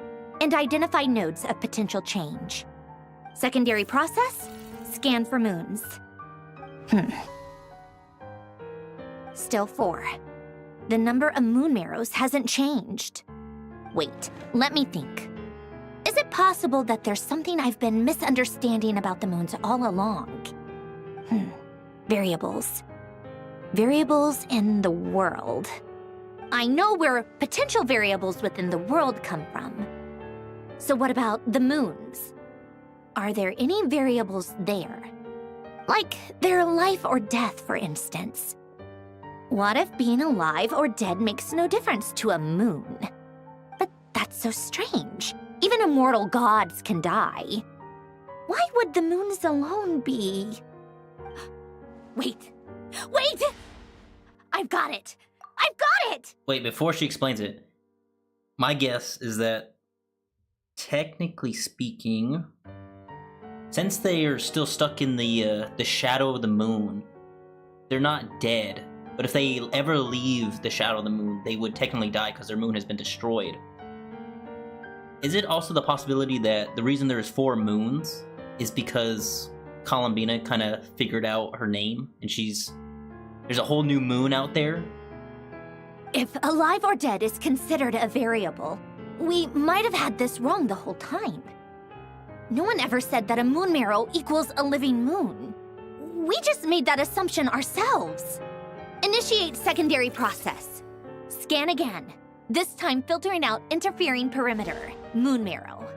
I don't care if they're natural or artificial. Get them out of my search results! Why? It says 3 moons still exist in Teyvat, even after excluding the moon marrows. But we know for a fact that 2 of them are dead. Redo the scan. Narrow the results to living moons and real moons. No, scrap that. Narrow it down to moons that have lunar authority and remain alive. Why? Why is it still 3? What is this, Columbina? Has the world lied to us? Or are you the one pulling the wool over our eyes?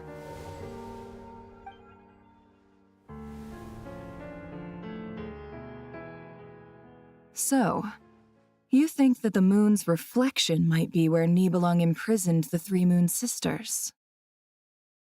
Yes, it would explain a lot, such as why that space would respond to a moon goddess's power, opening the moon gate at her command.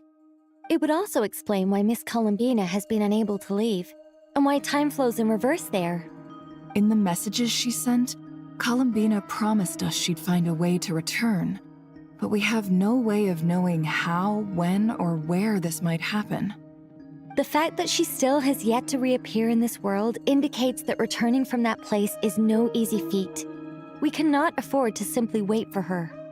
So you're saying, if she could return by her own power alone, she would have done so long ago?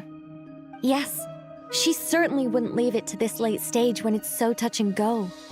I've been giving this some thought, and I've come to believe that Luanatar might be an anchor that she left behind, as a sort of future waypoint. This could also explain why Luanatar is always by the traveler's side. Sounds like a plausible theory. If that's the case, there must be some criteria we need to fulfill to allow Columbina to return to the present. The question is, what could they be?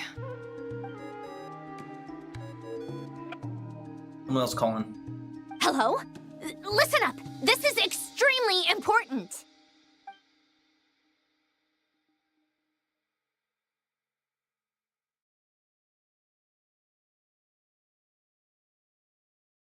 Not only is Columbina alive, but she may well exist in a form unimaginable to us. I'm still unclear on the details, but she's done something truly inconceivable in the past. And the clue to what she's done lies in the moon and Tevat sky. Truly amazing. Oh, I'm so delighted for her. I'm sure we all feel the same. And I'm sure Columbina is ready to get back here and fight by our side. I'll keep my calculations going and try to find some way of coordinating with her. But that's not an excuse for everyone else to slack off, okay? All of you had better keep trying to think of solutions. How can the dead moon still live? And Luanatar?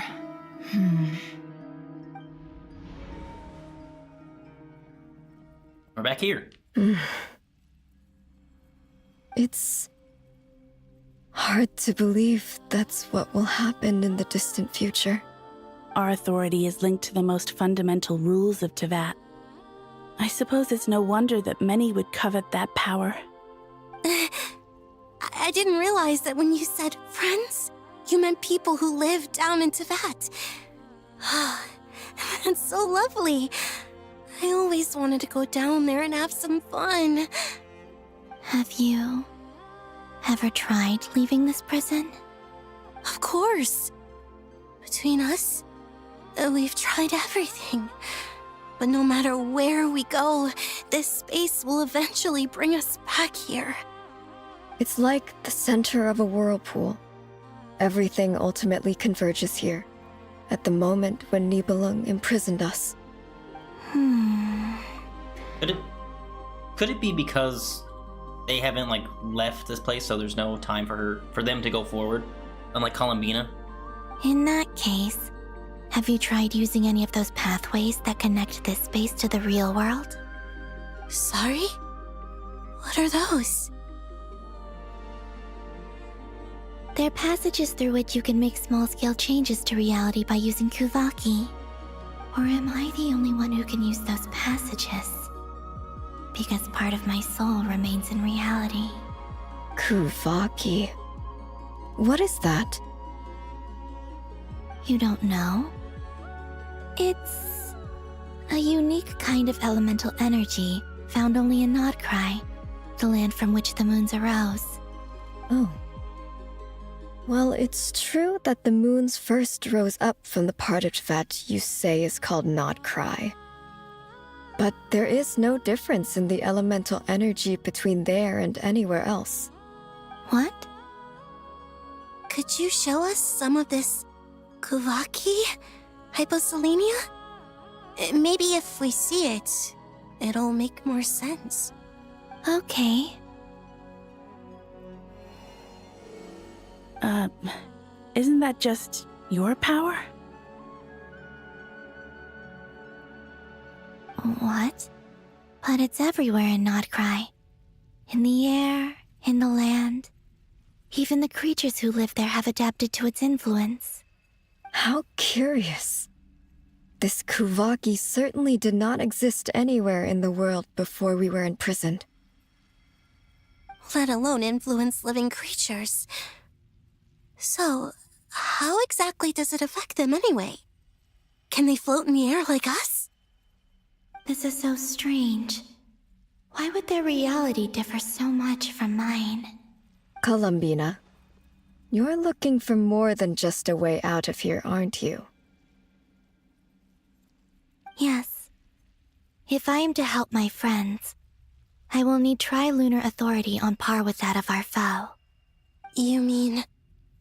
you'll need our power? This sounds extremely risky. The Three Moons' powers are not mutually compatible. Concentrating them into one goddess will be a very painful process.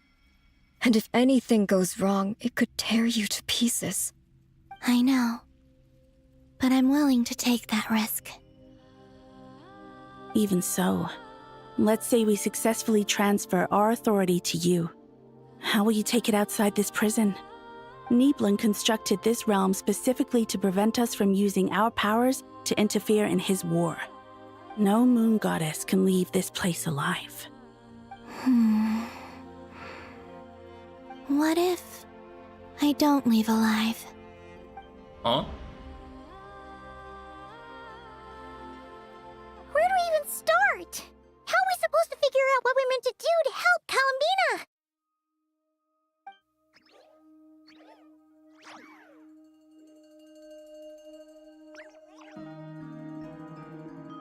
Columbina?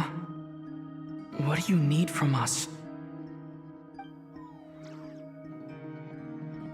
If she really got to the beginning of time in there, how do you think she'd leave us a message?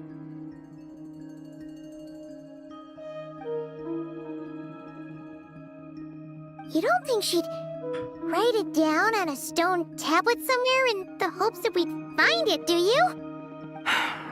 Seems unlikely. Columbina may not talk a lot, but she thinks deeply about issues like this. Let's review what we know. This is the Columbina who fought alongside us against the Rahyr of Solnari, and with whom we celebrated Moon Prayer Night. She knows our personalities, our ways of doing things, even our unique strengths and abilities. So, if she wanted to tell us something from a long, long time ago, what would she do? Oh. What?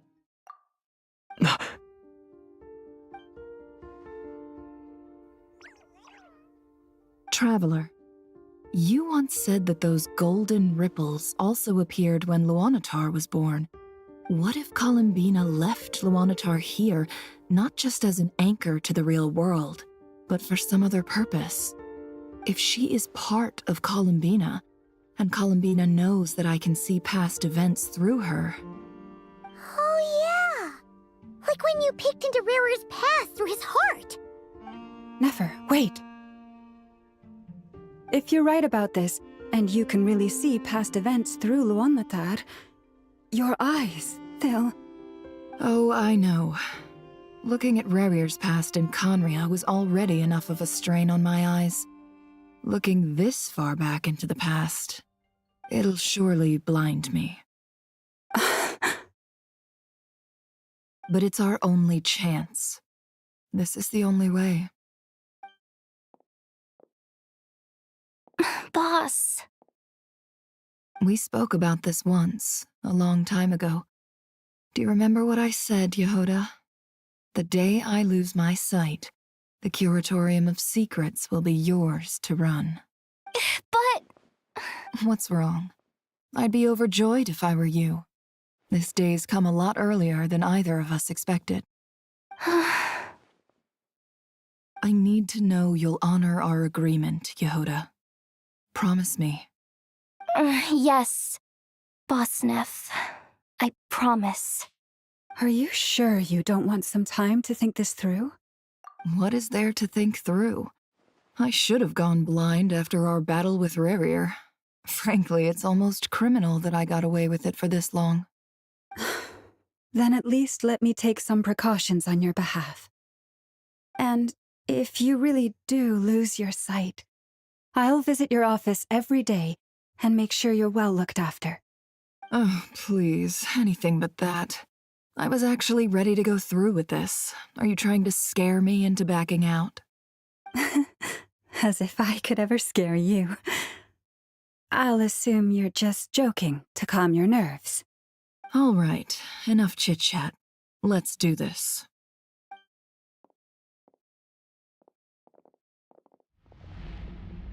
Meanwhile, oh, never mind. Transition to the room. So we're gonna do this, huh?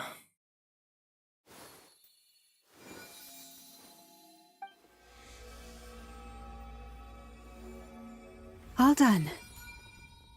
Good. Now give me some space.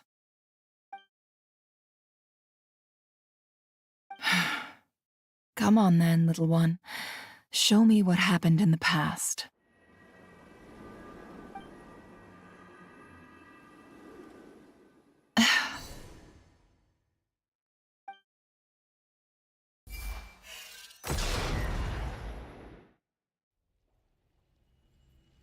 Between the Trilunar Authority, Kuvaki, and the soul-surviving moon, the Frost Moon, I think I might know how to get back. But I will need my sister's help. Time to go talk it over with them.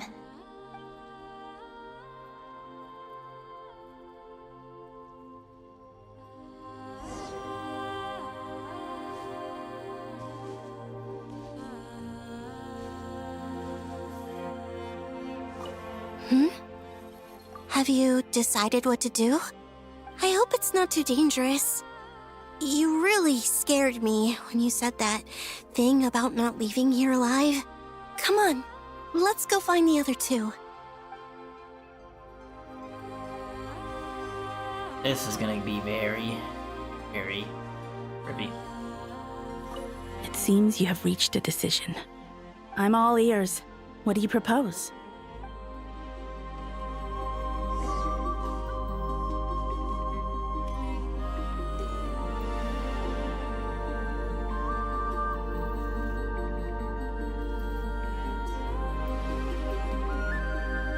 Have you figured it out, Columbina?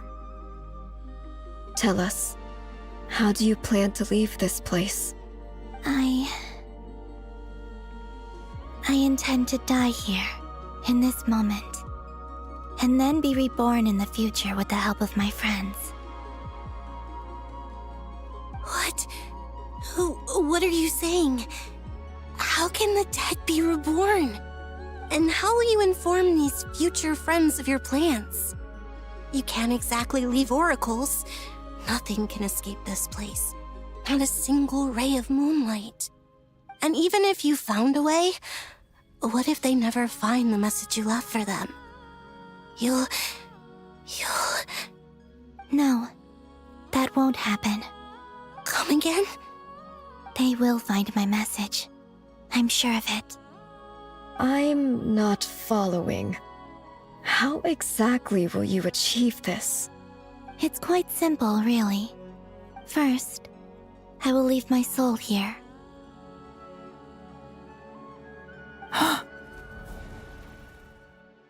I see it. Your soul?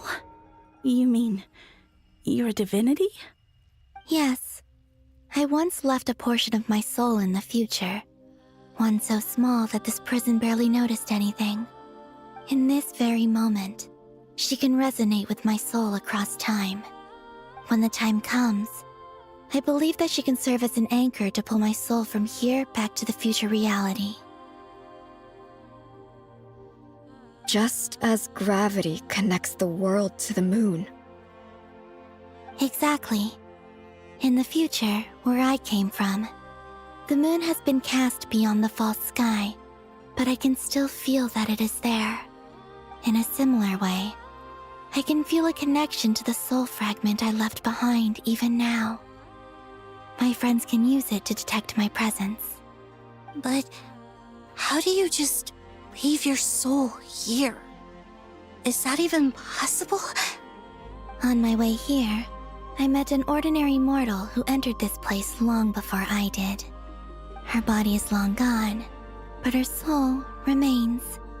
And before that, I encountered an old enemy whose entire soul survives here intact, while the power that once corrupted his body has faded away. So, perhaps this space is specifically designed to imprison divinity and authority, but not the physical body. Still, even if your body can escape, would it not just be a lifeless husk without the soul inside? Wait, is that what you meant when you said you wouldn't leave alive? Yes, I shall turn my body into moonlight and pour it over Nod-Krai. That power shall protect the land and quietly blend into it, awaiting my soul's return in the future. However, I cannot do this on my strength alone.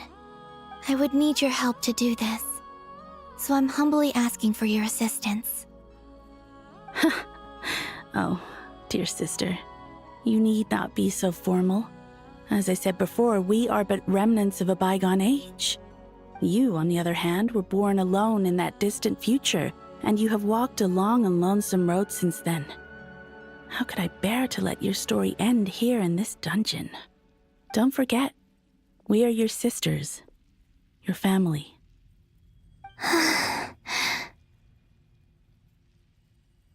Arya's right. Actually, I've always wanted a little sister. Can you imagine how it's been for me? Getting nagged by 2 older sisters all the time. Now, I finally get to be the big sis.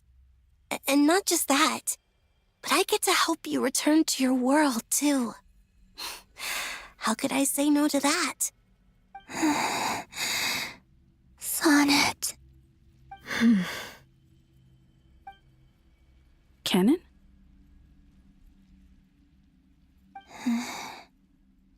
I'm sorry. I know this is a bold request. The Frost Moon is rightfully yours, and it remains intact. Oh, no, please, don't misunderstand me, Columbina. I was just thinking back on the years that the 3 of us once spent together. You cannot imagine how happy I am to hear of the future world you describe. The Frost Moon Scions, your lovely, kindly friends. For the 3 of us, whose purpose in life was to maintain the peace in Teyvat. It is a great relief to know that the people of this world live in such an abundant future. If your plan can save them and save Nod-Krai, I will gladly give you all that I can. Besides, the 3 of us have been together since the day we were born. I could never abandon them to live on alone without them.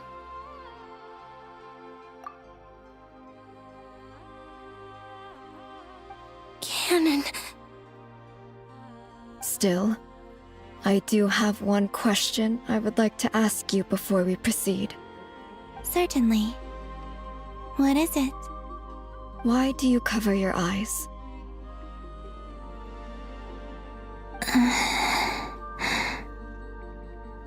Yeah, I was curious about that too. But it seemed personal, so I didn't want to intrude. There was a time when I refused to look upon the world. I believed it was full of nothing but lies and falsehoods. I wished to hide my feelings, seal my heart, until I could return to my true home. I see. Perhaps that decision saved you from ever having to see the false sky again. But at the same time, you likely missed out on many true and precious things, like the smiles on your friends' faces. Promise me this, Columbina. When you return to the future, open your eyes, take a look at the world around you, and see your friends. I'm sure that you know this already, given that you long to return, but that is your true home. Give me your hand, Columbina. Arya, Sonnet, you too. Okay. All right.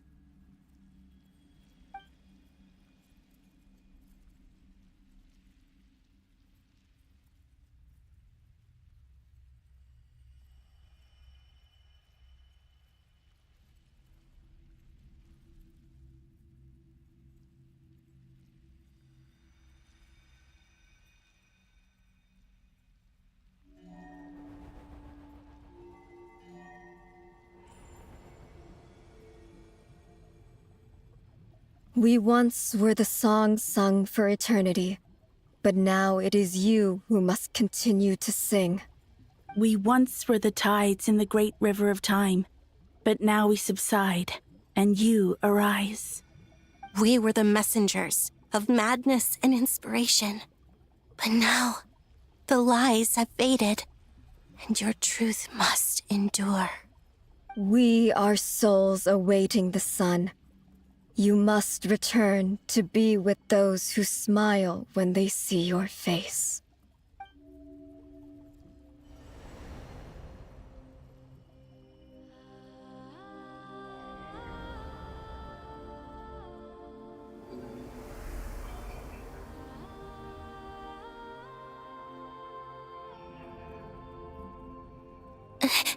Is it done?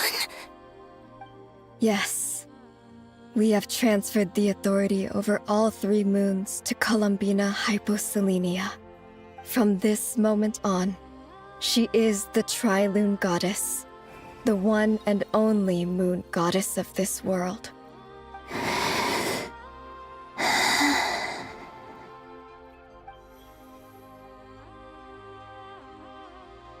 Thank you. Thank you, my sisters. Now go, and do what you believe is right, Columbina Hyposelenia. Be aware that we cannot grant you the power of the 3 moons beyond these prison walls. The conflict that arose over their remains following our disappearance will still take place. I understand. Sisters! Oh, my body. It feels... Now that we have given up our power and authority, our bodies are merely mortal shells. This prison is dissolving them as we speak. It's okay, Sonnet. The end must come for every god, just as it does for every human. That's all this is. The final destination of our lives. Canon and I will be by your side the whole way. We have one final request, Columbina. Could you use the 3 moons' power to send us back into the real world? Now that we have lost our powers, I doubt this space will seek to hold us further. It's just... we would like to spend our final moments together in the only place we ever called home. Of course. Gladly.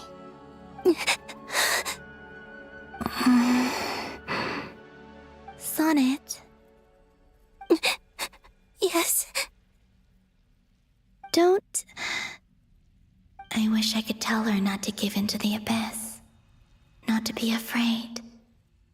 But is this really what I should say at this moment? Don't forget. I'm so glad to have a big sister like you.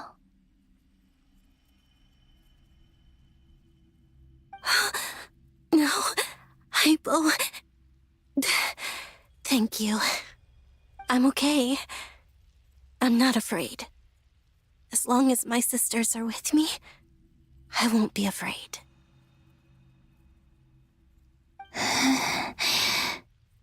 It looks like this is goodbye, sisters. Goodbye, Columbina. Take care of this world in our stead. I will.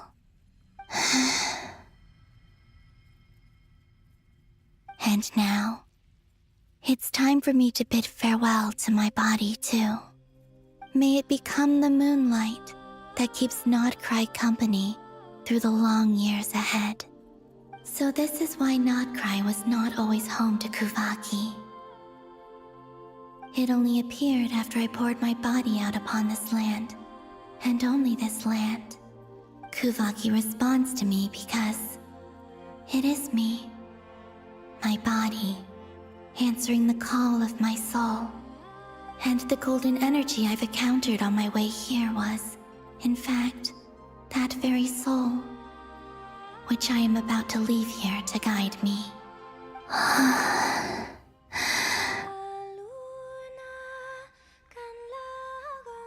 O power Trilune, eternal moonlight. I, Columbina Hyposelenia, lay aside my body.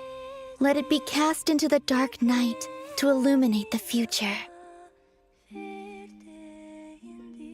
May it be a companion to all who dwell beneath the moon.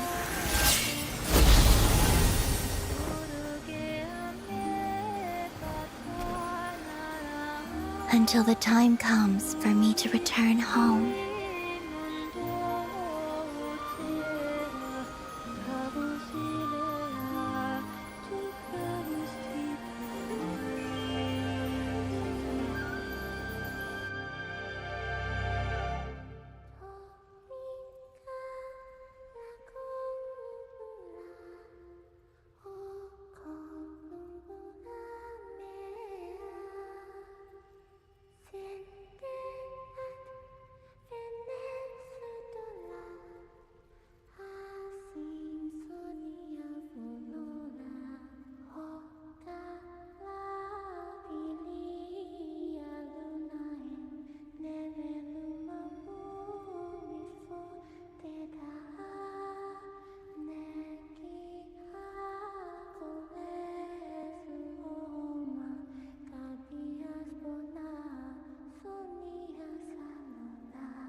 Were we even allowed to see that? Is anyone? Oh, can you still see? How many fingers am I holding up? I see 2 fingers, and a look of sheer terror on your face. Damn, that was crazy. That makes so much sense, though. They really were like, yeah, we're tying everything together. Truly astounding, Miss Nefer. Your eyes have glimpsed the very ends of the world, and yet they remain as sharp as ever. Or is the credit for this miracle due to Miss Lauma? It seems that even time itself is no match for your medical skills. Surely you jest, Mr. Flins. I suspect we have Columbina to thank.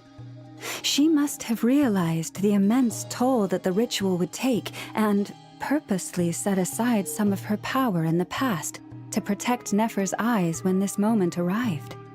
There is always a great price to pay for witnessing the truth, but it seems that this time, Columbina has shouldered that burden on our behalf.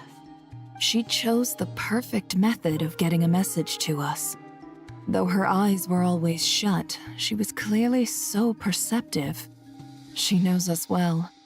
She knew exactly how we would think and what we would try. Despite being separated by time and space, we're seeing the same possibilities and seizing the same opportunities. We still don't even know if she's okay right now.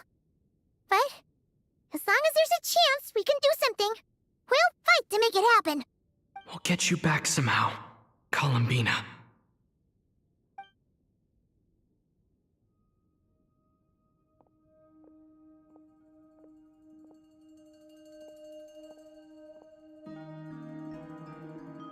Well, based on the information we now have, let's figure out our next moves.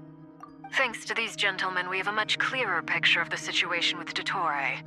The civilian population has been moved to safety, so we no longer need to hold back. Miss Androne, how are the calculations going? So far, so good. I'll keep seeing how far I can push the system, though. Can't have Hatman being powered down for nothing. There's still a long road ahead. Where should we begin? Everyone exchanges looks and starts discussing a plan of attack. The battle ahead is filled with unknowns. No one can say how strong Dotori's grasp of the Three Moons' powers is. But you are not about to admit defeat. Everyone is united and knows that no single person can accomplish the task ahead alone. The only chance of victory lies on everyone working together. Just maybe, as a team, you can reach the moon and bring your long-lost friends safely back home. Our plan is clear. Time is short, so let's get moving. There's just never enough time, is there? Time is the bane of my existence. Ugh. Anyway, I'm gonna get back to work. All right, we'll do our part too. Yeah.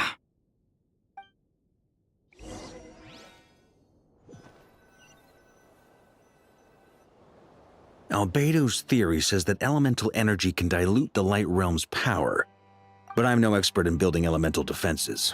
Sounds like something out of the advanced elemental theory section of the library. Whew.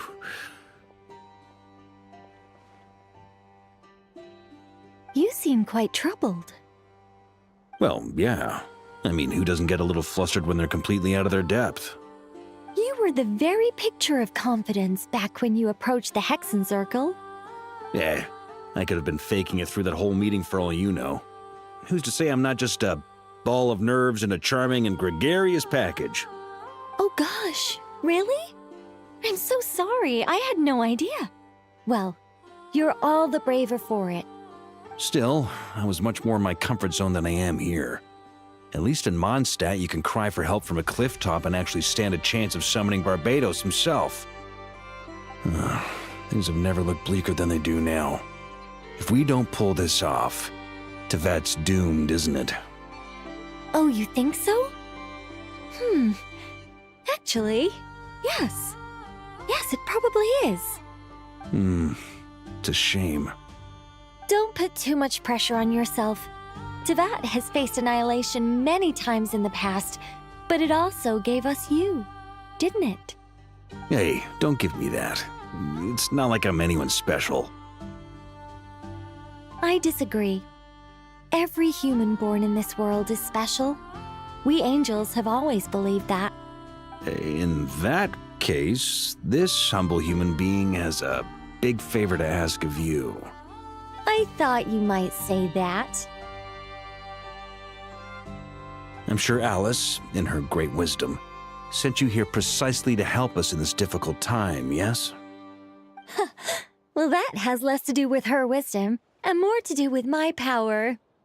Of course, of course. Well, the thing is, these elemental defenses we're about to build, I don't think it's a question of if they'll fail, but when. Durin's findings from his patrols make it clear that Dotori is constantly expanding his territory. First it was his lab, then the design bureau, and now this. It's not realistic to completely stop him encroaching on the rest of Nod-Krai. Rather, our goal should be to stall him for as long as possible. If Miss Sandroni's calculations are correct, well, they're the closest thing to certainty we have in this situation, so let's assume they are. Anyway, her calculations suggest that our best hope for victory lies in Miss Columbina's return. It's up to us to slow Dotori's advance and buy time for her to make a return. Are you asking me to help you with building the defenses? No. I'd like you to prepare for what comes next. When he eventually reaches us, we will have to fight him. You were an angel once and a mage now. I'm asking you to lend us your protection. Oh. Can I take it that you're triggering the terms you fought for during our three-way talks? Well, technically those terms were about protecting Mondstadt. But if you're happy to agree to the change in location, then yes, let's do that. You're cashing in on this much sooner than I'd imagined. Well, yeah. The way things are going, I might not get another chance. Very well. The mages have heard the knight's plea, and we will respond. To tell the truth, Alice and I had already discussed how we might help you all, so I didn't come empty-handed. I always like to be prepared.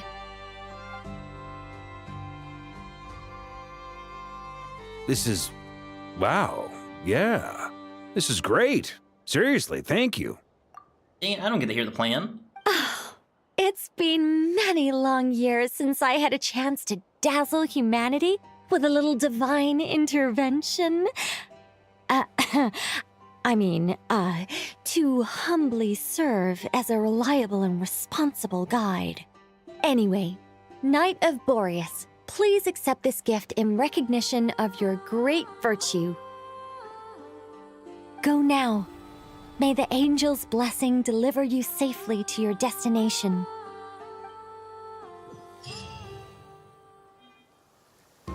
It's raining.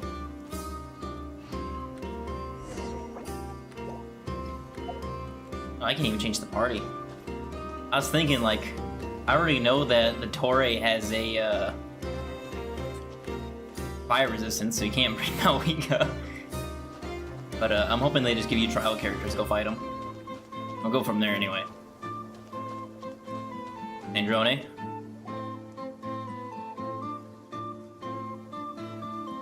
Ah, you're here. Sandrone! How are things going? Glad you asked. You two are about to become the first people to lay eyes upon my masterpiece. Or should that be the first person and the first, specter? Hey! Whatever. Come, feast your eyes on this. Wow! We've never seen something like this before. It looks impressive. This meter displays the progress of my formula. Currently, it's still making the most important connections. Once it's finished running, I'll deliver it right to your side. And then, we can finally bring Columbina back. What do you mean, deliver it? Can't you just tell us over the Dodo communication device? It'll just be some numbers, right? Ugh, you're such a greenhorn. This isn't the kind of formula you solve in math class. It's a highly complex algorithm capable of constructing a framework of rules. Ugh, whatever. We'll be here all day if I start trying to explain it. All you need to know is the formula must be completed before we can bring Columbina back. Got it. I'll share the data with you. Nicole's agreed to let me use her information channel, so we just need to use the Dodo communication device like so. And there. Now you can check in on my progress. Wow! Look at that! Oh. You're amazing, Sandrone. About time you recognized my genius. Took you long enough. Anyway, that's all for me. You should check on the others if you have time. Make sure we don't have any weak links in the chain. Also, I did not mean to skip her laugh. I was like... Sorry, I hit X too soon. I didn't think she was gonna go... Anyway. That might sound harsh to you, but close supervision is a common practice in a Fatui. Not looking to catch anyone out. I just care about everything going smoothly. That's all. I'm kinda stuck here while the formula's running, so I need you to be my second pair of eyes in the meantime. Okay. Where are my companions?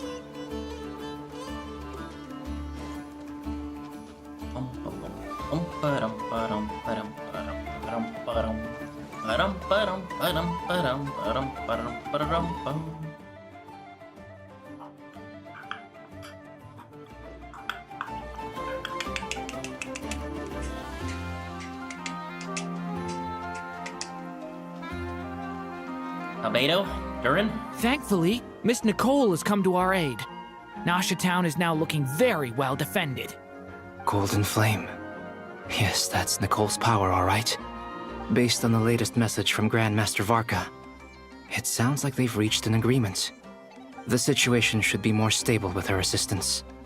Everyone will have at least some degree of protection. Albedo! Durin! Hello there, you two. Are you well rested? Thanks for your concern. I'm doing alright. That's good to hear. As per the plan, Albedo and I will be in charge of Nasha Town. As Dotori's energy field expands, it's creeping ever closer in that direction. But we will do our best to hold our position. We've fought side by side many times before, and always with great success. I believe this time will be no different. So don't worry about us. Focus on fighting Dottore.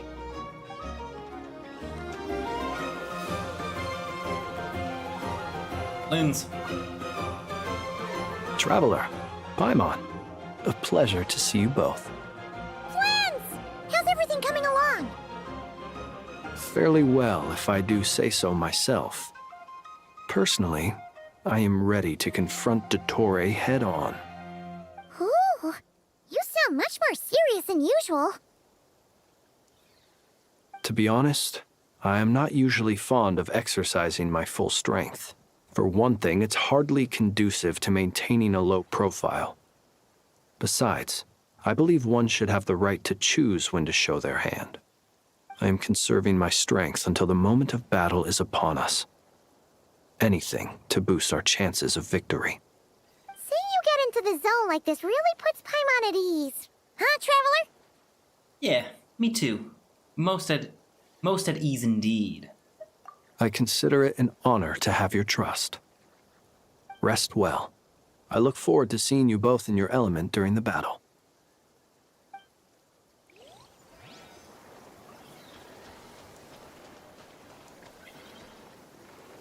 Yes, Miss Moonchanter? What are you staring at? You always address me in the strangest ways. Lady Moonchanter 1 minute, Miss Moonchanter the next. Yes, and? Are either of those incorrect? Not as such. It's just that I simply call you Nefer nowadays. Uh-huh. That's my name. What's your point? The point is I don't add any honorifics or titles. Meaning what? That maybe we're on friendlier terms now than we used to be. Is that how you see it? And I thought I was the one with eye damage. Never! Wilma! Paimon, Traveler. Just swinging by to check in on you. How are things going? Did you manage to get some rest? Don't worry about me. I won't slow us down. And I give my all to ensure our victory. Ah, yes. Allow me to give you two a quick checkup. Oh, thank you. All done. You're both in good shape. We're lucky to have your support. You're welcome. You'll have your work cut out for you in this battle against Dottore, so make sure to get some rest in first. Paimon will keep an eye on him, don't you worry. I'm glad to hear it. Take good care of yourself too, Paimon. Sure thing!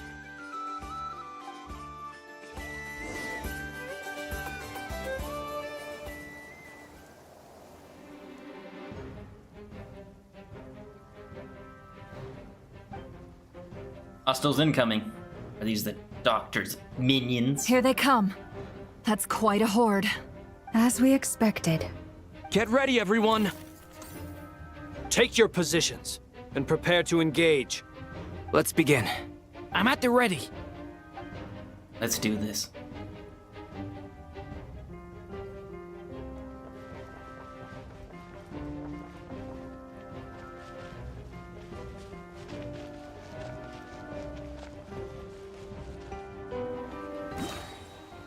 Oh, yeah.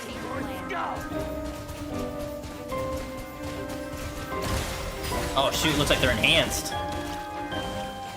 Wipe out! Observe. The long sleep beckons. Oh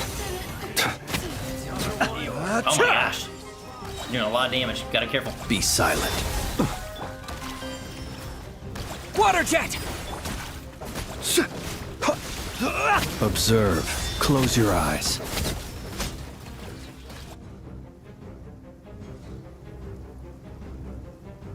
Elsewhere.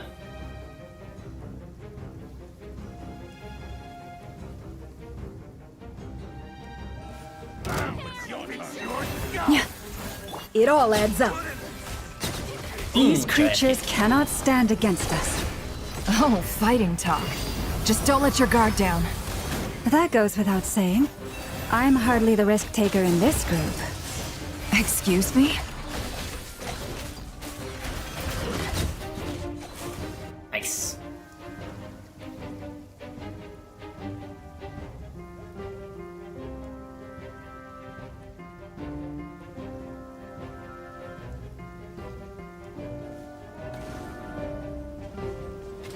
feel this ancient power. What is that thing?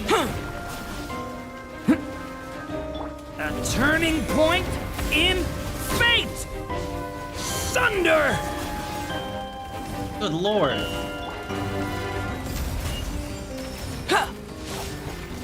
Do we have Heckin Circle, Albedo? Yeah, we do. Okay. That was easier than I thought. Not over Naturally. yet. What do you mean?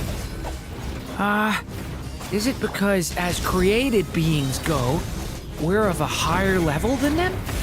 Very good. You understood what I... It's implying.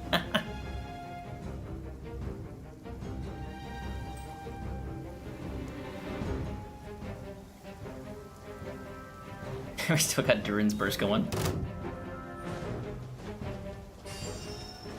Bombs away! Observe. Leave this place. The night cometh. People have always used fire to drive away wild beasts. Wouldn't a lantern work just as well? You read my mind, my dear friend. I was just about to say that. All right then, dear friend. Bring the light! Let's see what you're made of. Oh, got me. Can't hide the truth. Looks like we're at 64%.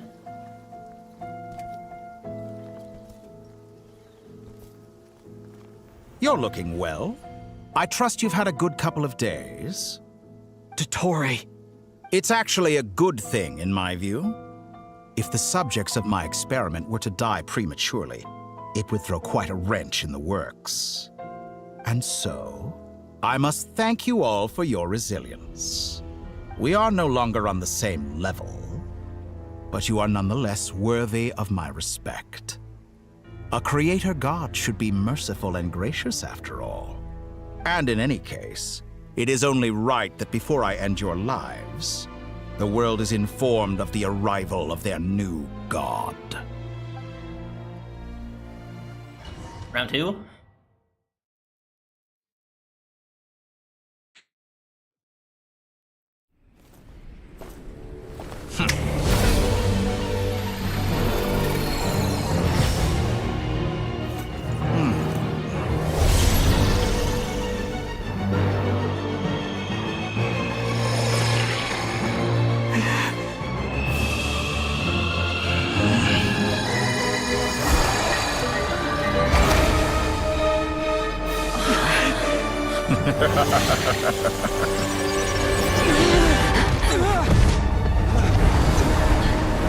Oh shit!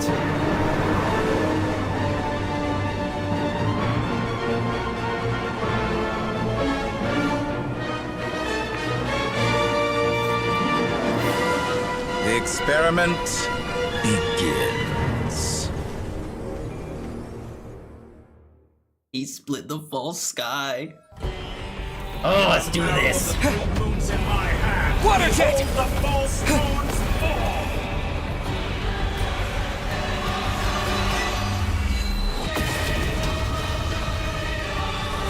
Holy shit. Yeah! Get his ass. Beware the creatures of the night. It all adds up. Face me. Ah, do not face him. Can I face him again? Are we good? Oh shit. No more He's lies. sending his fucking minions after me. Oh, get out, get out. Close your eyes. Ooh. Watch the ground, watch the ground. Water jet!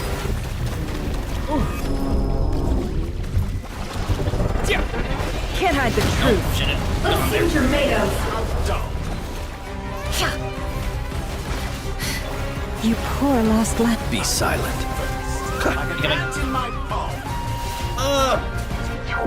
Oh, I've been moved inside another space, and it's sealed off. Looking at the structure of it, it seems like Dottore intends to trap us here. There's no exit.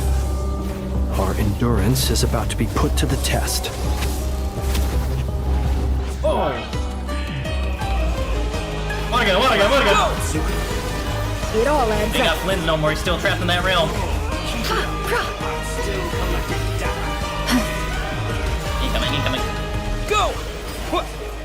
Can't hide the truth. Damn. Time to come clean. Leave this place. I stayed right where I was.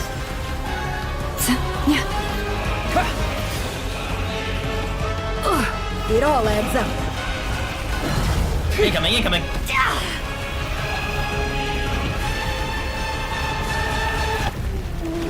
There's so much going on. Sensory overload. I can still beat him. Water jet! By the frost moon of old. Ancient moon. Golembeat, I need you right now. I need Sandroni to come up with this freaking plan. We're still at 64%. Forest, protect us. Oh crap. Oh. Looks like Dottore has opted for a divide and conquer The sense strategy. of direction has been inverted. But we will not allow him to triumph. Oh my god. No, I shall pray for our victory. Mayo Amoy Shindu. Oh god, this is trippy as hell. Bends to me. Only got 2 left. Me and Never. No more lies. Excellent. You barely managed to touch It all falls into place. Did you honestly think that would hit me? Shameless. Ah, you bastard. Sense direction isn't into. And the first. Seek within. Wipe out!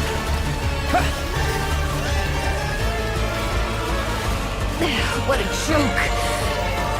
Okay. Water jet! Can't hide the truth. Come on, he's almost dead. Come on.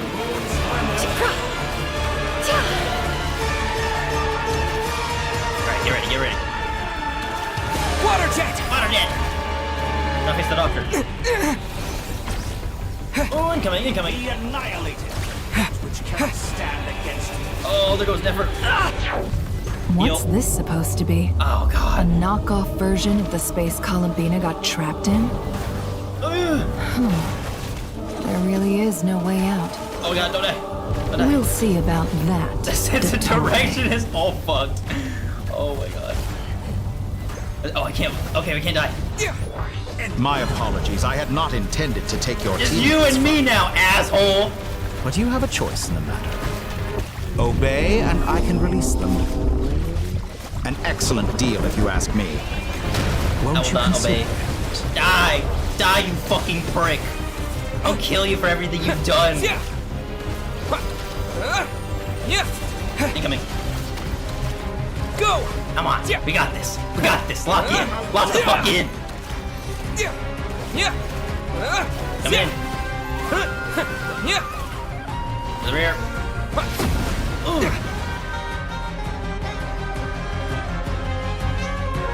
Ready? I'm aware you've been working on some little tricks to surprise me with, but it appears that none of them have come to fruition. Oh yeah? My guess would be that you're trying to bring Columbina back. But then, where is Sandrone? Or are you trying to buy time for her? I always found their friendship to be a curious phenomenon. Two highly incongruent personalities, and yet they share a deep connection. Speaking of Columbina, I once saw her as like a younger sister. We got along quite amicably while she was with the Fatui. But then one day she suddenly decided she would refuse to take part in any further experiments. To this day, I truly don't understand what I could have done to upset her so much. It's such a pity. I could have had a sister, a family. But alas, she grew to dislike me. You're not fit to be family to her. That I can't deny. So many people, all obsessed with playing out the same tired old dramas. This world is rotten to the core. And then there's you. You had every opportunity to reach the right conclusion.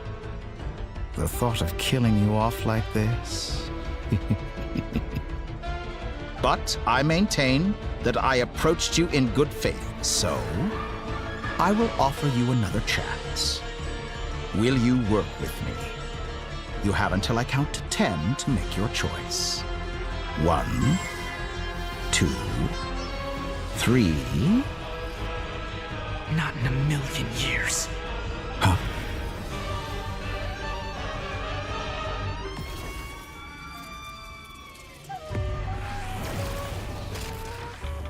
Colonia. Sandrone. Sandrone? What a pleasant surprise. I didn't think you'd join us all the way up here. You're as sick and twisted as ever. Don't fool yourself into thinking anyone's grateful for the chances you're offering them. Sandrone? But the formula hasn't finished running yet. Funnily enough, I was just discussing a collaboration opportunity with the Traveler, and then I see you, who I must say is a good example of an opportunity gone to waste. Gone to waste? I said that everyone would get one chance, and you've used yours to march right back into the lion's den. So yes, it's an utterly wasted opportunity. And what makes you think I believe a word that comes out of your mouth? I was planning on disposing of your little formula after wrapping up more urgent business here. But since you've taken the trouble of serving it to me on a silver platter, I can simply bring it forward in the schedule.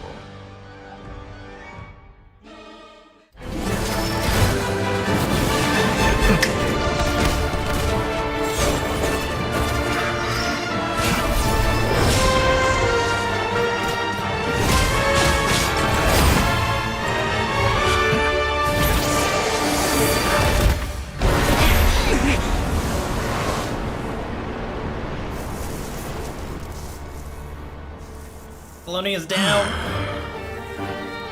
Is this your life's work? This piece of trash?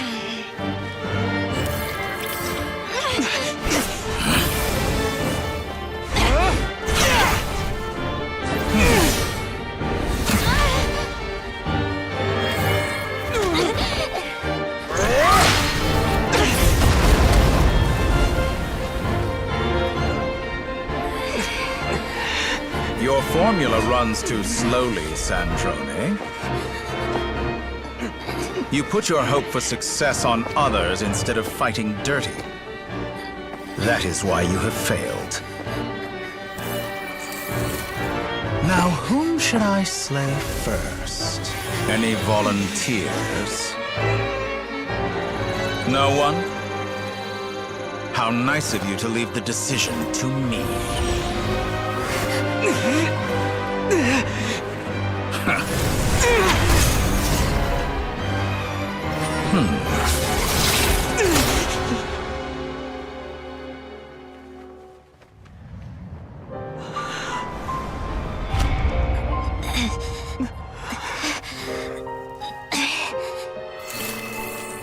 Oh, how unexpected. Sandrone, any last words for me, comrade?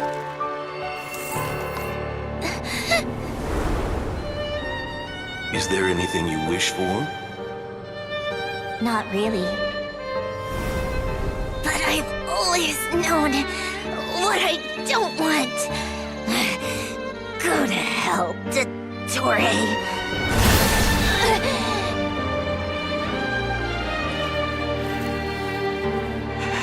No!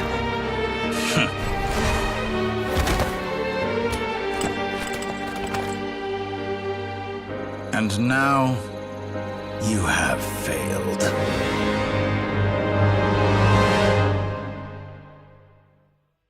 Sandrone! Oh, crap. Now you see how fragile mechanical contraptions are. Just a gentle tap, and they fall to pieces. This is a really bad time, but I will be right back.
Oh, fuck, dude.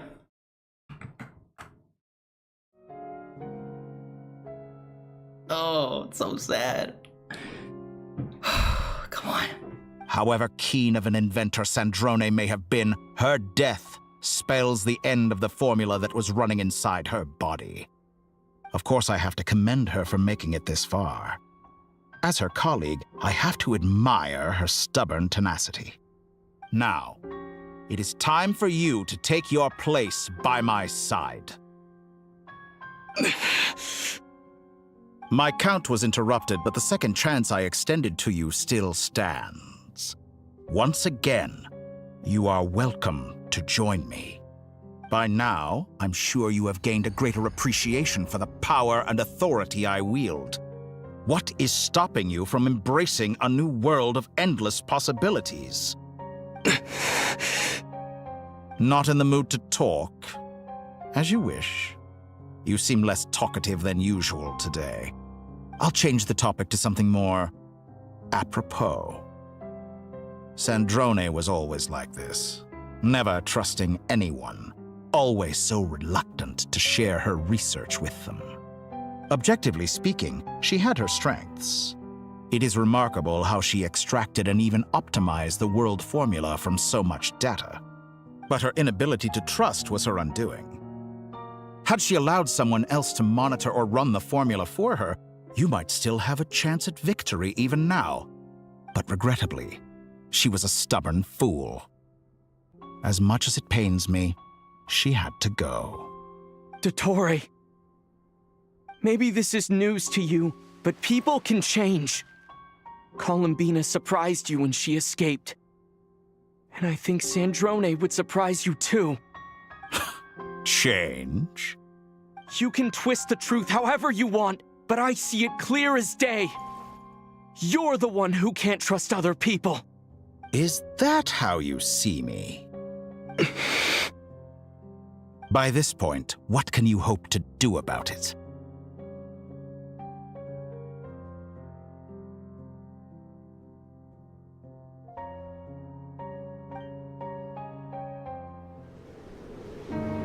It is pointless to fight on. You've already lost. Wrong. You can't win this, Dottore.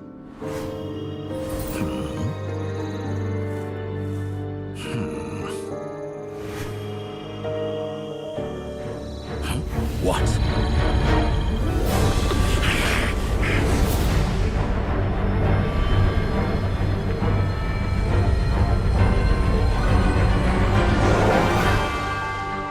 My formula can get us 90% of the way. It will connect you to Columbina. Then, I will bring the formula's output to the Traveler's side. For the last 10%, do whatever it takes. Just bring the moon down.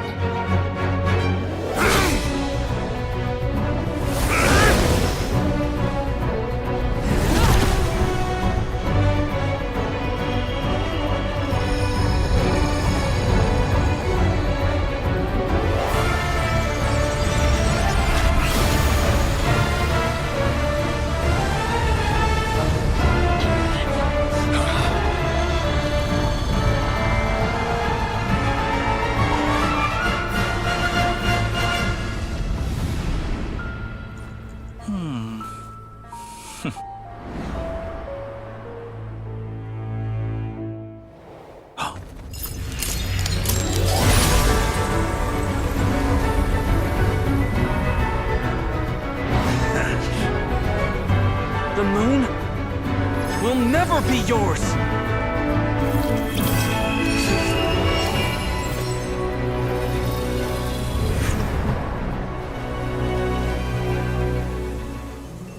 I turn my body into moonlight and pour it over Nod-Krai. My soul, I leave here to inform my future friends. Lastly, I will hide the Trilune Authority within the Frost Moon. And when my body, soul, and authority are reunited, finally... Columbina!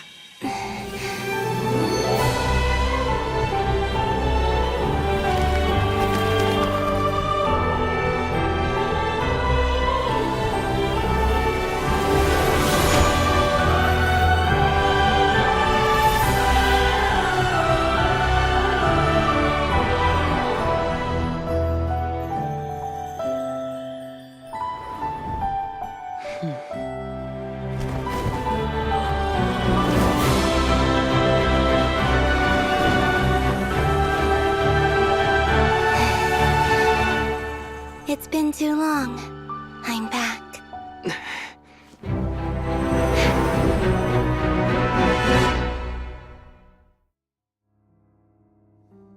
Stay Let's focused go. on the battle, Traveler. What a touching reunion. Though I personally find myself repulsed by the sight of weaklings huddled together for warmth. Now, you're quite finished patting yourselves on the back. Show me how long you can struggle before you drown. Watch out, Columbina! He can manipulate space itself! I know. Wait for the right moment. We'll strike together.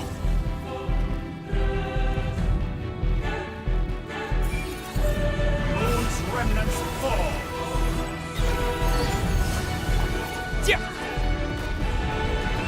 Did you honestly think that? That's more like it. Surge. Ah, you bastard! Water jet!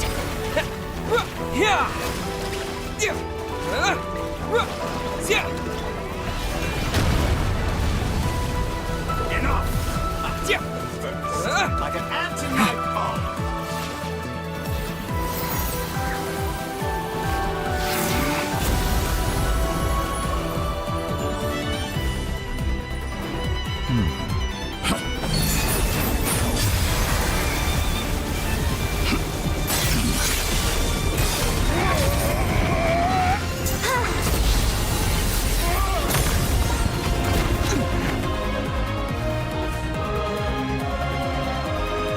I grant you the new moon's blessing. The new moon shines upon you. Get his ass! Yeah! I am growing weary of your stubborn resistance. Hit it again. It's over, Dottore! Ah, you fucker. No longer must the world cower. Time to pay for your heinous crimes!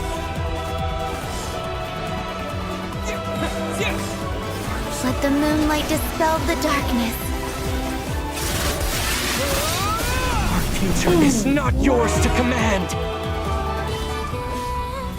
Everlasting as the moon.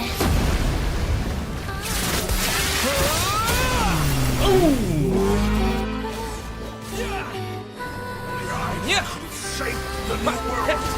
Only I.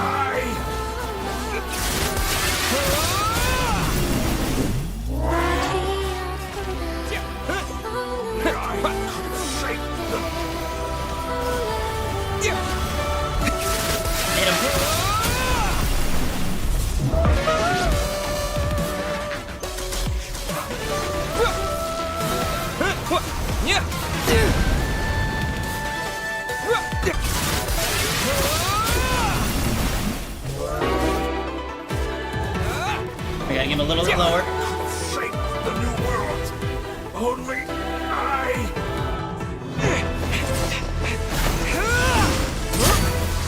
Willfully blind. How can you be so satisfied with your fate?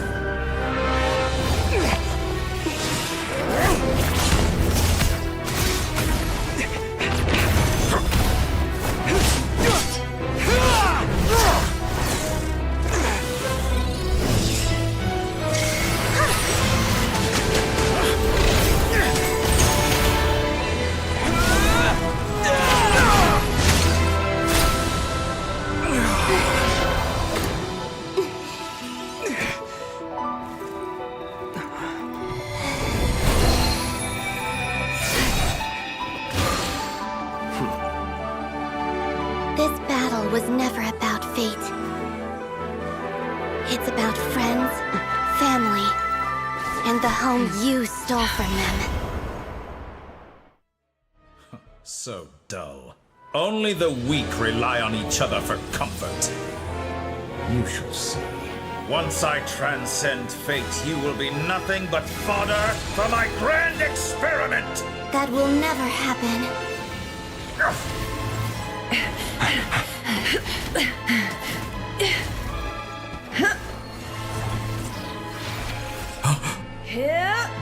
Almost missed that. You ready?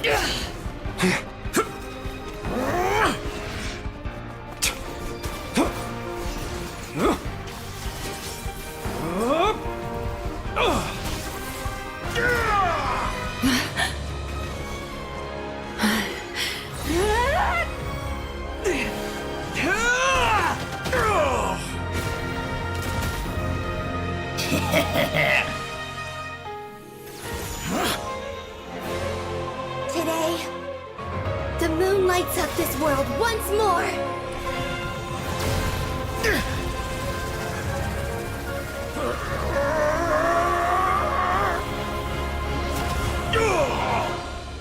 This loathsome world.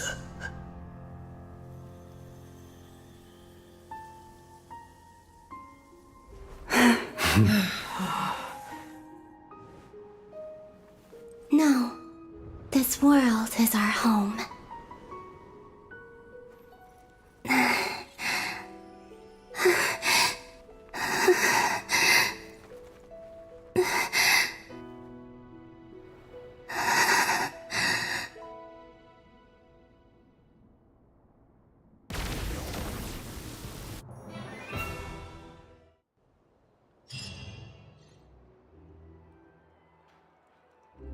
After the battle, you return to Nasha Town.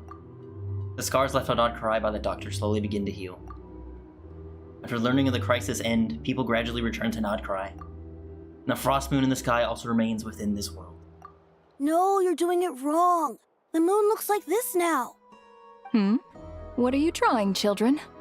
The new moon, Mom. It looks different than before, doesn't it? Also...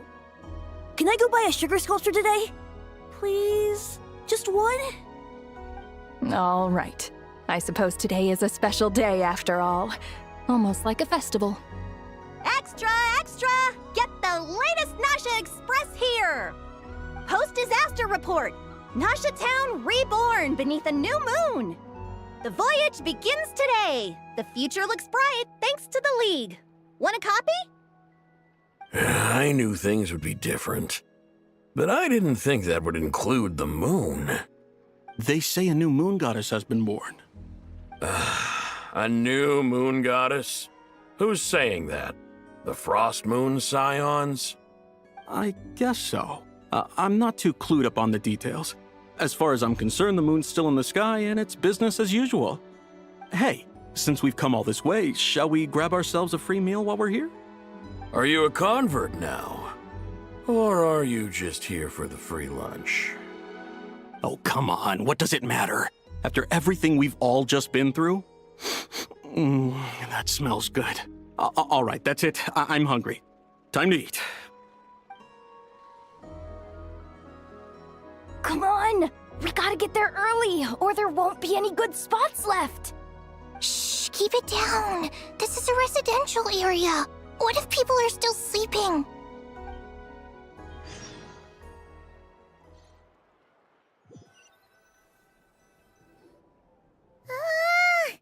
Why is it so noisy outside? Good morning, Paimon. Sure you don't need 5 more minutes? It's okay. Paimon was pretty much awake anyway. It's been so long since we last had a chance to relax, huh? Feels like time is moving slower than usual. What about you? Did you rest well? Well enough. Somehow I wasn't as sleepy as much as I expected. Still winding down from everything that's happened?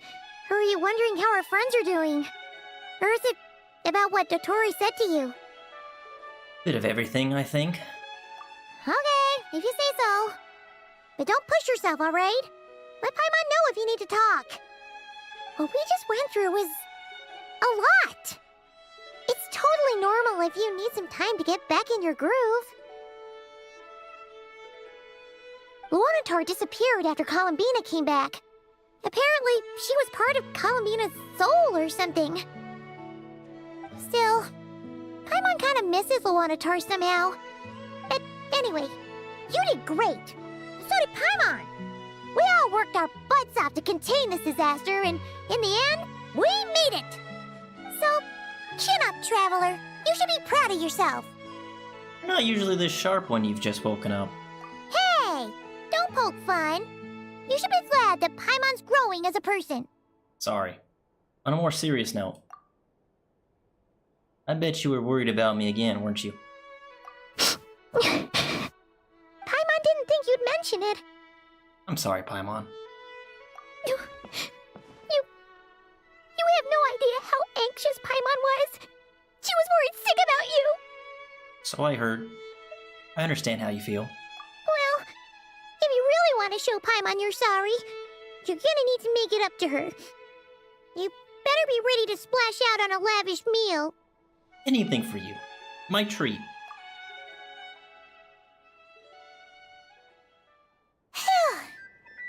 Okay. Paimon's full now. Are you sure? Snacks will be served shortly. Huh?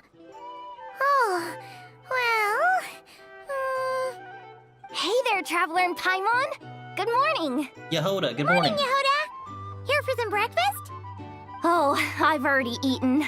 Just need some water. I was mostly worried you might forget what day it was today. So, I came over to remind you. Careful there, Paimon. Too much food will make you drowsy. Don't let anyone catch you hiding at the back and nodding off during the league meeting. Yeah, she'd probably be saying that to Aino. She's the baby of the group, if anyone. True. You know, I'm surprised that all these competing groups are actually coming together to try to solve things together. Definitely a first for Nod-Krai. Well, nothing like a region-wide calamity to bring people together. After that, surely even the most self-interested people have to realize that going it alone isn't worth the risk, right? Try telling Boss Neff that. She's not exactly convinced that people are gonna get with the program. Really? But if she's so pessimistic about it, why'd she agree to be the Curatorium's representative in the league? Probably 'cause even though unity sounds like a pretty far-fetched idea, the benefits it would bring make it worth a shot. I think things will work out, though. I swear, Nod-Krai feels like one big family now with everything that's happened. More than it used to, anyway. Paimon's with you on that one. And it seems like plenty of other people agree, too. Just listen to the bustling streets. All right. Everyone's been rebuilding these last 2 weeks, and the evacuees have been coming back in droves. Life's slowly returning back to normal. Which means my workload's probably gonna shoot back up. Were you about to head out?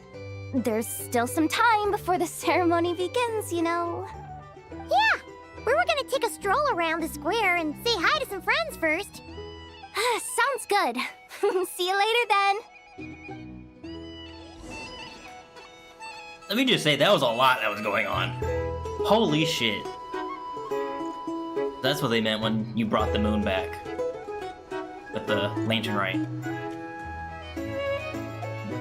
Oh, look at this. Look at this. Ah, yeah. When the new moon returns.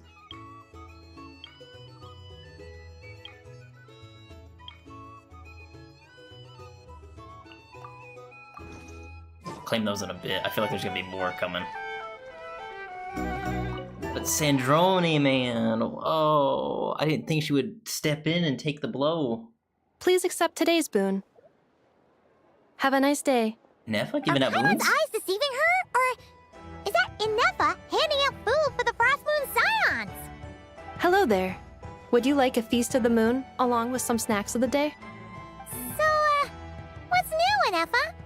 It was only a few days ago when we last saw you, but it looks like you've joined the Frost Moon Scions in that time. And I know too? What are you talking about, Paimon? We're just here to help, duh. In the wake of the disaster, it's all hands on deck. We responded to Lama's request for support. At times like these, the smallest good deed can inspire others and help them through the hard days ahead. And we're using eggs and heating tubes to make that a reality, in true Krumkake Crab Shop style! Great work, Aino. Enough! Did you hear that? The Traveler said I did good. The Traveler! That's because it's true, I know. Proposal. If you can resist eating today's dessert, I will provide you with compliments, too. No way! Well, that proposal got shot down quickly. I need something to get me through the hard times too, you know. Mom! Yes, dear. Go right ahead. Excuse me. Could I take a photo with the robot lady? She helped us get safely out of Nod-Krai, and she helped us get back home too. She's the best. Of course she is! And since I'm the whiz kid who built her, that makes me even better than best, right? But you stole my snacks though. Oops. You stole his snacks? Shall we move to the open space near the center? The view there is better. I'll take the picture. Thank you! Aren't you the better pick for this job, Flint? You underestimate yourself yet again, Master Ilua. Not at all. I rarely come by Nasha Town. I don't know any of the big shots here. All in good time.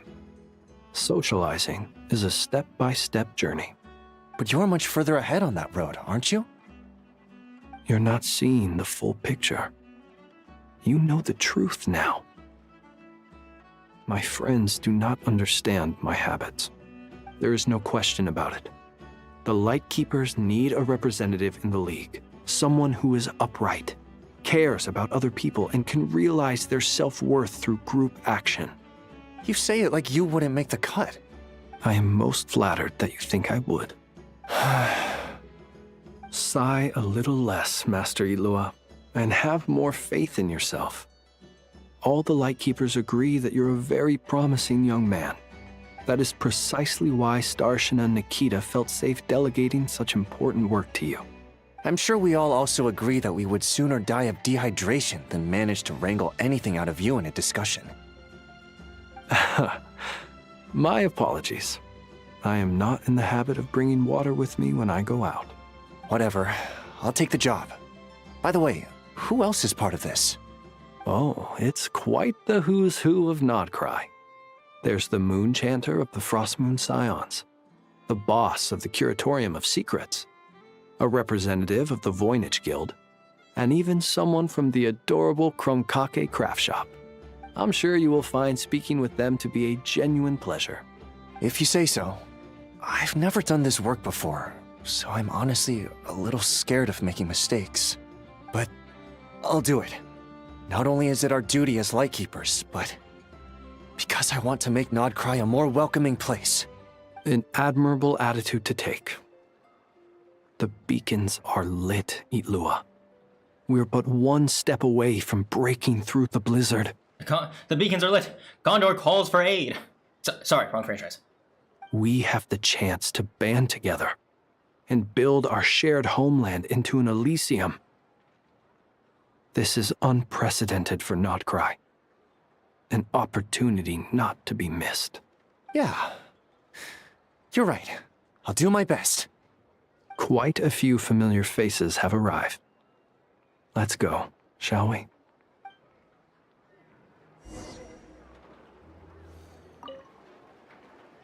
You look so cool when you fly, Miss Robot, and when you use your spear, too! And even though you took my snacks, it's pretty cool that you could build stuff like this. You've got so many inventions. It's amazing! Also, Micah, we need to go now. 1 second! Please take this piece to the moon, as well as some snacks. Share them with your mother and your lovely family. Oh, that's nice. Sorry, I've got to watch this conveyor belt. Can't afford any distractions.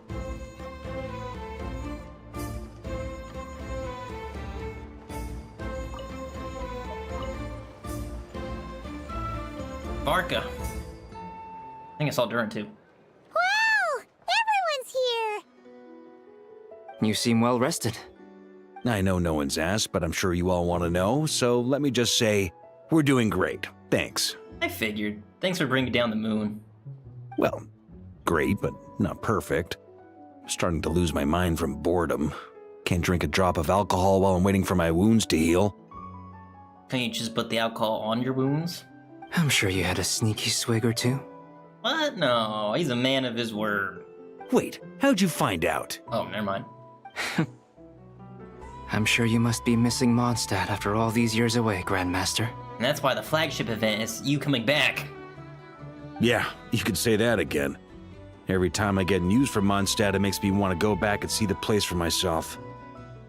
Honestly, once things are wrapped up here, I think it'll be time to head back home. Yeah, which I'll do here in a couple days. Hey, looks like someone's taking the stage. Can everyone see okay? Anyone need a boost? I'll just listen from the back. It's fine. He thought about it. You're taking this pretty seriously, huh, Durin?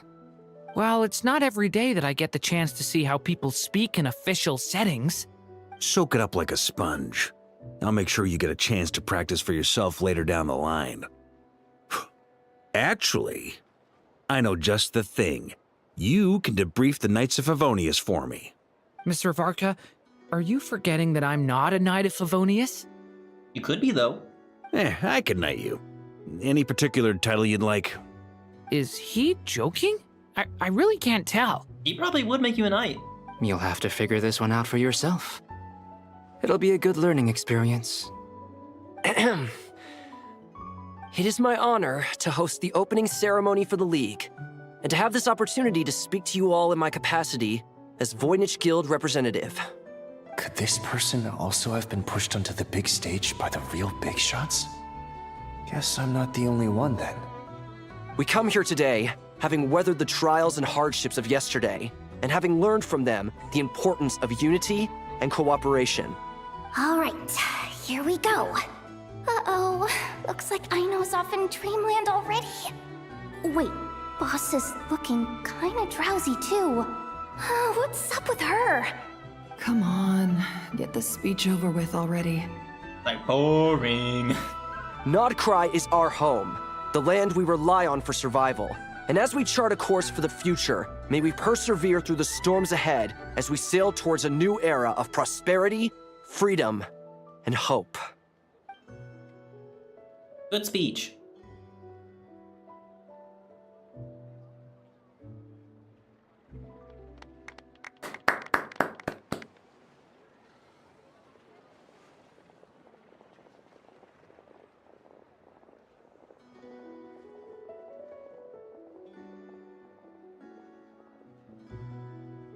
Looks like we'll have more opportunities to visit each other going forward. I'm sure you'll cope, Lady Moonchanter, given how fleet of foot you are. Unfortunately, I suspect I'll be too busy at the curatorium to act as your host. We have a busy schedule, not to mention an international network of contacts to manage. It'll be all right. I'll just check your schedule with Yehoda well in advance. And if she's not available, I can simply ask Ashru. You... So giving my employees extra workload isn't enough for you? You're really going to drag my cat into this too? I thought you'd approve. Aren't you forever increasing your employees' workloads? That's a bold statement. Are all the Frost Moon Scions feeling more audacious now that your moon goddess has returned? Columbina's return has brought joy to all who care about her. That includes both you and me. As for the Frost Moon Scions, we are learning how to thrive independently, without relying on the Moon Goddess. It is up to us to make our home a more livable place. Joining the League is one of the steps we are trying towards that end. I like the word try. It's nice and non-committal. You can opt out at any time and still say you tried. You don't see a bright future for the Frost Moon Scions? Or did you mean the League? I'm just not as optimistic as you. The Frost Moon Scions should count themselves lucky that they have a leader as stubborn and enterprising as you. But Nod-Krai's a big place, with all kinds of people. Most of them don't enjoy answering to a leader, or even listening to reason. Well, that's where you and your methods come in. Unless the Curatorium of Secrets is only here for appearances. For now, yes. And that won't change until this venture becomes worth my while. What would make it worth your while? Getting out more than I put in. Right now, I'd barely break even, but I'll grant that it's a good start for Nod-Krai. Then maybe it's worth a try. All right, you can stop now. Or do I have to join the Frost Moon Scions before you'll get off my back? You'd be very welcome to join us. Hey, you two! Congrats on all your hard work! What are you chatting about? Nefer was trying to dissuade me from adding to her employees' workload. Also, she's considering joining the Frost Moon Scions. Sorry, what? That's crazy. Your conversations are always the most interesting. Would you two care to join me for some tea before heading to your next destination? Yeah.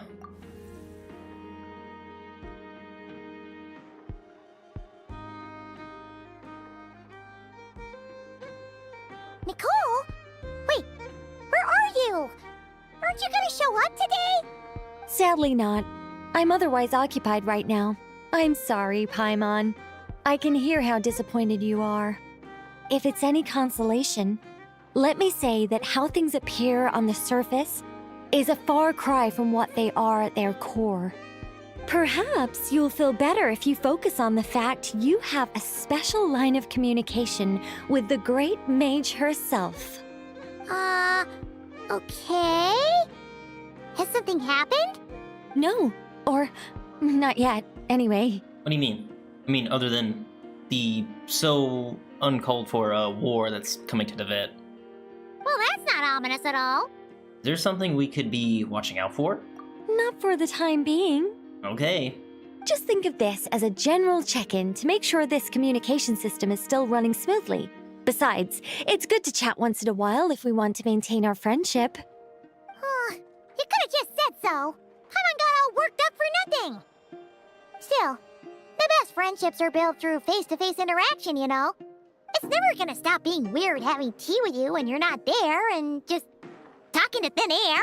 Yeah, just talking to her in our heads. All right, fair point. I'll bear that in mind for next time. Mind if I ask what's keeping you occupied? Yeah. Any update on that crisis at the world's borders? Alice just informed me that they had their work cut out for them. And now everyone's thoroughly exhausted. But they did finally get things back under control. Still, we can't let our guard down yet. The disruption caused by this disaster has made Teyvat easier to detect from the outside universe. Oh, that's not good.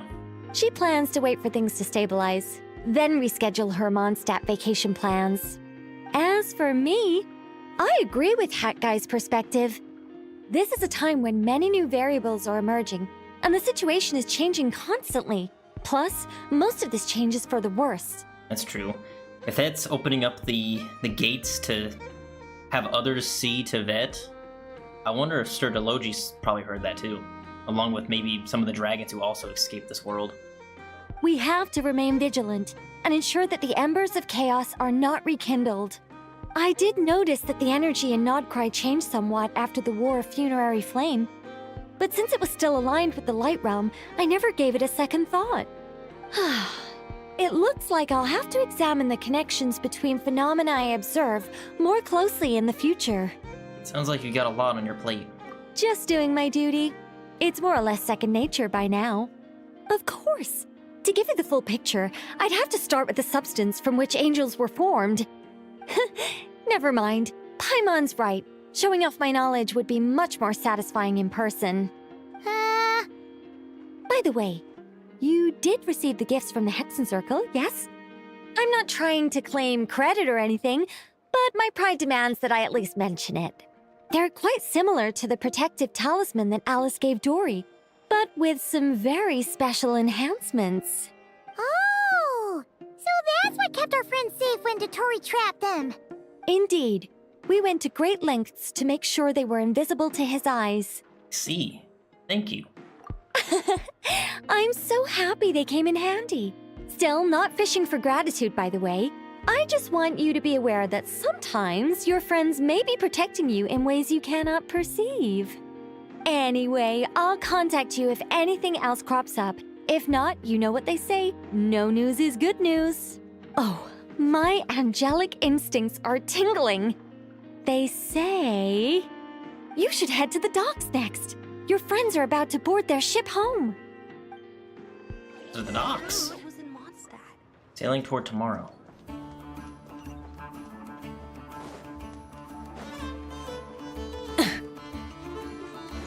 Full throttle! Full throttle, let's go! To the docks, to the docks! Let's go, let's go!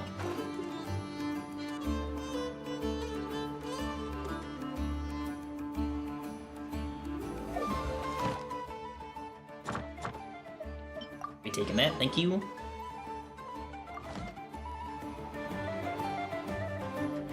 We really need to do a space and time for you too. I think I'll wait till Dainsliff is added to it, and then I think I'll go from there. I doubt he'll be added though. But who's at the docks though?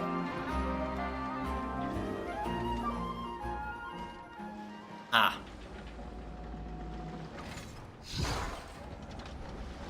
You're here. Good to know that Fandango's still up and running. You're here too, Hat Guy! Are you heading back together? No. I'm bound for Sumeru, and she for Fontaine. We just happened to cross paths at the harbor. How are you holding up? How's your core? Everything seems fine. Sandrone may have an abominable temper, but she's always been very responsible with important calculations, and things entrusted to her by valued friends. Sounds like Sandrone's still alive. I hope. Like, it'd be kind of messed up if she did die, considering that she is, well, a mecha construct, really. You always speak as if you know us inside out, Mr. Hat Guy. Maybe I'm just a good judge of character. Or maybe because I knew you from a past life. Got erased. I certainly hope that's all there is to it. It certainly is not. Regardless, you have been a significant help in this matter. For that, you have my gratitude. I didn't do anything special. Sandrone's the one who completed a seemingly impossible formula and turned the tide of the entire battle, even giving her life in the process. She's the one we should be thanking. Damn, she's actually dead?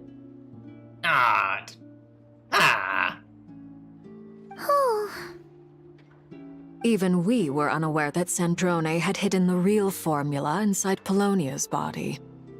She managed to fool Dottore into thinking the formula was running in her system by installing an identical-looking decoy within her.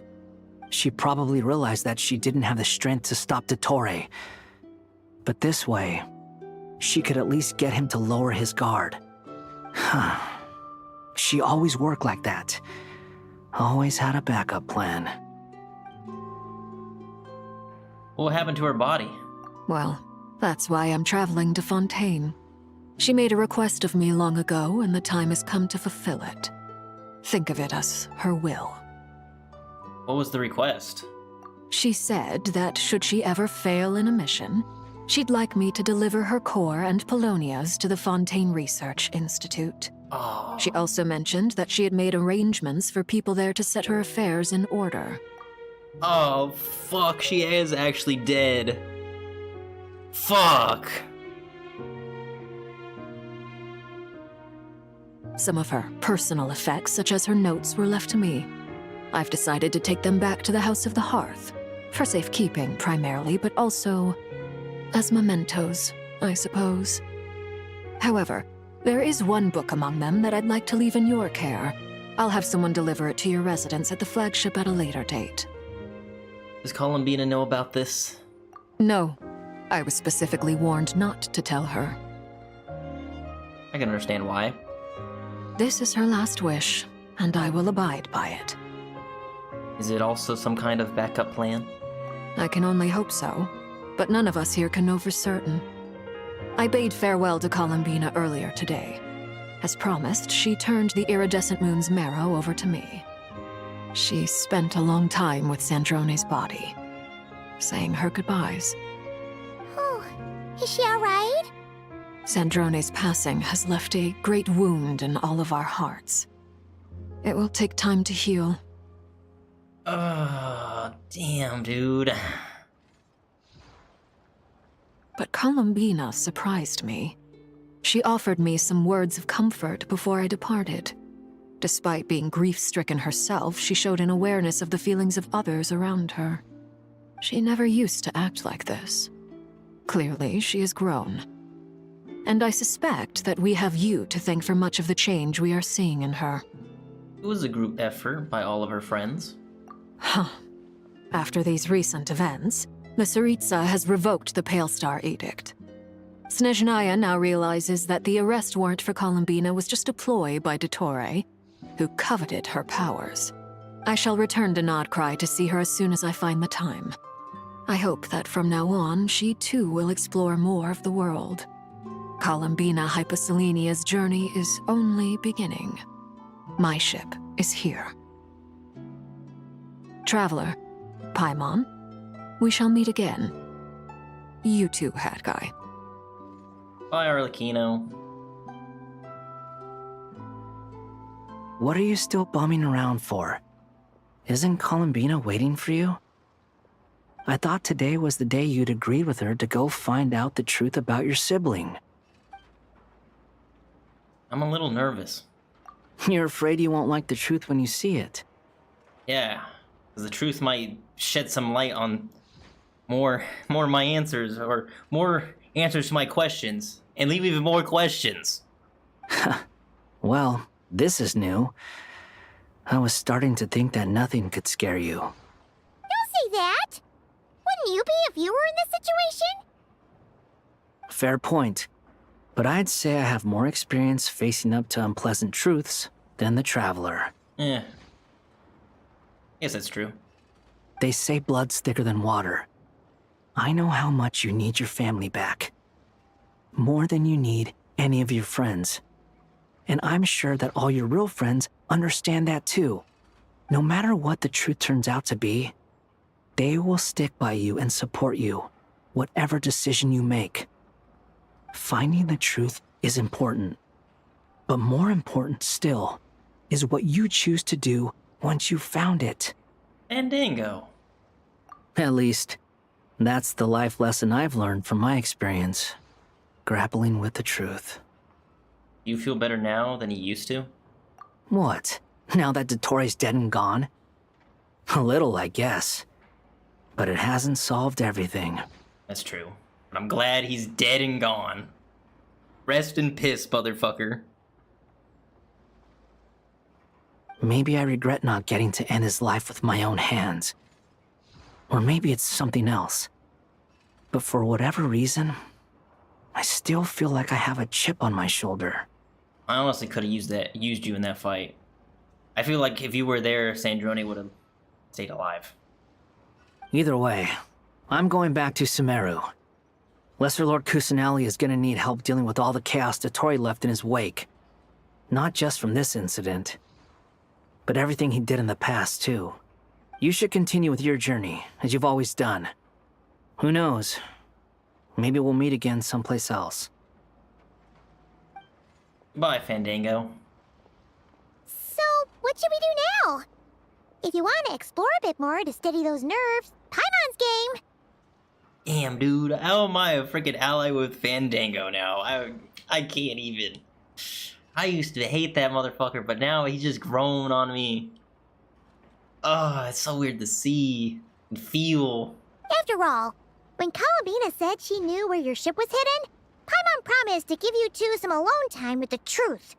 It hasn't been all that long since we were last apart, sure, but with Columbina there, Paimon's sure things will be just dandy. Paimon. Thank you. Ain't no biggie. Paimon might be all about that food and fun, but she knows how to do right by people. Paimon's sure you'd prefer to digest the news about your sister in peace. But, no matter what you see, just know you can share it with Paimon. Of course, as long as it's not super private. If you can't make sense of something, let's give it some thought together. And even if we both can't figure it out, Paimon can at least treat you to a nice meal. Who am I to refuse you, Paimon? You're my best companion, after all. Glad to hear it. Feel better now? Yes, much better. Alrighty. Next up, time to meet with Columbina. Oh, what do you mean? What do you mean Sandrone's dead too, bruh? As if I didn't just see her get stabbed in the chest, you know. At least the doctor's dead. May he never come back. Fuck that dude. He had it coming. It's for Diluc's dad, Kale, and everyone else that had to suffer through his experiments. I can't wait to do these things again. It's still locked. I gotta finish this.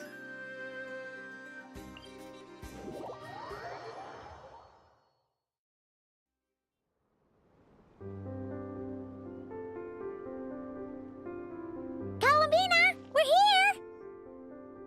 Can't quite believe we're meeting out here. We've gotten used to walking over to Silver Moon Hall whenever we go see you. Well, you're still welcome to go there whenever you want to see me. It's just, now that it's all over, I've decided to make some changes.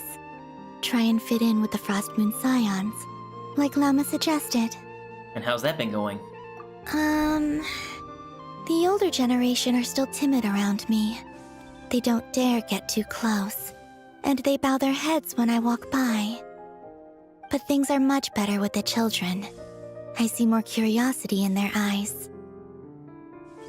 Hopefully, by the time the next Moon Prayer night comes around, I can enjoy the festival with them as myself, without having to pretend that I'm only dressed up as the Moon Goddess. You'll do fine, Columbina. Paimon's sure they'll realize you're super nice once they get to know you better. You really think so?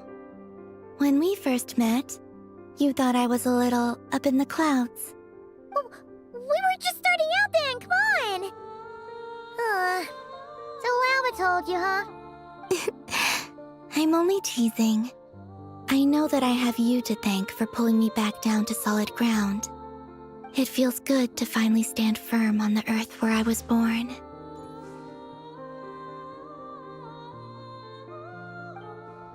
Oh, that's great! Oh, you have this back now. Thank you. I'll make sure not to lose it this time. Well then, are you ready? Lumine, what happened to our spaceship back then? Why did you leave? It's time to learn the truth at last. Okay, let's do this. Ready as I'll ever be. Good. Then let me open the way for you.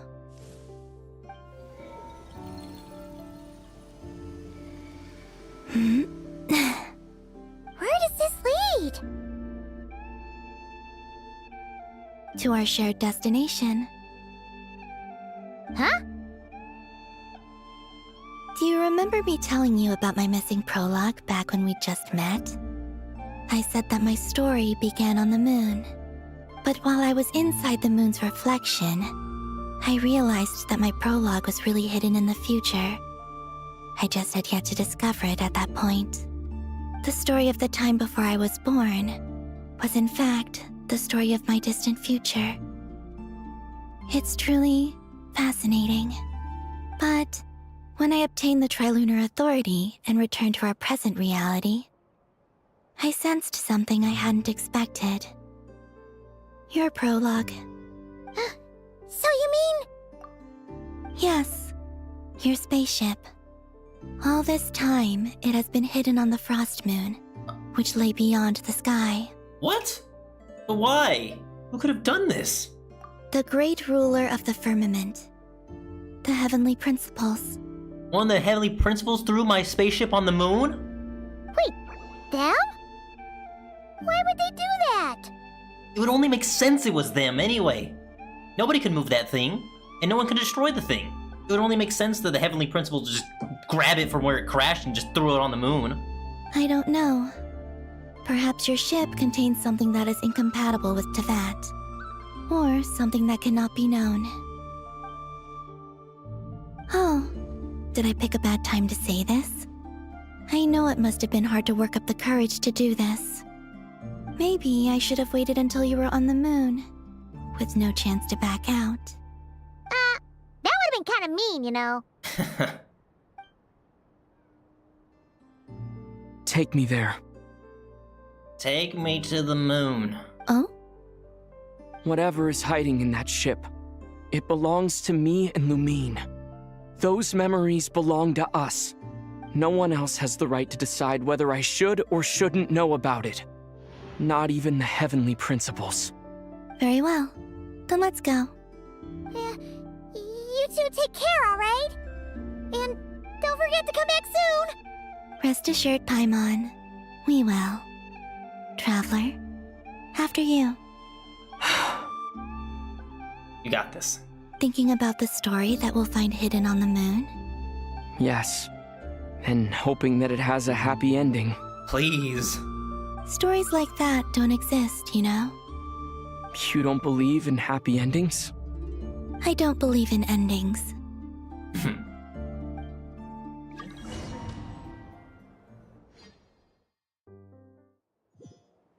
Where am I? This is the pathway I built between Teyvat and the Frost Moon. The moon is very far away from us, so it could be a long journey. Side scroller. I'm following your lead, Columbina. Lead on. I can only go so far.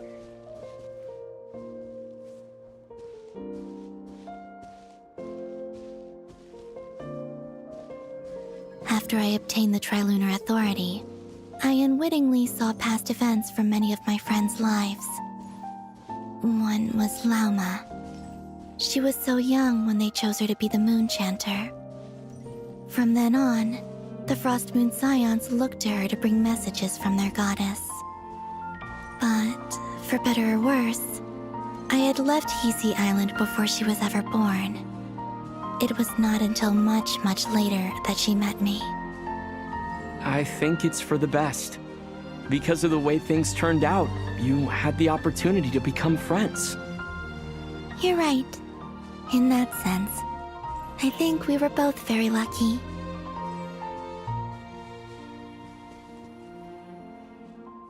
It only makes sense that she would see parts of the friends' lives. Considering she was on the moon, she could probably see down. Even if she was very, very far away. Behind the false sky.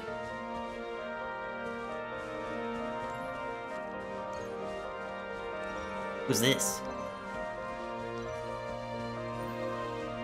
Is Nicole? Oh, and about that mage, Nicole. I only recently learned that she has lived in Teyvat since the time of the Three Moon Sisters. The Moon Goddesses always had a good relationship with the angels. I suppose our friendship continues that tradition.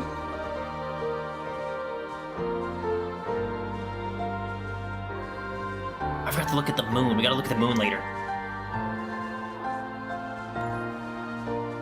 What else did you see?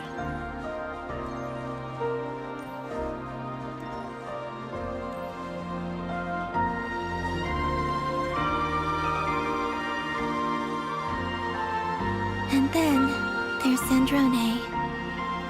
I never knew that much about her, beyond the fact that she was created by someone called the Lord Artificer. She, too, suffered for a long time before joining the Fatui.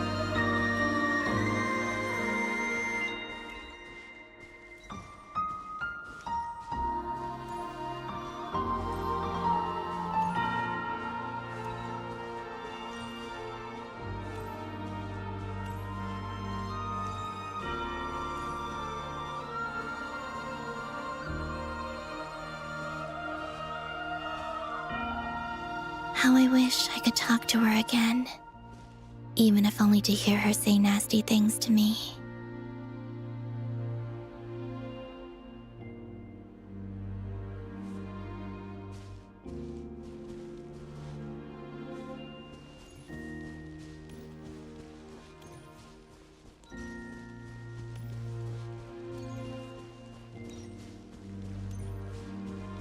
There I am. Also, I saw your sibling's story. I'm afraid I didn't see much. It seems that she rarely came to the surface, where the moonlight shines. But I did notice that back when you first set out on your journey, she would often appear nearby, gazing at you from afar with a guilty look in her eyes. Lumine. Let us speak no more of the past. I probably shouldn't reveal so much about my friends. It's not my place. Let the moonlight carry us forth. We are very close now.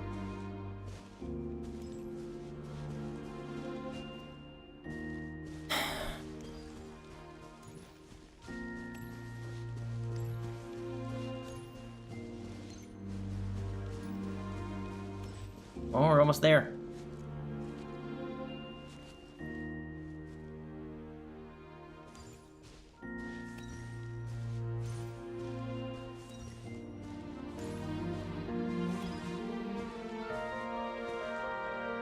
Looks like a boat. After this, I'd like to bring some Kuhenki to the moon as well. If they're willing, of course. What about your other friends? Will you bring them to visit too? Certainly. But I'll need to tidy the place up first. This home hasn't received any guests in a long, long time.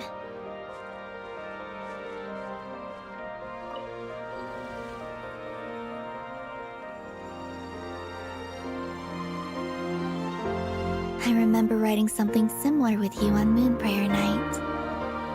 I believe it was called... Dodoko's Whirligig.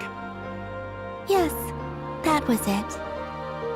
You asked me if I was afraid to return to the moon, and I said that I was.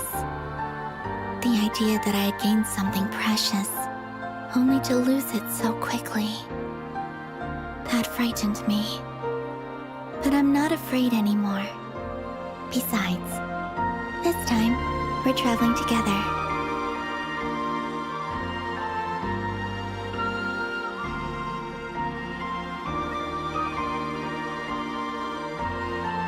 Mind control? No, I'm not.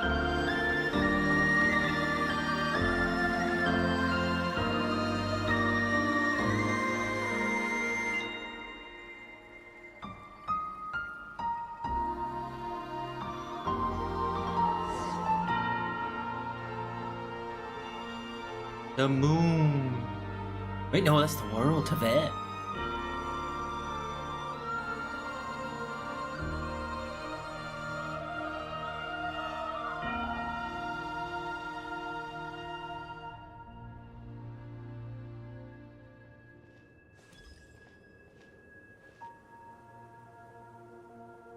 We're here.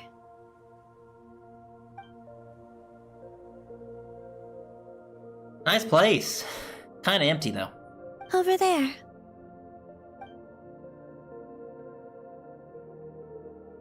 Holy shit. There it is.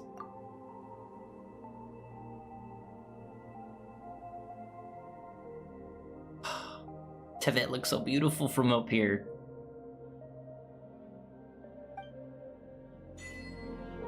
Oh, we get to explore the moon! Oh my gosh, yes, the gravity zone. Bless on here too. Yes. Oh my god, this is amazing. It has to be Mondstadt where my head is, right? Lewa's down here. Inazuma's down there in the shadow parts right here. It has to be. There's the chasm. Oh, this is amazing. There's the sun. This could be the real stars or the fake stars. I don't even know at this point. What's all these pillars, though? Where do these pillars come from?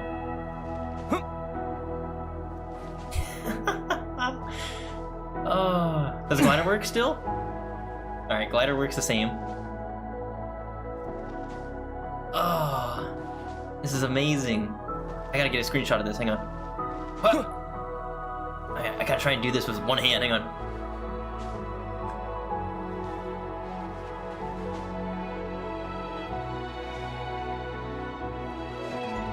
Yeah. Boing. Boing. Whoops.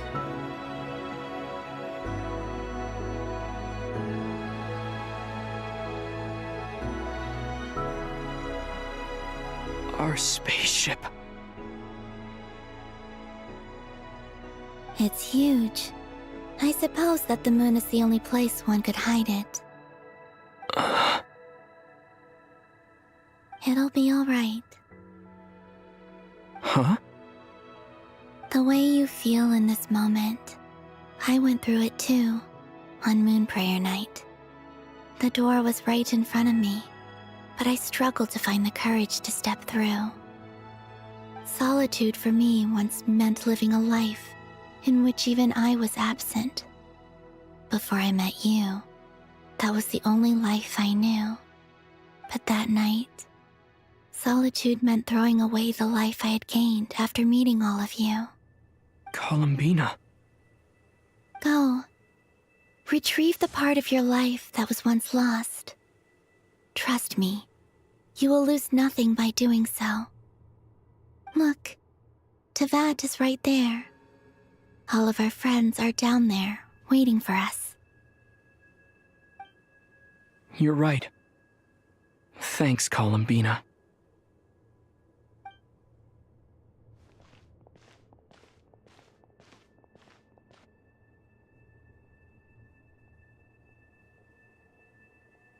Do I even have the key? I didn't do space and time.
Finished? Yeah. What was in there? Why did you take your eye mask off? Well, since my return, I've decided to take more opportunities to see the world with my own eyes. Besides, I've always wondered how Teyvat looks from the moon. And what do you think? Sorry, I'm shaving like a whole bunch of screenshots and all that. I was not expecting her to hum or sing the title theme for the night. It's beautiful. I could spend a whole day here just gazing at it. What about you? What do you think of the truth you found?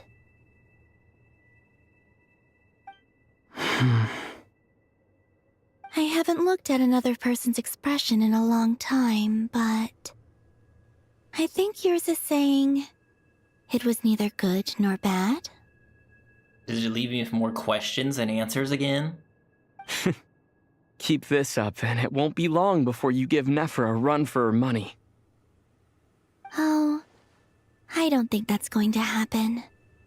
I'm much more used to sensing what's going on around me with Kuvaki. I think I'll save my eyes for seeing special moments I really want to remember. Oh my god, just this image right here, just chef's kiss. Just seeing Tevet in this whole new light. I read the spaceship's flight logs. What did it say? I always assumed that this was my first time in Tevat. I thought that Lumine and I must have been hibernating in space for centuries on end. But the logs show that our spaceship flew over the skies of Tevat once before. A long, long time ago. Flew over? So you didn't land? No, the ship barely came to a stop before flying on again. After that, it continued traveling through space for a long time.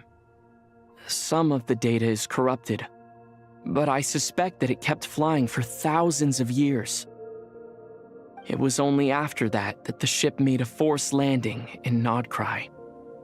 When Lumine found me, she came from outside the ship. Could this mean that she left the ship long before I did? Maybe even during our first pass over Tevat. Are you alright? Yes, I can feel that the truth is coming together, one small piece at a time. I remember Lumine telling me that when she first arrived in Conria, she could not recall the past. So this might be something that even she doesn't know. Here, I made some space for you. Your mind must be racing, and this seems like the perfect place to relax and clear your head.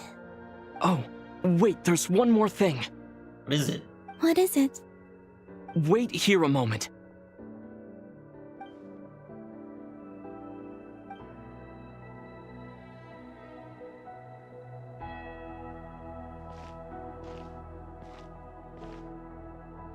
Hey, Columbina. Ooh!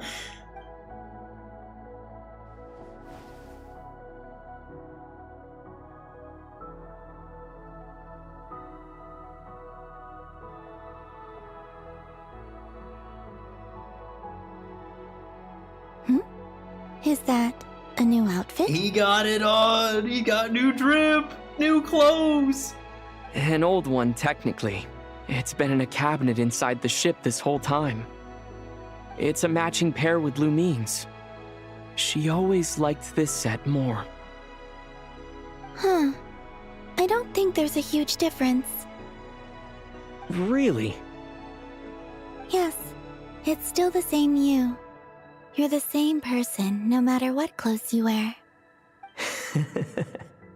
Only Columbina would make an observation like that. Traveler, do you consider Tevat your home? Home is wherever Lumine is. But then after all the time I've spent here, and everything I've been through, yes, I'd say it's my home. Would you change your answer if Tevat changed appearance? I mean, if the truth about Tevat turned out to be different than what you thought. I don't know, but I don't think so. The truth is not what matters most to me about Tevat. When I was first born, I longed for a home. And when you get something before you're mature enough to understand the world, you just take it at face value. I thought that a home was a transaction. You give me what I want, and I'll do the same for you. But you and your friends taught me what a true home should look like. You never asked for anything, yet you gave so generously to me. That's because your friendship matters to us. It was worth it. In the past, I thought that my birth in Nod-Krai must have been a mistake. But after journeying to the distant past where the story began, I realized that it was I who chose Nod-Krai to be my future home. Now, I am glad that I made that choice. I'm sure your friends are just as glad. In fact, I intend to make the same choice today as I did back then. What do you mean? Well, I've given the Eternal Moon's marrow to Lauma, and the Iridescent Moon's marrow to Arlecchino. And now, I shall return my Kuvagi to Nod-Krai again, that it may continue to protect my chosen home. Wait, but what about your body? Oh, are you worried that I'll disappear again? Yeah. I won't. Not this time. The Frost Moon has now entered the fall sky, and I am the Tri-Lune goddess. I am only returning to Nod-Krai the part of me that it needs. I am giving what I can, because my home is worth it. Oh, and I have something for you, too. For me? Yes. Come closer.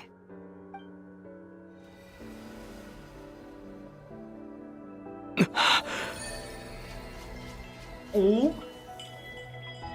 New talent unlocked. The Foreign Starfire.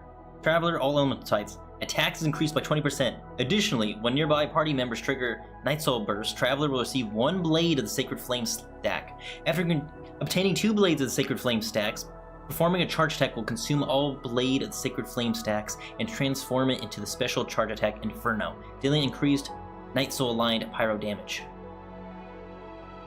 What was that? I lifted some of the restrictions this world placed on you.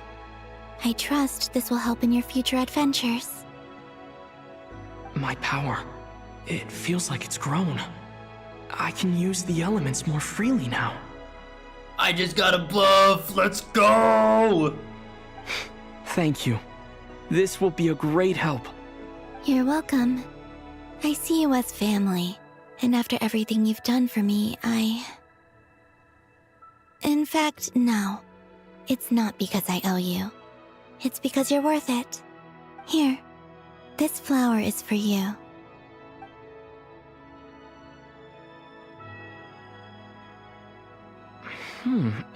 Isn't this a moon prayer blossom? Yes. Don't worry. You will never see these flowers lose their color again. I'm finally discovering the joy of giving. How I wish I'd learned this sooner. Hey, better late than never. What are you thinking about now? Why don't you take a guess? You get 1 shot. I don't think I'll get it in one guess. But I'm sure it's a happy thought. That's kind of a sneaky answer. I can't say you got it wrong.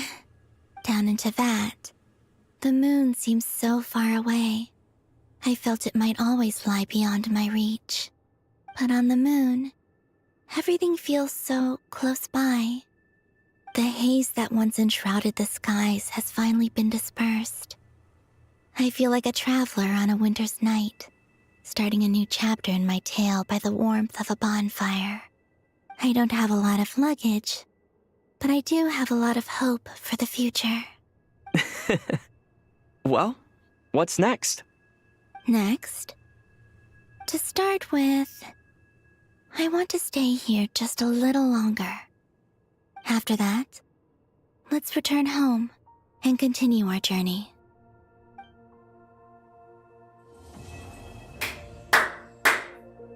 Yes, sir. What a great way to end it. These clothes bring back so many memories. As heaven and earth are made anew.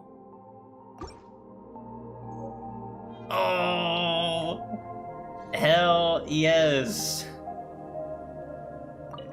Let's sit here a little bit longer.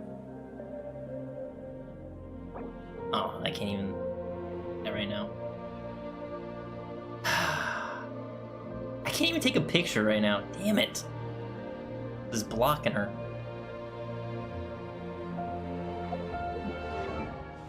Look at him. Looking so fresh.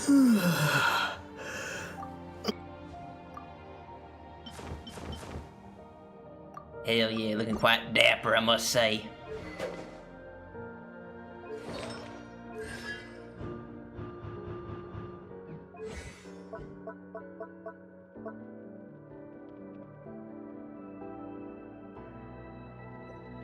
There we go. Animo crit rate is increased by 10%, Geo defense is increased by 20%, Electro energy recharge is increased by 20%, Dendro elemental mastery is increased by 60%, Hydro HP is increased by 20%, Pyro attack is increased by 20%, and then Cryo, when you get the Seznaya officially, crit damage is increased by 20%. He finally got above. Let's go.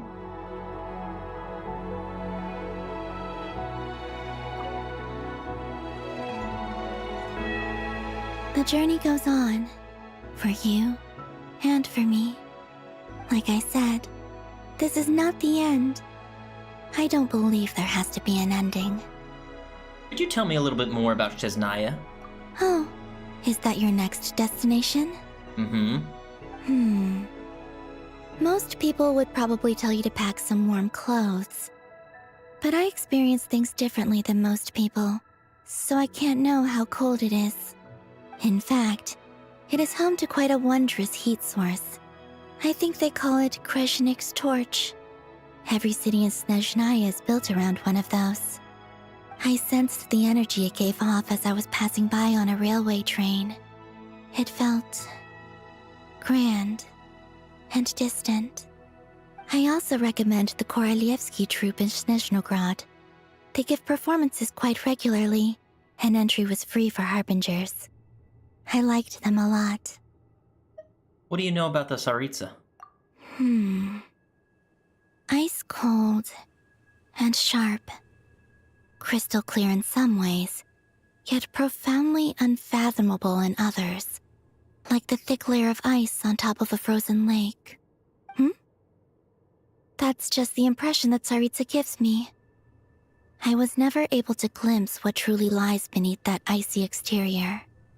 Considering that she was the god of love, definitely the events of the Heavenly Principles destroying Conria definitely turned her cold. In fact, I don't think the people of Snezhnaya even know what kind of power their god wields. Maybe that's because the Tsaritsa herself has never acknowledged, nor accepted that power. Tell me more about the Fatui. There's Regrator, the Rooster, and the Jester. 3 I have not met yet. Between them, they control a lot of what happens in Snezhnaya. But I can never wrap my head around how exactly power is split between them. I just know they are each responsible for many specific domains. I noticed that the Rooster and Regrator often appear to get along on the surface, while working against each other in secret. And theirs is not a friendly rivalry. But I wasn't particularly interested, so I tended to keep my distance. Now that I think about it, the term Mistelton often seemed to come up in connection with Project Stuja. What's Project Stuja? What are your future plans? Once things settle down in Nod-Krai, I'd like to explore the world beyond Snezhnaya. You've told me so many stories about the other places you've been to, and all the friends you've made there. I'm curious to visit those nations and see them for myself. She should have been in Lantern Right. I'm gonna say it. She should have been to this year's Lantern Right. It would also help me learn more about the journey that has made you into the person you are today. That's all the questions I have for now. Okay. As you continue on your journey, don't forget to gaze up at the moon once in a while. It is, after all, no longer an illusion. It shall cast down its true moonlight, connecting us in truth.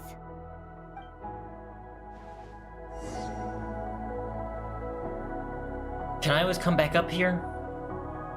Actually, let me Google this before I actually just decide to leave. Granted, I have nothing else I want to do on this other than, jump around and keep gazing at the Tevet.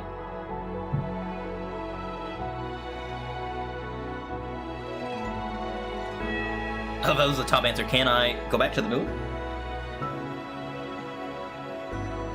We cannot go back after you leave.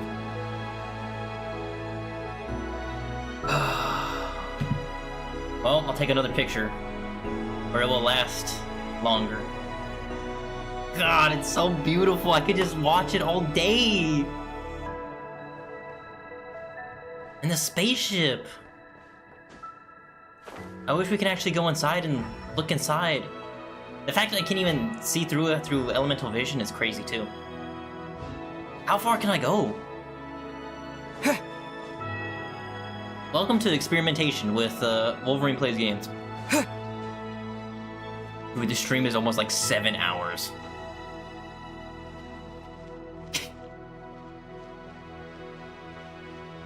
If I had a nickel for every time Zach Aguilera voiced a character that was on the moon, I have 2 nickels, which isn't a lot, but it's funny that it happened twice.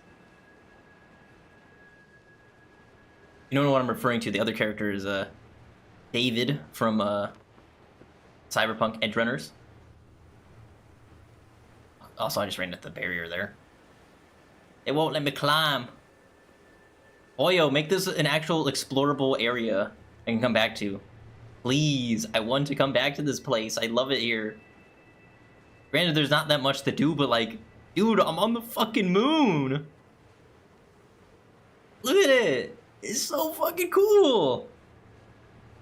Just a little teleporter like this one to just take me directly to the moon whenever I want.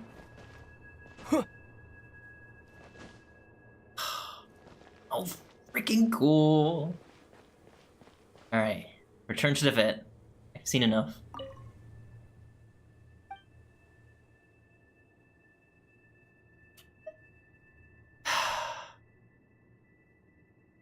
I'll stay here a little bit. I don't know what it is. Like, I don't want to leave. Wing. I kind of want to play I Want to Stay at Your House. The journey goes on, for you and for me.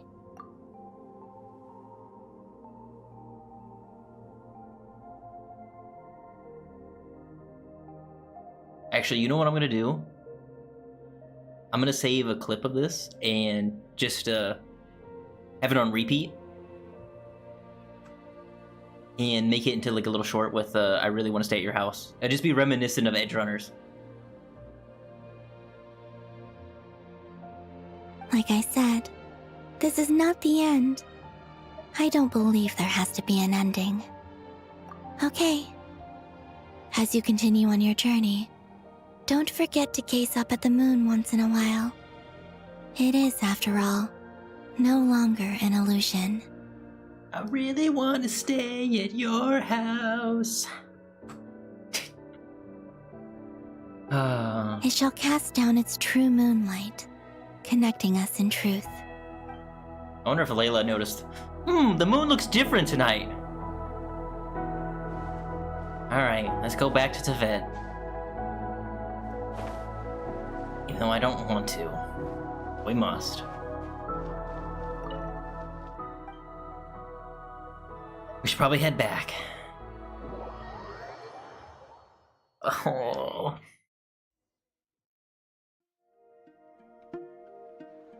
To Jean, acting Grand Master of the Knights of Favonius.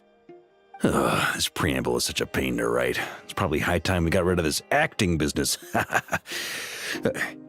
I trust that Dern has updated you all on recent events. Hope we didn't worry you too much. The good news is, we managed to come together and put a stop to the Doctor's evil schemes. With that, I think it's safe to say that Nod-Krai is finally out of the woods. As for the Fatui, not counting the Damselette, aka the Moon Goddess, who has left their organization, we found ourselves allied in this instance with both the Knave and Marionette. May she rest in peace. R.I.P. You a real one. I was gonna wish on your banner. I would have broken the rules and actually wished on a Fatui Harbinger just for you. And then you had to go take that blade for me. I'll never forget you, Sandrone. You a real one. You're the real MVP. As ever, we find ourselves better off for making friends rather than enemies. But until we can ascertain the Tsaritsa's true intentions, the future remains uncertain. In a short while... Wait. How am I meant to surprise everyone if I tell them in a letter that I'm heading home? Well, that would be a huge waste. No, you know the celebration that would be like, and the Grandmaster's coming home. Oh, he's coming home. He's coming home. Let's go. Okay, got it. I will begin sending the expeditionary team back home in waves. I'm sure they'll be able to answer any questions you still have. I hope they won't gloss over the details of my many heroic deeds. But if they do, I'm sure it'll be because they're just too exhausted from the long journey. I think of Mondstadt daily. Please give everyone my best regards. P.S. The honorary knight went above and beyond this time. Are there any other honors we can give him? I'll leave it with you. Make me an actual fully fledged knight of the Knights of Favonius, please. P.P.S. Please be extra nice to Klee for the foreseeable future. I cashed in on the last favor that the Hexen Circle owed us, so we need to earn some more goodwill. If there's any serious problems, feel free to stick me in solitary confinement when I get back. I'll do the time for her. Vargo's a real one, too. Whew. And that, as they say, is all she wrote. End of an era. And with the moon shining down brighter than ever, I think everyone is going to sleep well tonight. Oh, it's so beautiful. What? Huh? What was that? Huh? What was that? I don't like that. What was that? Don't you dare say that Tori's still lingering around here, bruh. Swear to God.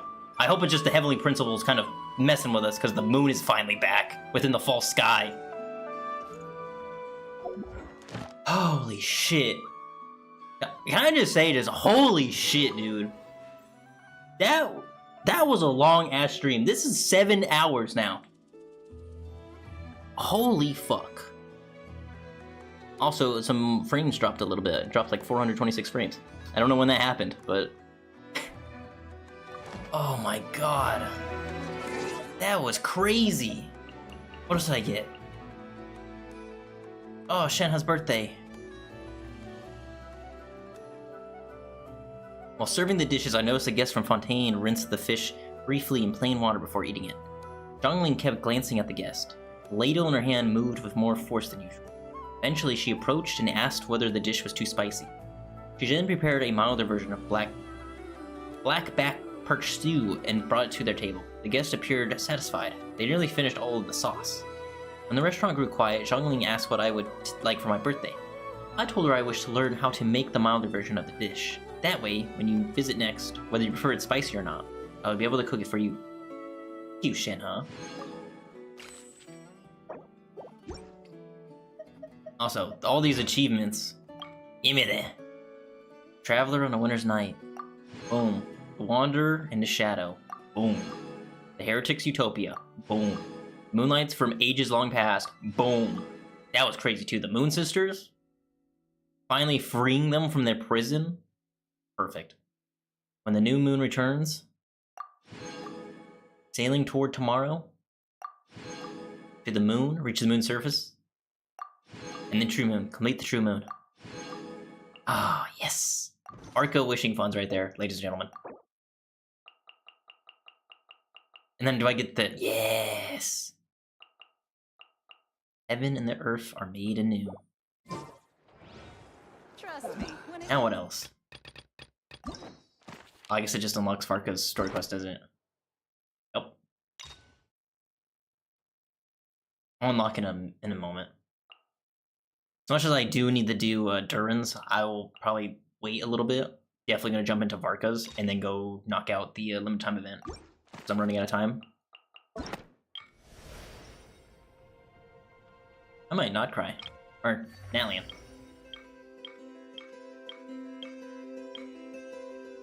Ah, that was so crazy. This fight, that boss fight was tough. Okay, so this is like in the middle of that. So before we can go up to the moon, we do Durin's. Dang, I am fully caught up with the entire, like, Nod-Krai questline, as of right now. I still need to do Natlands. Oop, too far. Space and time for you. I need to do this one. Eventually, I will get to it. Though I think things will be a little weird, per se, due to the fact that I know where the spaceship is and it's on the moon.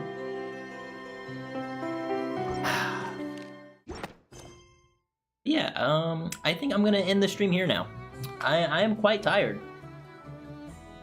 That was a long time of streaming. I originally was just gonna do this X6 and then, or X7, then 8. Too tired. And then, no, I just decided to sit through it. It's literally almost 5:40 in the morning for me. Yeah, it's time to go to bed. But thanks to everyone who was watching. I appreciate it. And I will see you in the next one. Peace.